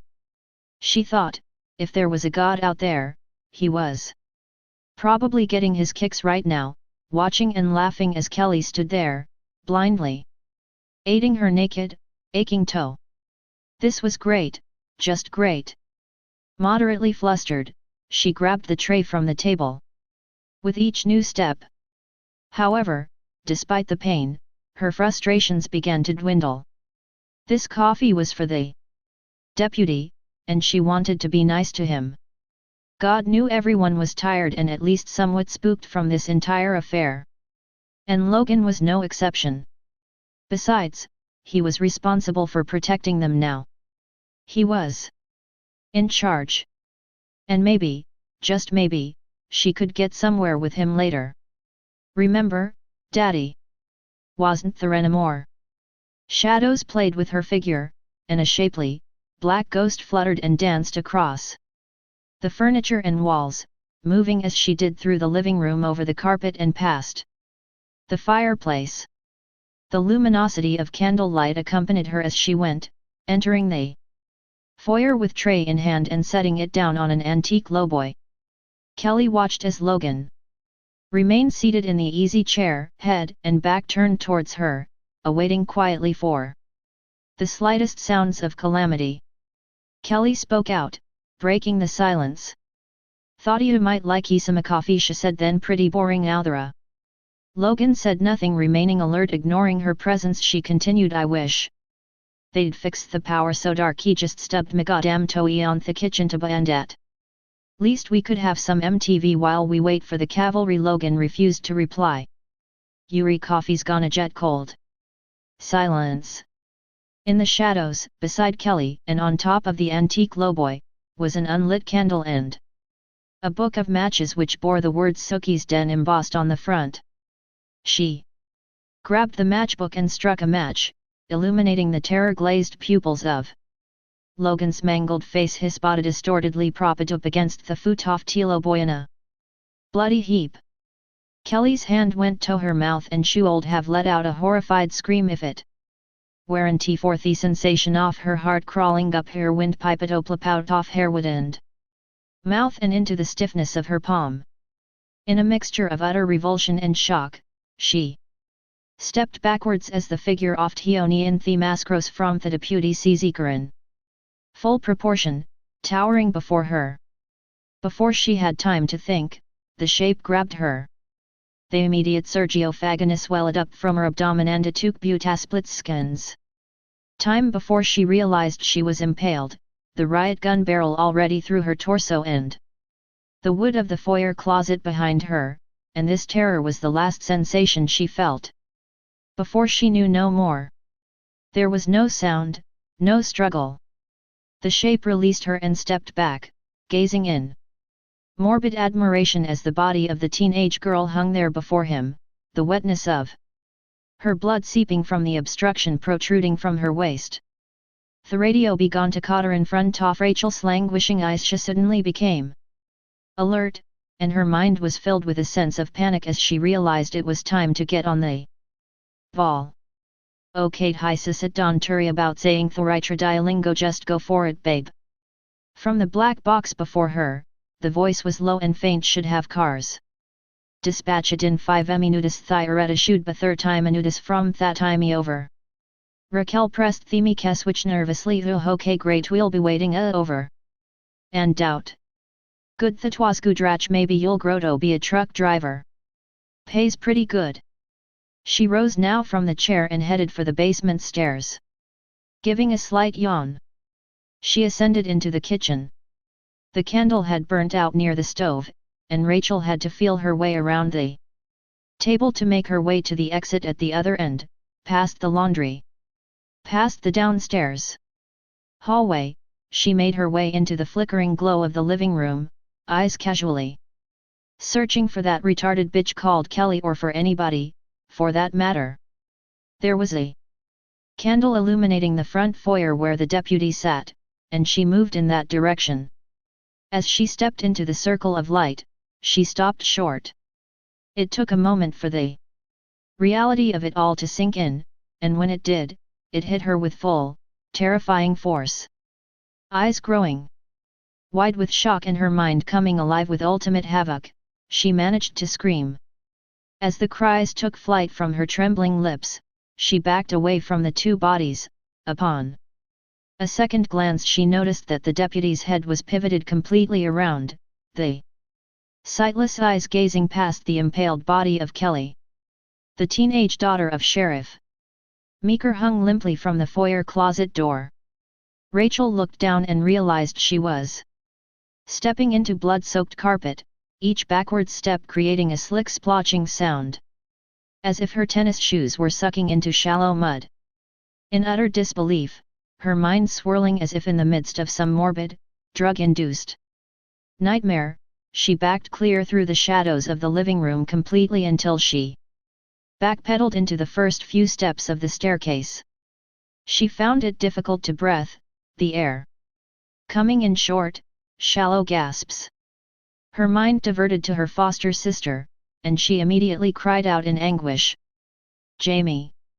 She quickly scrambled up the staircase toward the darkened depths of the second floor. Falling and attempting to relocate her footing, constantly spinning her head toward the nightmare over her shoulder and below. Finally, she made it to the upstairs hallway and rose completely to her feet. She ran, and when she arrived at the threshold of the master bedroom, threw the door opened at once. The bed was empty. The room was empty. Her eyes searched frantically. There was no Jamie. Her hand made for the light switch. Before she remembered, there was no more light. A thought came across her mind: there may never be light ever again. She stepped back in panic from Theorem's emptiness, turned and headed on again for the staircase. Continuing to run, she descended into the candlelight of the downstairs living room. Oh God, she panted, and for another moment lost hold of her sense of direction, her vision in a blur. She found her legs taking her down the hallway to her left. She thought it was her left, and as she turned the corner into one of the rooms, she came upon the darkened figure. Hands shot out to her, grasping her shoulders painfully, and she let out yet another terrified scream. It was Brady, shocked. "What's going on?" Raquel couldn't catch her breath. Instead, her words came out in stutters and gasps. "Gotta find Jamie. What we vegato dois get the hell outta here!" Rachel shrieked. "Not without Jamie. Look at those atwa back there," Brady yelled. "Do you really think Brady stands a chance? She's not dead." Brady let go of her and ran from the hallway and out into the foyer, Rachel following after him mindlessly. He reached for the deadbolt, then his fingers stopped short as his eyes beheld that through and takey something clinked across he section off the floor where the carpet ended, and he looked down. There, at his feet, was the end of the deadbolt key. A glance upwards revealed the other end stuck within the keyhole. Brada panicadan turned to Rachel as theory another key, answer me. I didn't know. Raquel yelled back. Stand back. Brady brought up his double-barrel shotgun and fired into the deadbolt, shattering and blasting away the surface wood. The two stepped back as the splintered wood revealed a solid steel underlay. "It's metal," Brady exclaimed. "Goddamn metal! Raquel ukdadite watst hat mean. It means weary trapade in this house." Rachel turned suddenly and rushed toward the stairs. Brady followed her.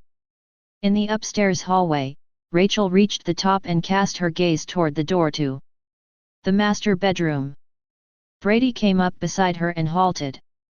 As they both watched, the master bedroom door began to creak open, revealing nothing but shadows beyond. Upon pausing for a quick decision, Rachel took a tentative step forward. "Jamie," she called. The door gaped open like a huge hollow mouth of a giant, its mystery beckoned her. And she hesitantly proceeded to oblige. At the opposite end of the hall, another door opened along the side, and amidst the sounds of a toilet flushing, out stepped the 6-year-old Jamie. Brady glanced her way, but there was little time to be relieved. At the master bedroom threshold stood the motionless figure of the shape as if he simply materialized. Jamie screamed. "Get back!" Brady shouted, motioning Rachel get back. Rachel stumbled away as the towering shape began to advance upon them. Brady stood there, his shotgun up, aimed and ready, and he pulled the trigger. Nothing but dead clicks. He forgot to reload. Shit! The shape continued down the dark hallway rather quickly now, and Rachel scrambled over to her foster sister and grabbed her into her arms desperately. Just as desperately, Brady removed shells from his front jeans pocket and fumbled with them clumsily, hands shaking, until he finally broke down the shotgun. Turning he managed an final glance Ajamias the little girl shouted up. "Rachel, go up!" Rachel saw the attic stairs behind her and immediately began to climb them as fast as she could, her feet stumbling over empty space, her hands helping the little girl in front and above her. Just as Brady managed the shotgun ready, the shape was upon him. It was too late. A shadowy hand reached out and fingers quickly grasped the muzzle as Brady fired into the side wall, creating a wooden crater to the things left. Without further pause, the shape heaved the teenager into the wall, a single powerful thrust, and Brady felt instant, sharp Pains as ribs snapped inside him. He wailed. Using the shotgun stock as a club, the boy managed a furious swing through the air which cracked across a dark figure's temple, rocking the shape on his heels. Brady sprawled sideways, his world a fearful frenzy. Whirling in every direction, his mind barely being able to issue a single thought. Son of a bitch. All he could do was swing the double barrel, using the might of both hands as he did so. Blindly at first, hitting through the air and creating a short whistling sound. His thoughts began to form gradually once more, and he thought he managed another fortunate strike. Until he realized that the shape had caught the gun once again in its grip, and within the same moment it was out of his hands completely and flinging through the air. Before he realized it, something, perhaps the gun itself or the shape, shardened fist the kudental. What dove into Brady's face, snapping his jaw and breaking teeth. The teenager then reeled into the hallway, scarpet at the shape's feet. With his remaining strength, Brady brought himself up along the side of the wall and staggered back upright. He brought a quivering hand to his face and felt the thick wetness of his own blood. Leaning forward and facing the shape, he stood there, frantic, wondering what the hell to do next. If he didn't do anything, he would surely die. If he did something, he would find himself dead anyway. But if he managed to do something right, if, by the grace of God, he managed to kill the thing, he would become the town hero. Crazily, he snickered at the absurdity. Nevertheless, he threw out a hard right towards the shape, connecting the shape's head rolling to one side against the other wall. Brady was stunned at his own strength, and for one single final moment, he thought deliriously that he would win. He managed another right, his confidence building. The shape lunged out suddenly and grabbed the boy's fist, bonus cracked and popped. And as the hallway became filled with Brady's cries of utter agony, he at once felt a tremendous hand grabbing hold of his skull, pressing, palms forcing to meet through intervening bone. Inside the darkness of the attic, Rachel and Jamie were cowering within the far corner. When they heard Brady's screams below, the screams top had abruptly punctuated with wet crack of bone. The older girl had managed to close the attic door, and upon hearing the sudden silence below, she rushed back feverishly and proceeded to throw chairs and tables, anything she could find, against the door. On the other side, the shape shan't grabbed the doorknob and forced the door open, foot by foot, until Rachel gave an urgent shriek and gave up, retreating back to the corner with her foster sister. Cowering again with Jamie holding her close, she cried out to the figure, "Leave us alone. Please. Leave us alone." After a anguished moment, Trickle cast their gaze upon Brady's toolbox. "Let go. Jamie," she anxiously rushed for it. She grabbed it, her mind and body overlooking the weight of the thing, which, normally for a girl her size, could have been quite heavy, and she threw it against one of the windows. The box smashed through boisterously, shards of glass flying onto the attic floor. Outside, there was a narrow lip on which to stand, beyond that was a 2.5 story drop into the night. Carefully, Rachel leaned over and grabbed Jamie, pulling her up and onto her back. Desperately, the little girl held on, clenching.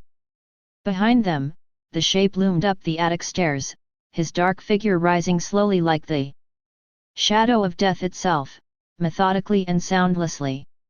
Rachel called out to Jamie before they set out to flee. "Hang tight, Jamie."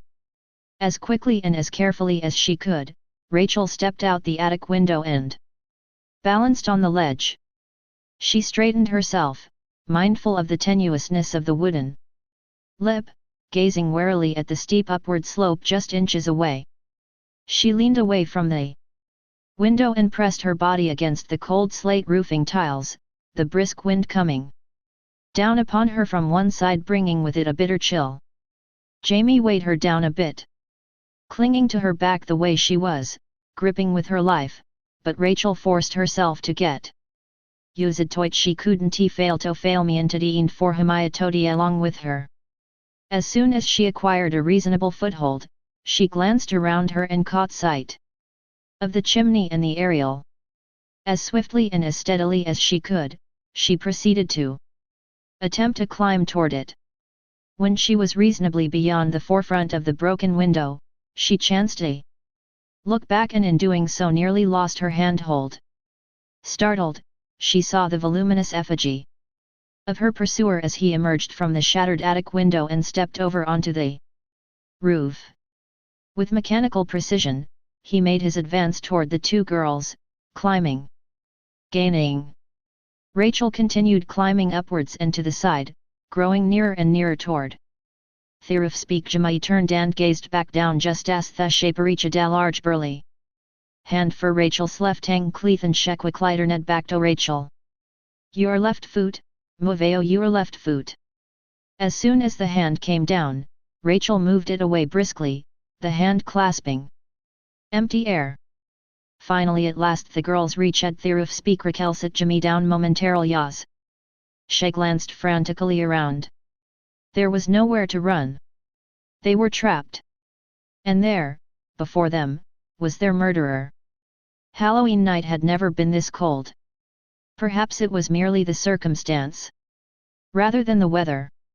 Nevertheless, Rachel and Jamie were quite helpless there, on the Vera top off Sheriff Meeker's roof and Jamie sun Cluis Thredirect Libafora Themria Ditto. Kill.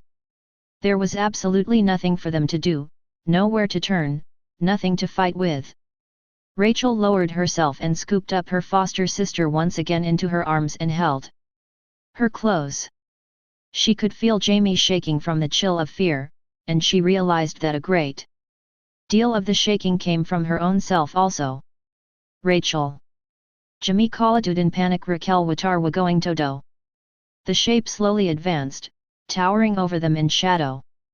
Rachel tried to keep her foster sister calm, brushing her fingers gently through her hair. Nervously try to go to sleep sweetheart. Jamie laid her head on Rachel's shoulder and shut her eyes it was then that Rachel looked out into the darkness and spotted something. A tree branch it was over Thirif's far side a bit marathon stretch away boot close. Enough for a slim chance of escape. Quickly, just as the dark figure moved upon them mere steps away, Rachel hurried Jamie over to the branch and turned her over towards it. Jamie she told her I went auto grab the branch and climb down. That tree I went auto hurry.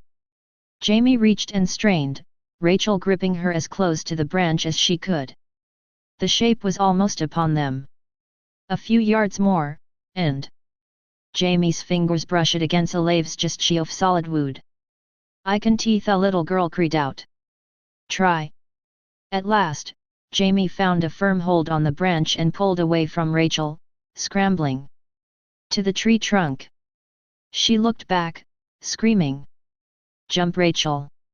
Just as the shape came upon her, she took to the air toward the tree.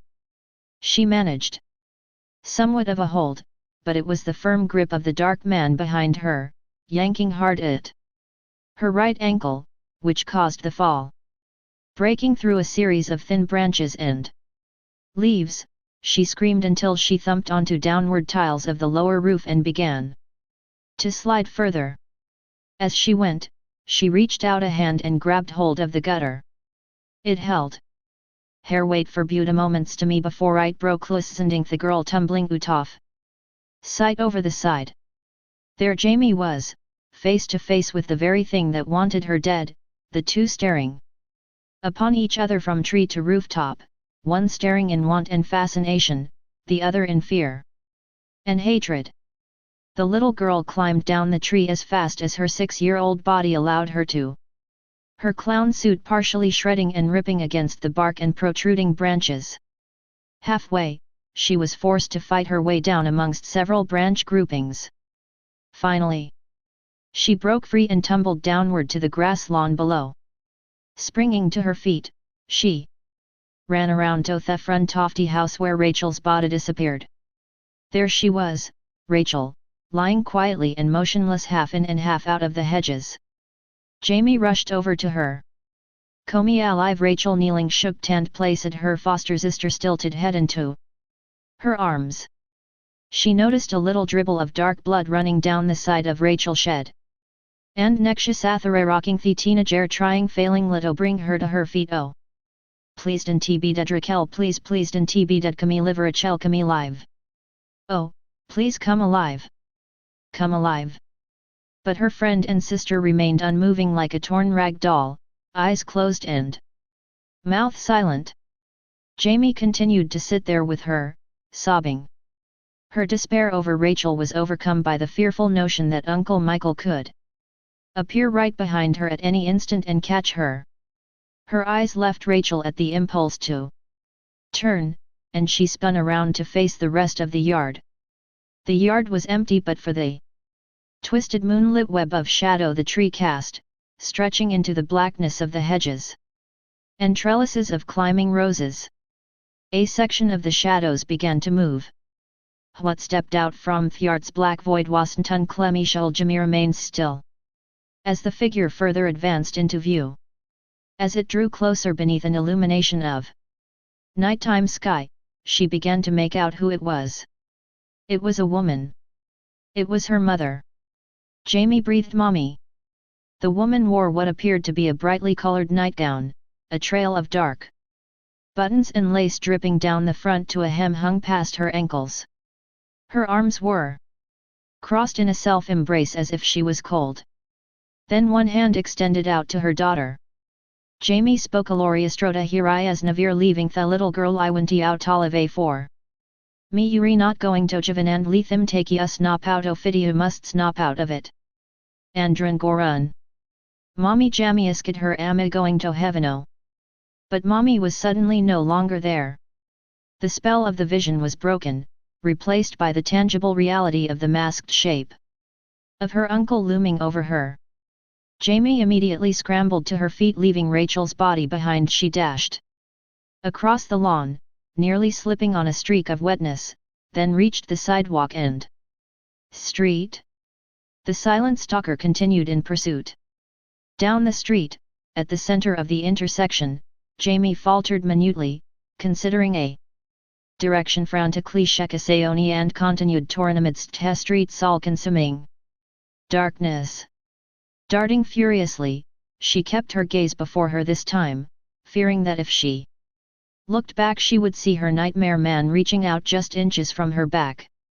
In reality, the shadowy shape was in the distance, walking, seemingly taking its time as if in all confidence at winning its prey. As she ran, she cried out, hoping someone in the town would oblige her, praying someone would be able to hide her and save her. Help, somebody help me. As she went, doors began to open around her, but as soon as they opened, they closed just as quickly, and the sounds of locks and deadbolts echoed and rang through her ears and fed her terror and helplessness. Somebody please help me. But there was no use. The nightmare man did not stop coming. He would never stop. Chapter 28. Jamie rounded the black street corner, silence encompassing her with the exception of her exhausted gasps for breath. She stopped momentarily, resting at the sidewalk, leaning against the shadowy outline of a birch tree. She cast her gaze behind her, expecting her pursuer to be close at hand. As she looked, she saw no one. There was only the wind and the night. More concerned than ever, she shot glances all around her, expecting to see the shape elsewhere in an unexpected spot, stalking her from somewhere, ready to attack his victim. All was still silent. As much as she could see through the night, the little girl saw nothing of the thing that chased her down the streets. She realized that she would much rather see him, knowing where he was, than suddenly stumble directly into his grip. She even glanced up into the thickness of the birch tree. Nothing. Nothing anywhere. But she hadn't contemplating the Thurstalker might possibly be around the bulkoft tree, and when she backed blindly into the figure, she screamed. It was him. No, wait. The figure was much shorter. It knelt down, and Jamie found herself face to face with a wearisome and concerned Dr. Loomis. "What are you doing out there alone?" he demanded. At first Jamie didn't know what exactly to say. Her mind was a whirlwind. But then the words did come and she spoke them out. "Everybody's dead, then softy I just want to go home." "No," Loomis said, "I've just come from there. That's the first place he look for you." The doctor rose back to his feet and tonight the little girl shan't he would have fell there. Nervous trembling if it weren't for the trembling his own hand generated itself.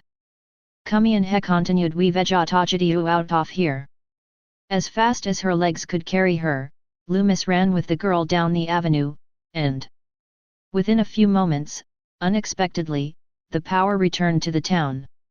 Porch lights, street lights, even the sounds of television sets, suddenly popped on. The streets of Haddonfield were illuminated once again. The two were somewhat relieved, but the strict meaning of the word was far from what they actually felt. Loomis' mind was feverishly working on a location in which to hide. He knew, in reality, that there was no such place. Reaching into the inside of his overcoat, he pulled out his 9mm pistol and held it firmly, expecting anything. As they went, Jamie called out to him, "Is me uncle really the boogeyman?" "I misery Jamie," Loomis told her, "beauty, our uncle is something fair worse." Chapter 29. A few lights came alive at Haddonfield Elementary School. During the night most of the usual lights clicked off by the commands of a timer, leaving on a few outside entrance lights. The school was illuminated just enough now as the city's power returned driving away two young lovers from the bushes near the kindergarten classrooms. It wasn't merely the sudden appearance of light which spooked them into dressing as did Brady and Kelly, but the presence of people. What looked like an older man in a shadowy overcoat with a little girl at his hand. They made their way under the light, the two heading their way indeed turned out to be what they had guessed. The man and girl were actually hurrying, running, in the direction of the main entrance. As Dr. Loomis and Jamie made their way across the sidewalk, passing a short, chain-link fence, toward the grade school building, they slowed, nearly exhausted. The night wind blew the swings on their chains in the playground beside them, the sound of shackles ringing through the darkness. The main doors were chained and padlocked. Using his gun muzzle, Loomis broke the glass window on and off the doors set and ga face an arouse alarm. Jamie Shantz went to her ears. She stepped back as the doctor aimed the gun at the chains and shot them apart. He pulled the doors open. Loomis turned to the girl come in. Inside, the school was sectioned by long hallways, complete with endless trails of lockers, glass display cases with various trophies, pictures, and lopsided artwork, and never-ending classroom doors. Frightening shadows and engulfing darkness accented the eerie scenery. The alarm continued with its boisterous wailing. "We'll hear sirens soon," Loomis continued. Jamie looked at them as they moved down the corridor, then Wilbsov. "Yes." Jamie continued, her gaze "You'dn't believe a thought, do you?" Loomis wasn't for a moment the new very intuitive. "I saw Mom at night." "What?" Loomis said, startled. "That's not possible." "I think I was dreaming, but I was awake." "Ya were going in ta shock honeymoon shoot ga through wadi war ta night." "Misto fala yearly hourage ya were seeing wadio and teto see." Together, they passed main offices, a conference room, a janitor's closet, the hallways. Shadowed corner was only a few feet away. Suddenly the shape of Michael Myers stepped out before them and lunged toward Loomis, grabbing him, hurling him through a nearby office glass door. The deafening sound of shattering safety glass thundered above the wails of the grade school's alarm raping the silent hallways. Panicked Jamie turned and fled, shrieking, running down the hallway for escape, and at the dark figure's feet Dr. Loomis settled into bloody unconsciousness. There seemed to be no escape for the little girl. Her mind raced through her Consciousness, telling her that this task of being chased, being stalked relentlessly, was her destiny, a living nightmare that would never end. She fled down the maze of hallways and around corridors, missing the exit, thinking she may very well be safer within the confines of the school than out again on the streets. Perhaps she could find some place really quiet to hide, some place deep within this grade school labyrinth. The hallways, blind corners and stairways seemed to be endless, as was her fleeing and her ability to flee.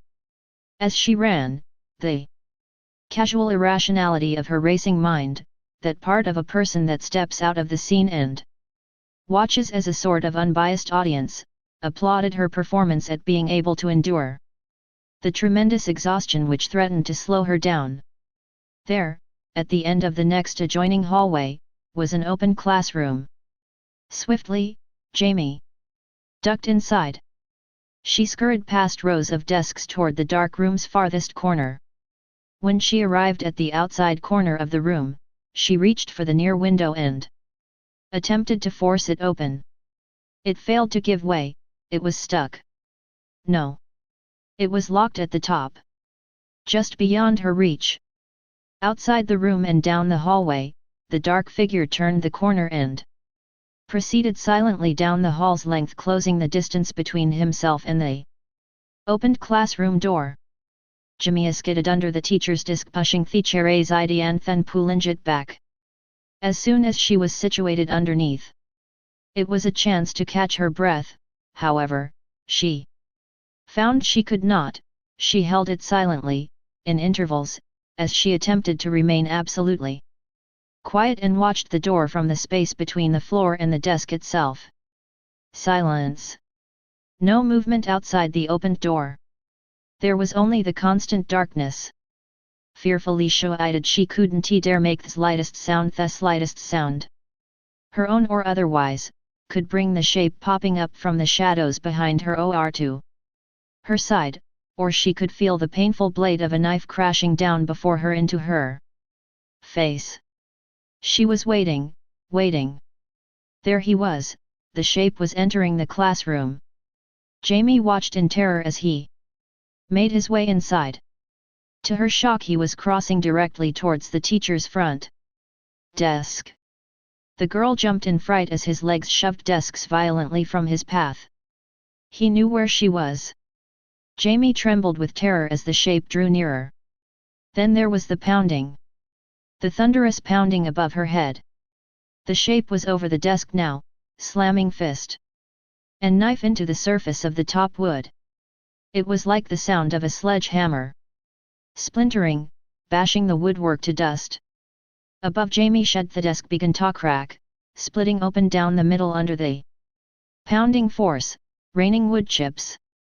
Desperately, Jamie slid from the space between the desk and the floor and jumped to her feet. She began to race, terrified and screaming. Dodging the desks, disappearing out of the room, the shape missing her by a millimeter as her hair danced through his fingers as she ran away.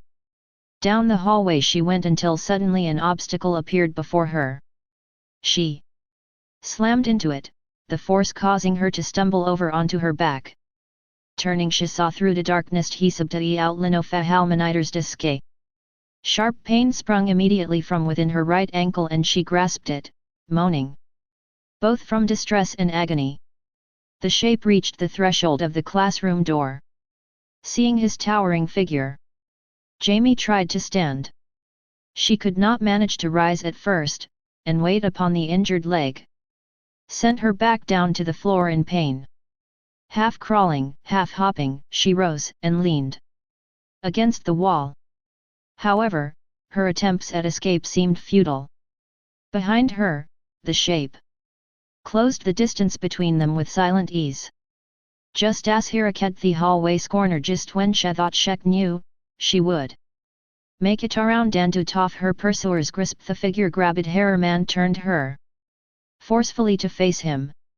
There she was, face to face with the pasty white Halloween mask of death, his steady breathing a steady counterpoint to the relentless sound of the school alarm. She knew now that there was truly no escape. She knew she was finally about to die. Jamie uttered forth one last scream as the blade from her executioner came down, slicing through the air. Then there was steam. No, it was more than steam, it was the sudden freezing vapors of smoke which appeared between them.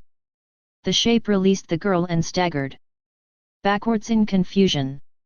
Jamie turned. It was Rachel. Thank God it was Rachel. She was holding a canister of CO2 directed at the shape's face. Ik nui awarenti de Jemiah told Air both relieved and overjoyed. Frantically, Rachel picked Jamie up into her arms and hurried down the corridor toward the nearest exit. Exiting through the main doors, the alarm silenced within the last instant, the two girls met the brilliant beams of headlights sweeping around and before them. Earl Fort's pickup swung pontathesed wakan stop head short o frachel and Jamie, who nearly toppled over onto the pavement in exhaustion and relief, and lingering fear. Earl camupout off te driver side and a tonset heathers jumped out from the rear bed. All men with rifles and shotguns ready to protect the good and blow away the bad. What's going on? Earl called out to the girls way heard the alarm. Rachel looked up at all of them, almost not believing her eyes that out there, before her, there actually was help shows ni arters he's inside. Oren way staken Jesus where? In the school Rachel directed. All right Earl spoke out determined moving forward let's get this bastard. No. Everyone halted at once. No Jamie repeat herself Elias went o'herned immediate litheruisolence. He'll kill you out o. There was a certain matter of factness within he little girl's voice wick stunned. The men in cut through the air like a razor. Rachel gazed at the men in agreement, slowly nodding. The two were trembling, but their eyes were stern and serious, warning. We have a target out off Haddonfield Raquel told them the state police are on there. Way let them hand light. A moment of silence passed between the girls and the men, then the thinnest of the bunch, Unger, spoke up first. I didn't know about you Earl but that make a sense Tom let's get the hell out. Al said you saw the police station let the trooper shave him that's what they get paid for. Earl stared at the grade school's dark expanse there was no sign of movement anywhere within. Only silence and wind. Screw it he said finally let's get out to hear you talk it's right up front with them. Everyone began to pile up into the pickup, some of the men gazing back into the dark mouth of the grade school's gaping entrance. Rachel and Jamie however did not they merely did as they were told, gratefully and obediently, and climbed up into the front cab beside the hefty bartender. The engine began to rev, and Earl swung back around to the street and accelerated off the sidewalk, burning rubber down the lane. Inside the pickup, amidst the roughness of the bumps in the street as it made its way toward the outskirts of the town, Earl snatched up his CB microphone. As he did Rachel was reminded of the radio in the basement of Sheriff Meeker's place Shefflin memory of the nightmare she had left behind there. All patrols Earl said speaking into the Meek got Rachel Carruthers sand. Her sister in the truck I'm taking him out at on 410 route. State police are on the way. Pakaniden Cami deep voice from the radio speaker good beer joint out 410. Maybe they get power. The night passed outside the pickup as Rachel held Jamie, gazing out into the blackness. Remembering, knowing that for some ungodly reason the horror was not over yet. Far from it. Chapter 30. Now leaving Haddonfield. Come again soon. The road sign read Earl's pickup was known the town's outskirts en route 410. Rachel held Jamie tightly in her arms, rocking her softly, letting her know that they were finally safe from the nightmare. As she thought to herself, Rachel realized how lucky they were, coming face to face with death as they did and escaping with their lives. She did little worrying as to what effect this sort of thing would have on Jamie for the remainder of her life. The little girl seemed to be, surprisingly enough, taking the whole matter like a real trooper. As for her own self, well, she'd rather not give it any thought, try not to think about how traumatic this all was, she told herself. Right knowledge, just think about good things, nice things, and not about what just happened. Okay, Ratch? And speaking of real troopers. Ahead, a convoy of headlights rushed toward the pickup from out of the darkness on the other lane in the road. Sirens grew in volume as the state police cars began to approach and race past on their way to the town which held the nightmare. There's the cavalry, Earl declared, and Dayton's Hong Ked the pickup Shorn Tajet their attention. At the same time, the men in the back bed began to wave their arms and shout, and Oren took his shotgun and fired 2 shots into the air. Athasamatim hat Earl's pickup Kamato halt athaside oftero dunoft. Trailing state police vehicles did the same, turning. As soon as the 2 vehicles met, Earl proceeded to roll his window down and push his head out, calling to the trooper in the passenger side of the other car. Hey! You comin' out of Haddonfield? The trooper yelled. Yet Earl told him Myers isn't the elementary school weary taking these kids to safety. There's a highway patrol substation 4 miles down he highway, you'll see turn off signs. We veget officer Sanjati, they'll take care of you. Thanks. Earl rolled up the window as the state police car began to screech away to catch up with the convoy. In turn, Earl put his pickup in gear and accelerated down the dark highway. As the vehicle moved further down the highway, it passed through wispy patches of fog. Soon, the vapors became curtains which the pickup sliced through as it continued onward towards its destination, visibility dropping. Earl switched to low beams, the speedometer hovered at 80. Earl was determined. Yet half of his mind was back in Haddonfield, thinking about how the state police were arriving in front of the school, Michael Myers being driven out by tear gas or something, the firing squad readying. Something jumped out through the fog in front of the pickup. Earl veered to the side, the wheels is creaching over into the dirt and Therod's shoulder. It was only a frightened doe. The animal bolted across the roadway into the blackness and the fog. God damn it, Earl exclaimed Thungaze Duverto Hisidi at the 2 girls momentarily terrified until they realized what had caused the commotion. No one noticed the set of fingers closing over the tailgate in the rear, or the hint of white Halloween mask as it rose. The men who were sitting there, huddled in the rear bed, were too weary to look up. When they did, what their eyes beheld still didn't register within their brains until it was too late. Pulling himself up from the pickup's undercarriage, the figure of everything they thought they left behind rose to his terrifying fullness, towering above the exhausted men. It remained there, even as the truck began to move. Oren turned. The others turned. But their reflexes were too slow, the sudden appearance was too unexpected. One by one the shape grabbed them and flung them over the side like flimsy rag dolls. Oren's shattered body rolled and settled limply into the thickness of the roadside weeds, eyes staring widened into nothing but darkness. Necks snapped, backs broke against asphalt. The truck continued down the highway, the 3 in the front cab unaware of what had happened behind their backs. Casually, Earl glanced into his rear-view mirror. His eyes registered an empty bed. His gaze quickly returned, and it locked onto the reality of what he was seeing. No men. What the hell? He turned to see for himself. Suddenly, a hand smashed through the driver's side window, shocking Rachel and Jamie out of their half-sleep. Earl shrieked in unexpected horror, his hands losing control of the vehicle and his body losing control of his mind. The truck swerved violently. In one swift movement, the shape's hand gripped the bartender's neck and broke it bone. Snapping, body twitching uncontrollably. The girls screamed. Raquel pushed aside Earl's body and grabbed for the steering wheel, shoving the corpse out the side door and then closing the door immediately. The shape shan search as for a new victim. It searched for Rachel.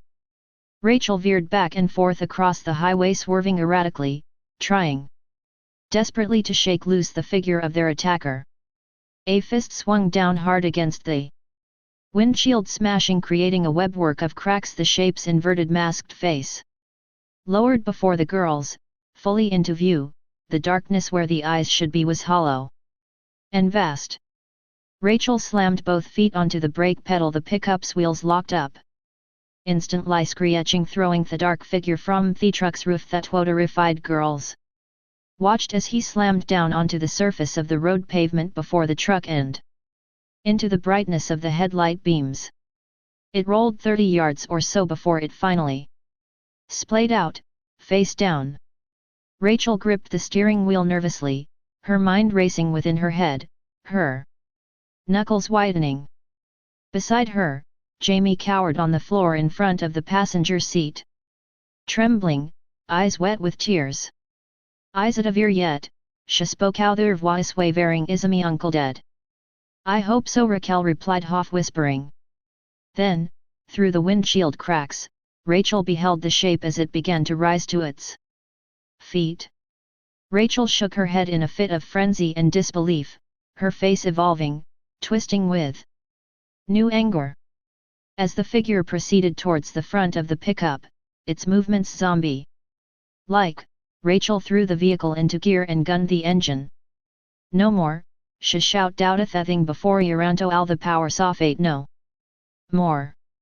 The truck raced directly toward the shape, speeding relentlessly, high beams reflecting off the pasty white Halloween mask. The shape continued forward, making no attempt to avoid the collision. The pickup then slammed with full force into the shape, accompanied by a horribly loud and sickening sound, like something to the extent of a hand slamming palm down onto the fullness of a tomato. The shape sailed backwards into the night, bouncing and rolling as Rachel made the truck come to an abrupt halt. Rachel watched, Jamie continuing to cower beside her, eyes closed to the outside world. The shape rose. Rachel slammed down hard on the accelerator, the engine roaring once again. The pickup's rear wheels screamed on a cloud of blue smoke. Suddenly the entire vehicle fish-tailed, swerving, the rear end spinning forwards as the truck became a projectile, slamming into the shape once again, thunderously. The shape was sent flying backwards over the road shoulder onto a narrow dirt road, into the darkness and the fog. The pickup raced after it, plummeting off a small, narrow embankment and onto the dirt road. The truck shy beams found the shape on Sige coming to his feet. Raquel did not slow but rather continued slamming the truck hard into the shape's bulk, his body crashing violently with the truck's grill. The shape came to his feet again. Wham! The body tumbled and crashed to the soil face down, unmoving. Rachel panted like an animal, eyes wide, unblinking, expecting more. It was her will versus his, neither relenting until the very end when, finally, one must give up to fate. The shape once more began to move, rocking to his knees slowly, rising up and moving again towards the truck within the beams of the headlights, advancing one step at a time. Rachel shifted into gear and planted her foot on the gas, burying the pedal into the floor. Face full of cold determination. Die son of a bitch. The pickup rammed into its target head-on. The grille dented with the impact, penetrating the radiator. The hood broke loose from its mountings.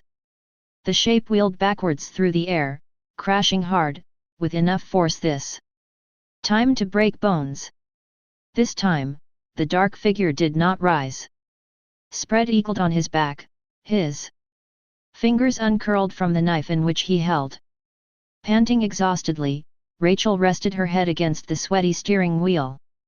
Weeping with both utter relief and misery, her nerves completely shot. She wondered what it was like to have a nervous breakdown and she figured the tief shuasn't thavengan at hen. She probably never would know. Jamie slowly got up from under the glove compartment. Sitting up, she stared out the shattered windshield onto the motionless configuration of her Nightmare Man. The shape rested beyond the truck under a cloud of settling dust, the pickup's headlights just within his range. No sign of life. Nothing. Nothing but silence. The sounds of engines announced 2 towny vehicles and state police cars rushing down the embankment and the dirt road, slowing to a stop behind the pickup, bringing a darkened trail of dust along with them. Loomis climbed out of the lead patrol car, Sheriff Meeker along with him. Truly relieved, Rachel climbed out in turn of her own vehicle and walked over to meet the arriving convoy. At the same time, at first unnoticed by the others, Jamie climbed out and proceeded to walk towards the unmoving bulk of the shape. When she arrived, she slowly and reservedly knelt beside him. She saw that the body lay just shy of an abandoned well shaft which seemed to have been long since boarded over. She leaned over quietly. Reachin' for her uncle's bloody right hand, the hand which once held the knife, the hand which had viciously slain many victims. She held it with all the reserved quietude of a priest. Then very silently, she whispered something out to his stillness. "I forgive you, Uncle Michael." The milling crowd suddenly noticed where she was. Heads turned in urgent dismay. Rachel's face filled with panic. "Jamie, get away from him." There were other shouts, shouts from Loomis, from Meeker, from others, telling her, warning her to stay back or to not touch him, to get away. But it was too late. Jamie turned just in time to see the shape rising once again to his feet, Rachel screaming in the distance. Suddenly, Meeker yelled to the little girl, "Jamie, drop!" At once, Jamie obeyed, dropping onto her belly. Meeker, the state police, the townies, all opened fire upon the thing. Jamie covered her head and her ears, as did Rachel, who stood beside Dr. Loomis. The world came alive with a storm of bullets and double-aught, thundering through the night. Michael was thrown backward, blown over the boarded well shaft.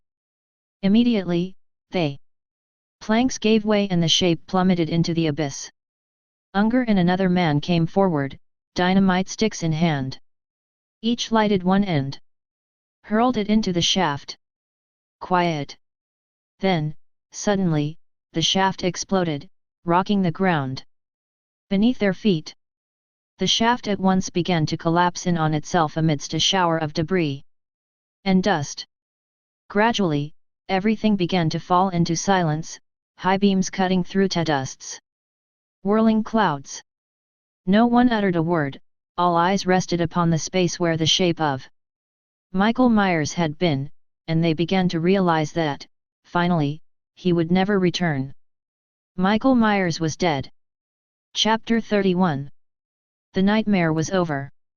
The Carruthers could try to live peacefully, knowing that time would ease the traumatic memories for both Rachel and Jamie.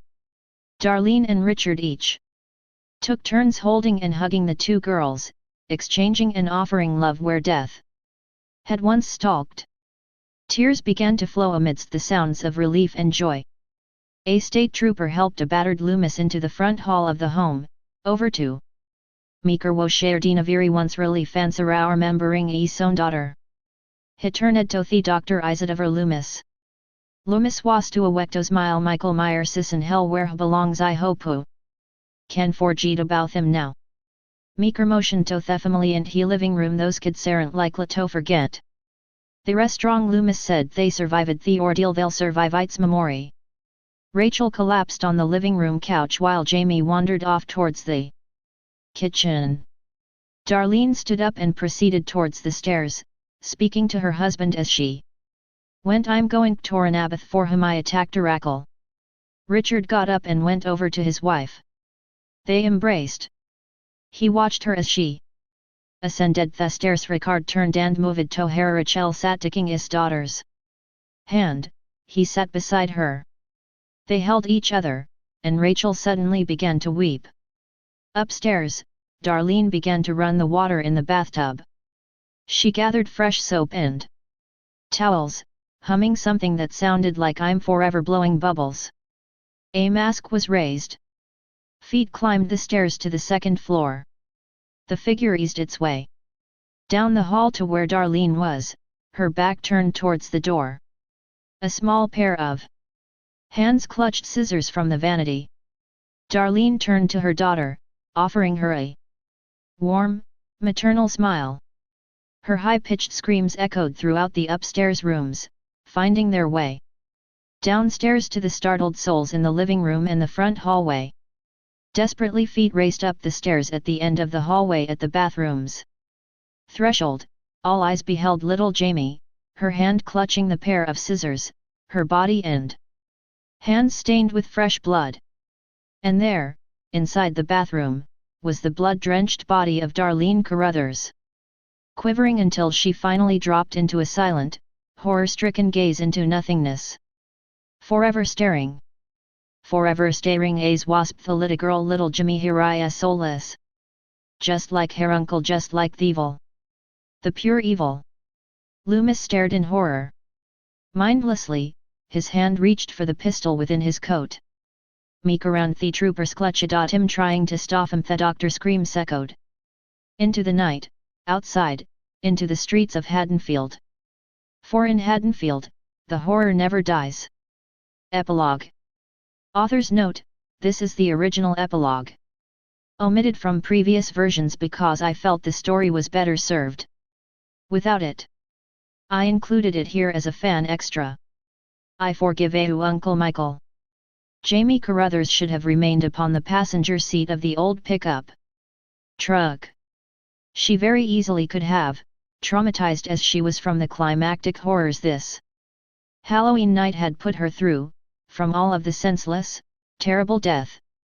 She could have remained frozen where she sat, surrendered herself to the paralysis grimly beckoning from every corner of her 6-year-old mind. Yet a greater force beckoned, overwhelming the temptation to give in to absolute shock. It was a force outside herself, yet tugging and pulling from everywhere within. Uncle Michael had to be dead. Her foster sister Rachel had seen to that when she ran him over with the truck several times just now. Though her uncle seemed superhuman in his restless pursuit of he little girls' life throughout the greater part of the day up until this very moment, Jamie understood that Michael was a man and not a supernatural ghost. And a man could be stopped, could be killed. Somehow. But even after the police and the other townies, Sheriff Meeker and Dr. Loomis arrived seconds afterwards, Jamie knew the nightmare would not be over unless she vacated the truck. And made it so. Rachel wasn't available to protest. She'd abandoned her to greet the rush of vehicles arriving at the scene. She pushed open the passenger door and her feet dumped onto the asphalt. Before she even realized she'd taken her first step forward, the pickup's front headlights were already several paces to her rear and her feet brought her to the ravine where her uncle lay. Uncle Michael. The nightmare man. The very embodiment of unstoppable evil, now vanquished by a repetitive collision by a beat-up old Ford. He lay there bloodied and motionless, ragged and sprawled upon his back against tall grass and shards of weathered wood trailing from a darkened obstruction only a few yards ahead. She knew what that obstruction was with what she'd heard about and seen of the old mine shafts and the outskirts of town from the frightening tales whispered by Rachel's friends of the wicked hermit of the Haddonfield mines and nonsense like that. The culmination of everything frightening about the small Illinois town of Haddonfield was right before her now, and, without even contemplating, Jamie knelt down and took it by the hand. I forgive you, Uncle Michael. His hand was oversized against hers, hardened with calluses and laden with scars of twisted flesh, just the way Frankenstein's monster had been when the doctor reached for it. It moved forth a fierce timely hesh out its alive. She did not linger long. She returned her uncle's lifeless hand to his side upon the wet grass. She lifted herself up, turned to head back to the truck. After only the first step or two. But too quickly for even that, Jamie raised her gaze before her in the direction of the truck and found herself facing a congregation of the entire cast of the townies and officers who just arrived. Their gazes all upon her, they were standing all in a row with weapons drawn and aimed and readying to fire. Upon her? A voice cried out from one of them from whom she wasn't certain. Sheriff Meeker? Jamie drop. No time to think, and it all happened too rapidly after that, her spinning to catch a view of Uncle Michael towering above her, arisen from death, knife poised and readying to strike her as it had meant to all weary night long. Jamie threw herself to the ground. Gravity's aid sent her tumbling away toward the asphalt at the edge of the grass. Everyone who drew a weapon opened fire, and the air became filled with deafening bursts. In rapid succession as each rifle, shotgun, and pistol set the night ablaze and blasted into Meyer's body, the force propelled the shape backwards as bullets flung past into dense underbrush and through the wooden boards sealing the entrance of the mine shaft behind him. Another shotgun blast. Another. The boards gave way as Michael's body spilled onto them against the impact of firepower, plunging him deep into the abysmal mouth of the shaft. The air grew silent in the aftermath. Two of the townies approached just then, lighting dynamite sticks and hurling them into the shaft after Michael. More blasts cataclysmic disturbing resounding into memory. She recalled one lingering thought before she collapsed backwards into her own horrible abyss, finally surrendering to her body's desire to lapse into shock. One thought. One damnable, awful, unspeakable thought. Michael live so me how always live even if he didn't survive the assault off gunfire and the fall. Mitchell live lives because now lives in. The next thing little Jamie knew was the sensation of standing at the head of the stairway. Back home, back at the Carruthers home, fully garbed in the Halloween clown costume she'd worn for what was to be fun frolic off trick or treating before all hell had engulfed her world. Dr. Loomis ways at the foot of stairs facing upward Sather shouting in terrified desperation as she drew his pistol from beneath his coat. She could feel her own breath from beneath the cheap masquerade mask which covered her eyes and the cotton ball red clown nose glued upon the tip of where her nose should be. She could feel the rubber band which held the mask around her head pressing against her hair. She could even feel the jewel handle soft scissors clenched blades dripping with the blood of Mrs. Carruthers, her foster mother. The falling. Author's note: this story was inspired by my experience at the Halloween 25th Anniversary Convention in Pasadena, California 2003 and mentioned in an interview at HalloweenMovies.com. Sometimes when I used to dream of falling, I dream of never hitting the ground. Just before I would always wake up. And the only day hit the ground and I didn't think I was dreaming that time. It was at the La Harridan Hotel on Halloween night when I learned to bleed, really bleed. Doing just that. Falling. I had been attending a convention that day, a grand horror industry extravaganza, showcasing such fanfare as horror films, film industry icon artists, costume contests, and little old me. 37 years old, and I'd finally made a good name for myself. I'd written a handful of successful novels that reached enough readers in the world to fill a convention. And most of them had been there that day. I was treated like a celebrity from the time I introduced myself to the guests in the hotel lobby, and things only got better throughout the duration of my stay, which in the very least placed my shoulders a few inches above the poor persecuted soul I was in high school, and yards above a theonis that insisted I'd never amount to anything. The attendance mushroomed into the thousands on that day alone, and the hotels and motels were packed with fans and celebrities and the countless eccentric personalities crossing paths with the average attendee enough to make anyone know who they were by themed off today if I hadn't theored off team me before. Given the nature of what brought us all together to this specific geographic section of The earth and the nature of the people that gathered there, this was indeed Halloween.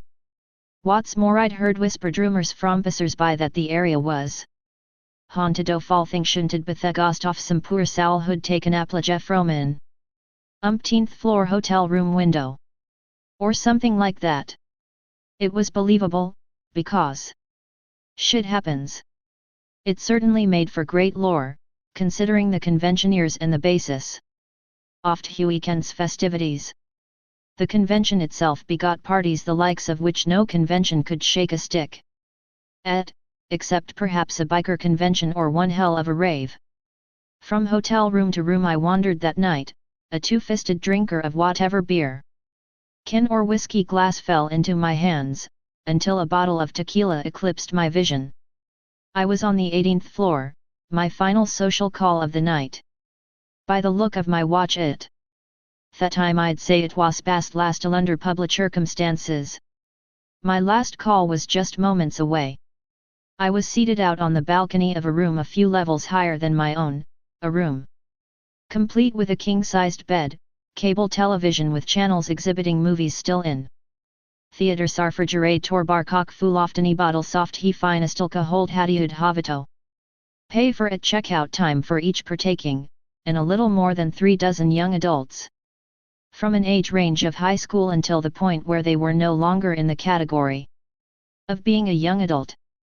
I was quite comfortably intoxicated, slouching back within a cushioned metal-framed chair and smoking the last cigarette in my pack, overlooking what seemed to be the entire city of Pasadena and beyond, when someone slid open the sliding glass patio door beside me and an arm extended the accursed tequila bottle to obscure my view. I grasped it. I guzzled. You'd have it obesious and drink or for a fet like that. I continued with my ramblings on to some enthusiastic unpublished writer, encouraging him about Huhal writing what you know curseth adalofus writer shave to deal with now and again.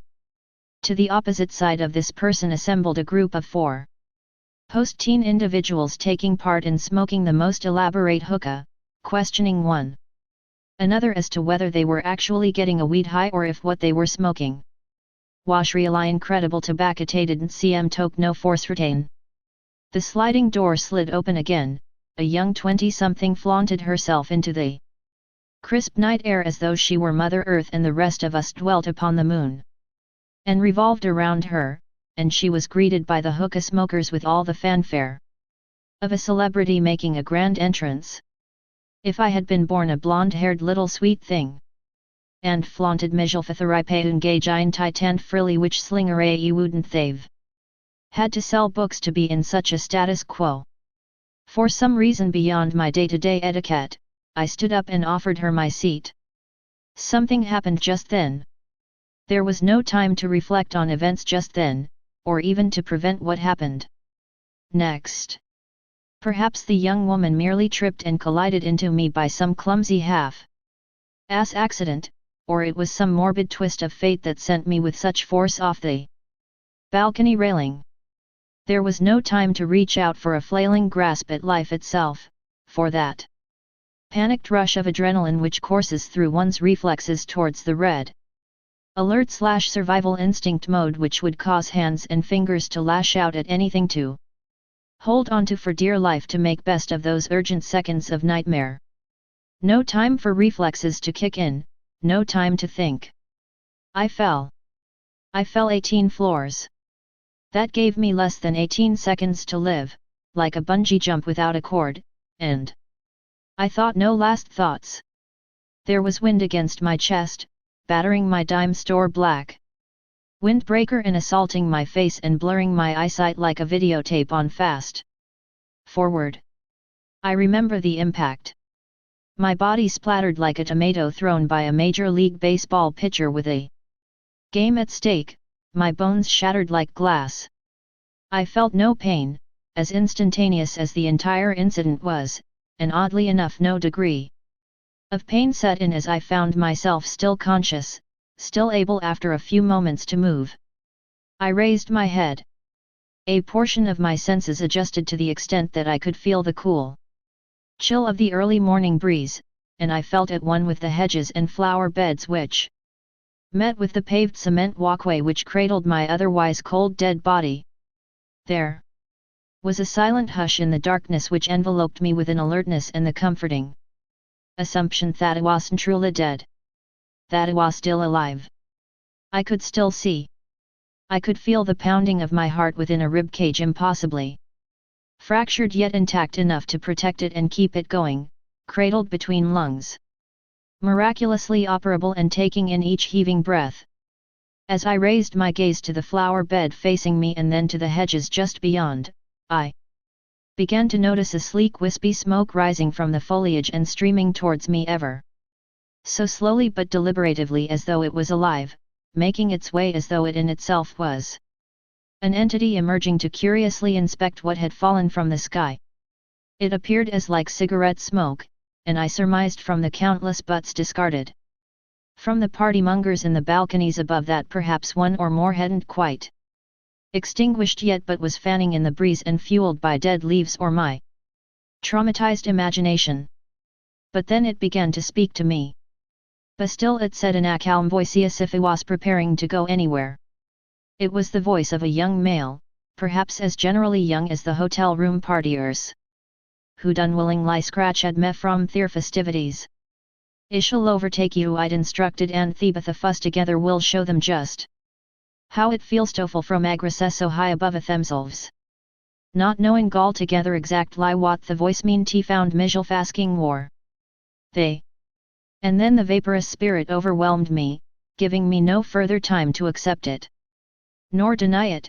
As far as time was concerned, it had deprived me of any chance to have thwarted me and sly scheme of depravity. I couldn't award me these chance to fumble for a moment to fend myself away from the immediacy of my fate, when it came down to it.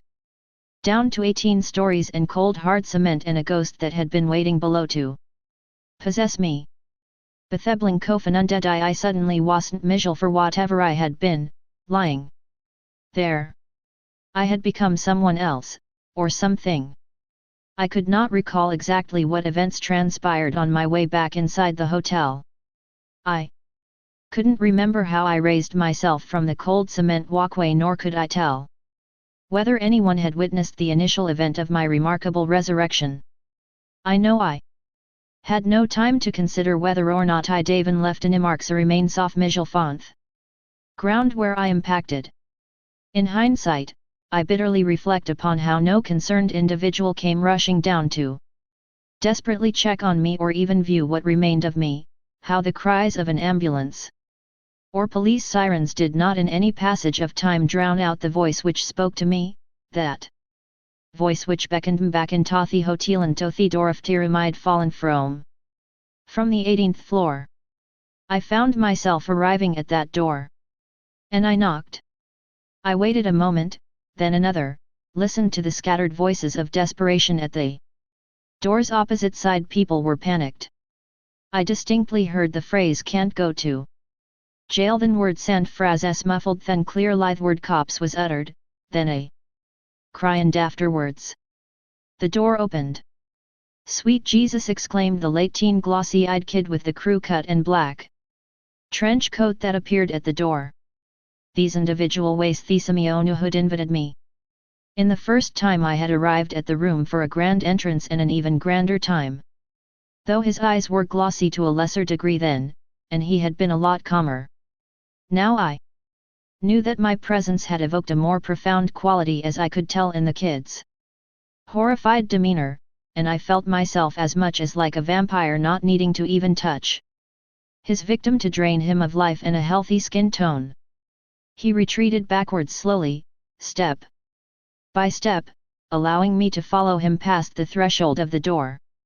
I knew it would be an understatement to proclaim my appearance to be unexpected, but there arose within me a temper nourished by my present company's failure to respond to my fall the way they should have, rather than having done the right thing they'd apparently locked themselves in the hotel room and driven themselves into drunken hysterics, wondering what was going to happen next.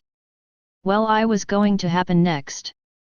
I entered the room fully, closed the door behind me until it clicked shut, and found myself alone, full of guests, spooked into a tomb-like silence at the very recognition of my presence.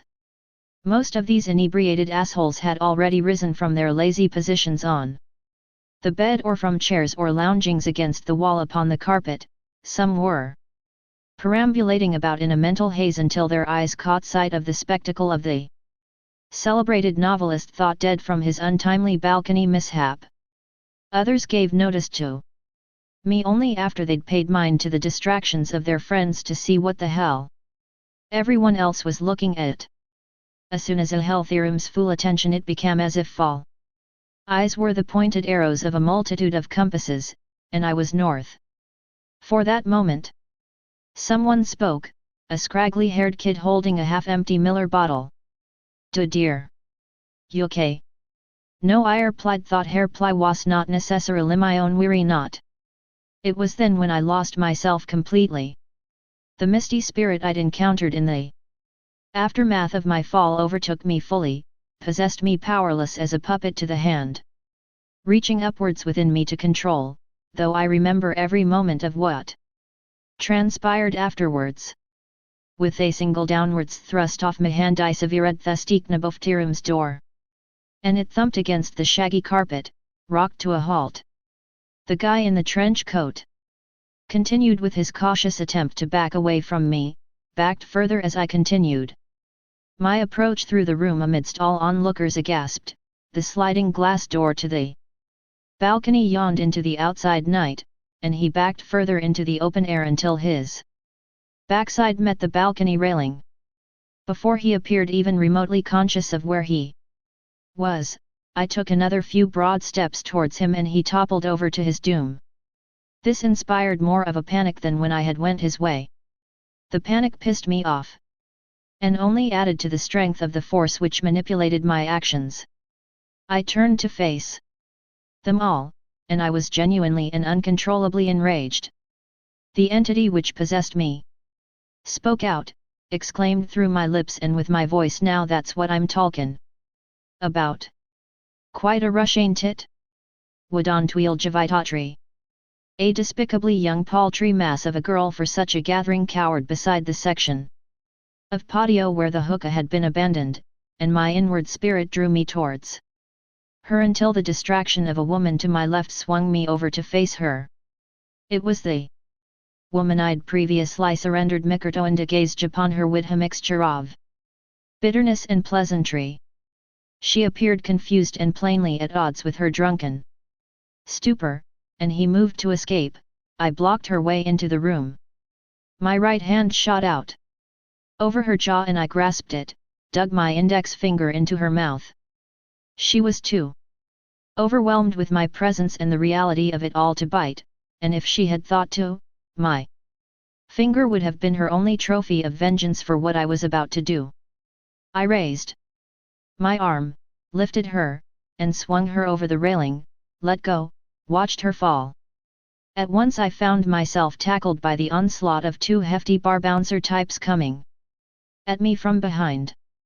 I had not seen them before, but there was no time to wonder further about them.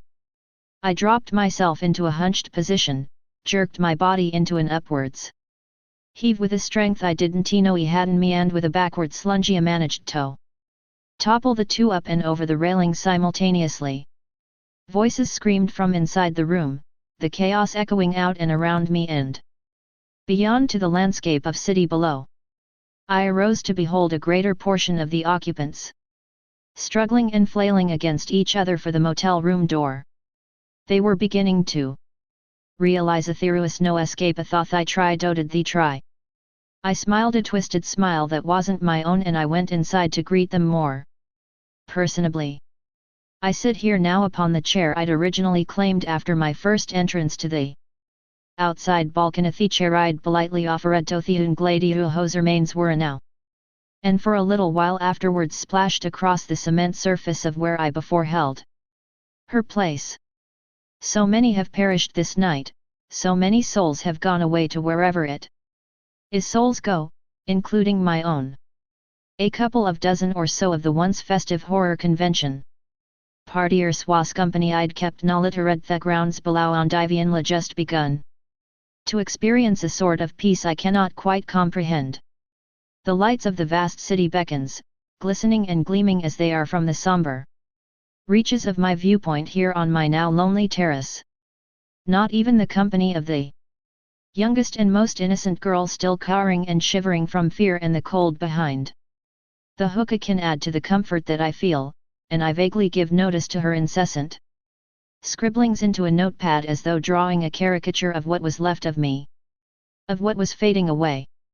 I became aware of the sounds of sirens, growing ever close, and a voice inside me told me that it was about time those sounds were heard, after all this tragedy. I agreed.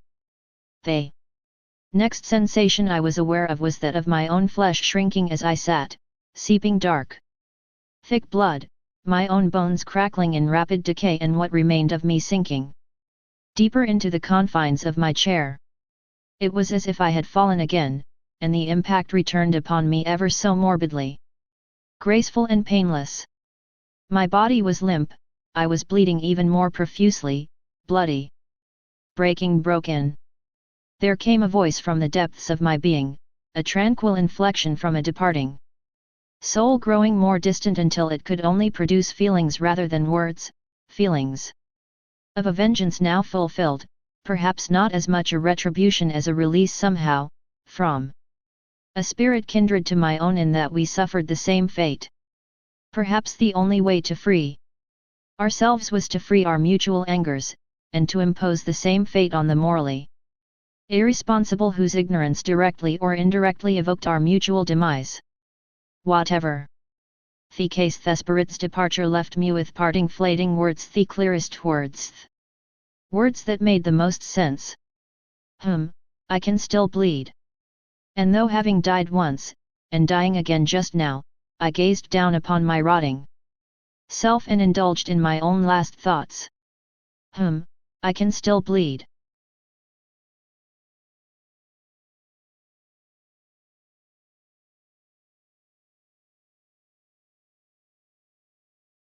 Welcome to our Forever audiobooks. Just close your eyes and listen.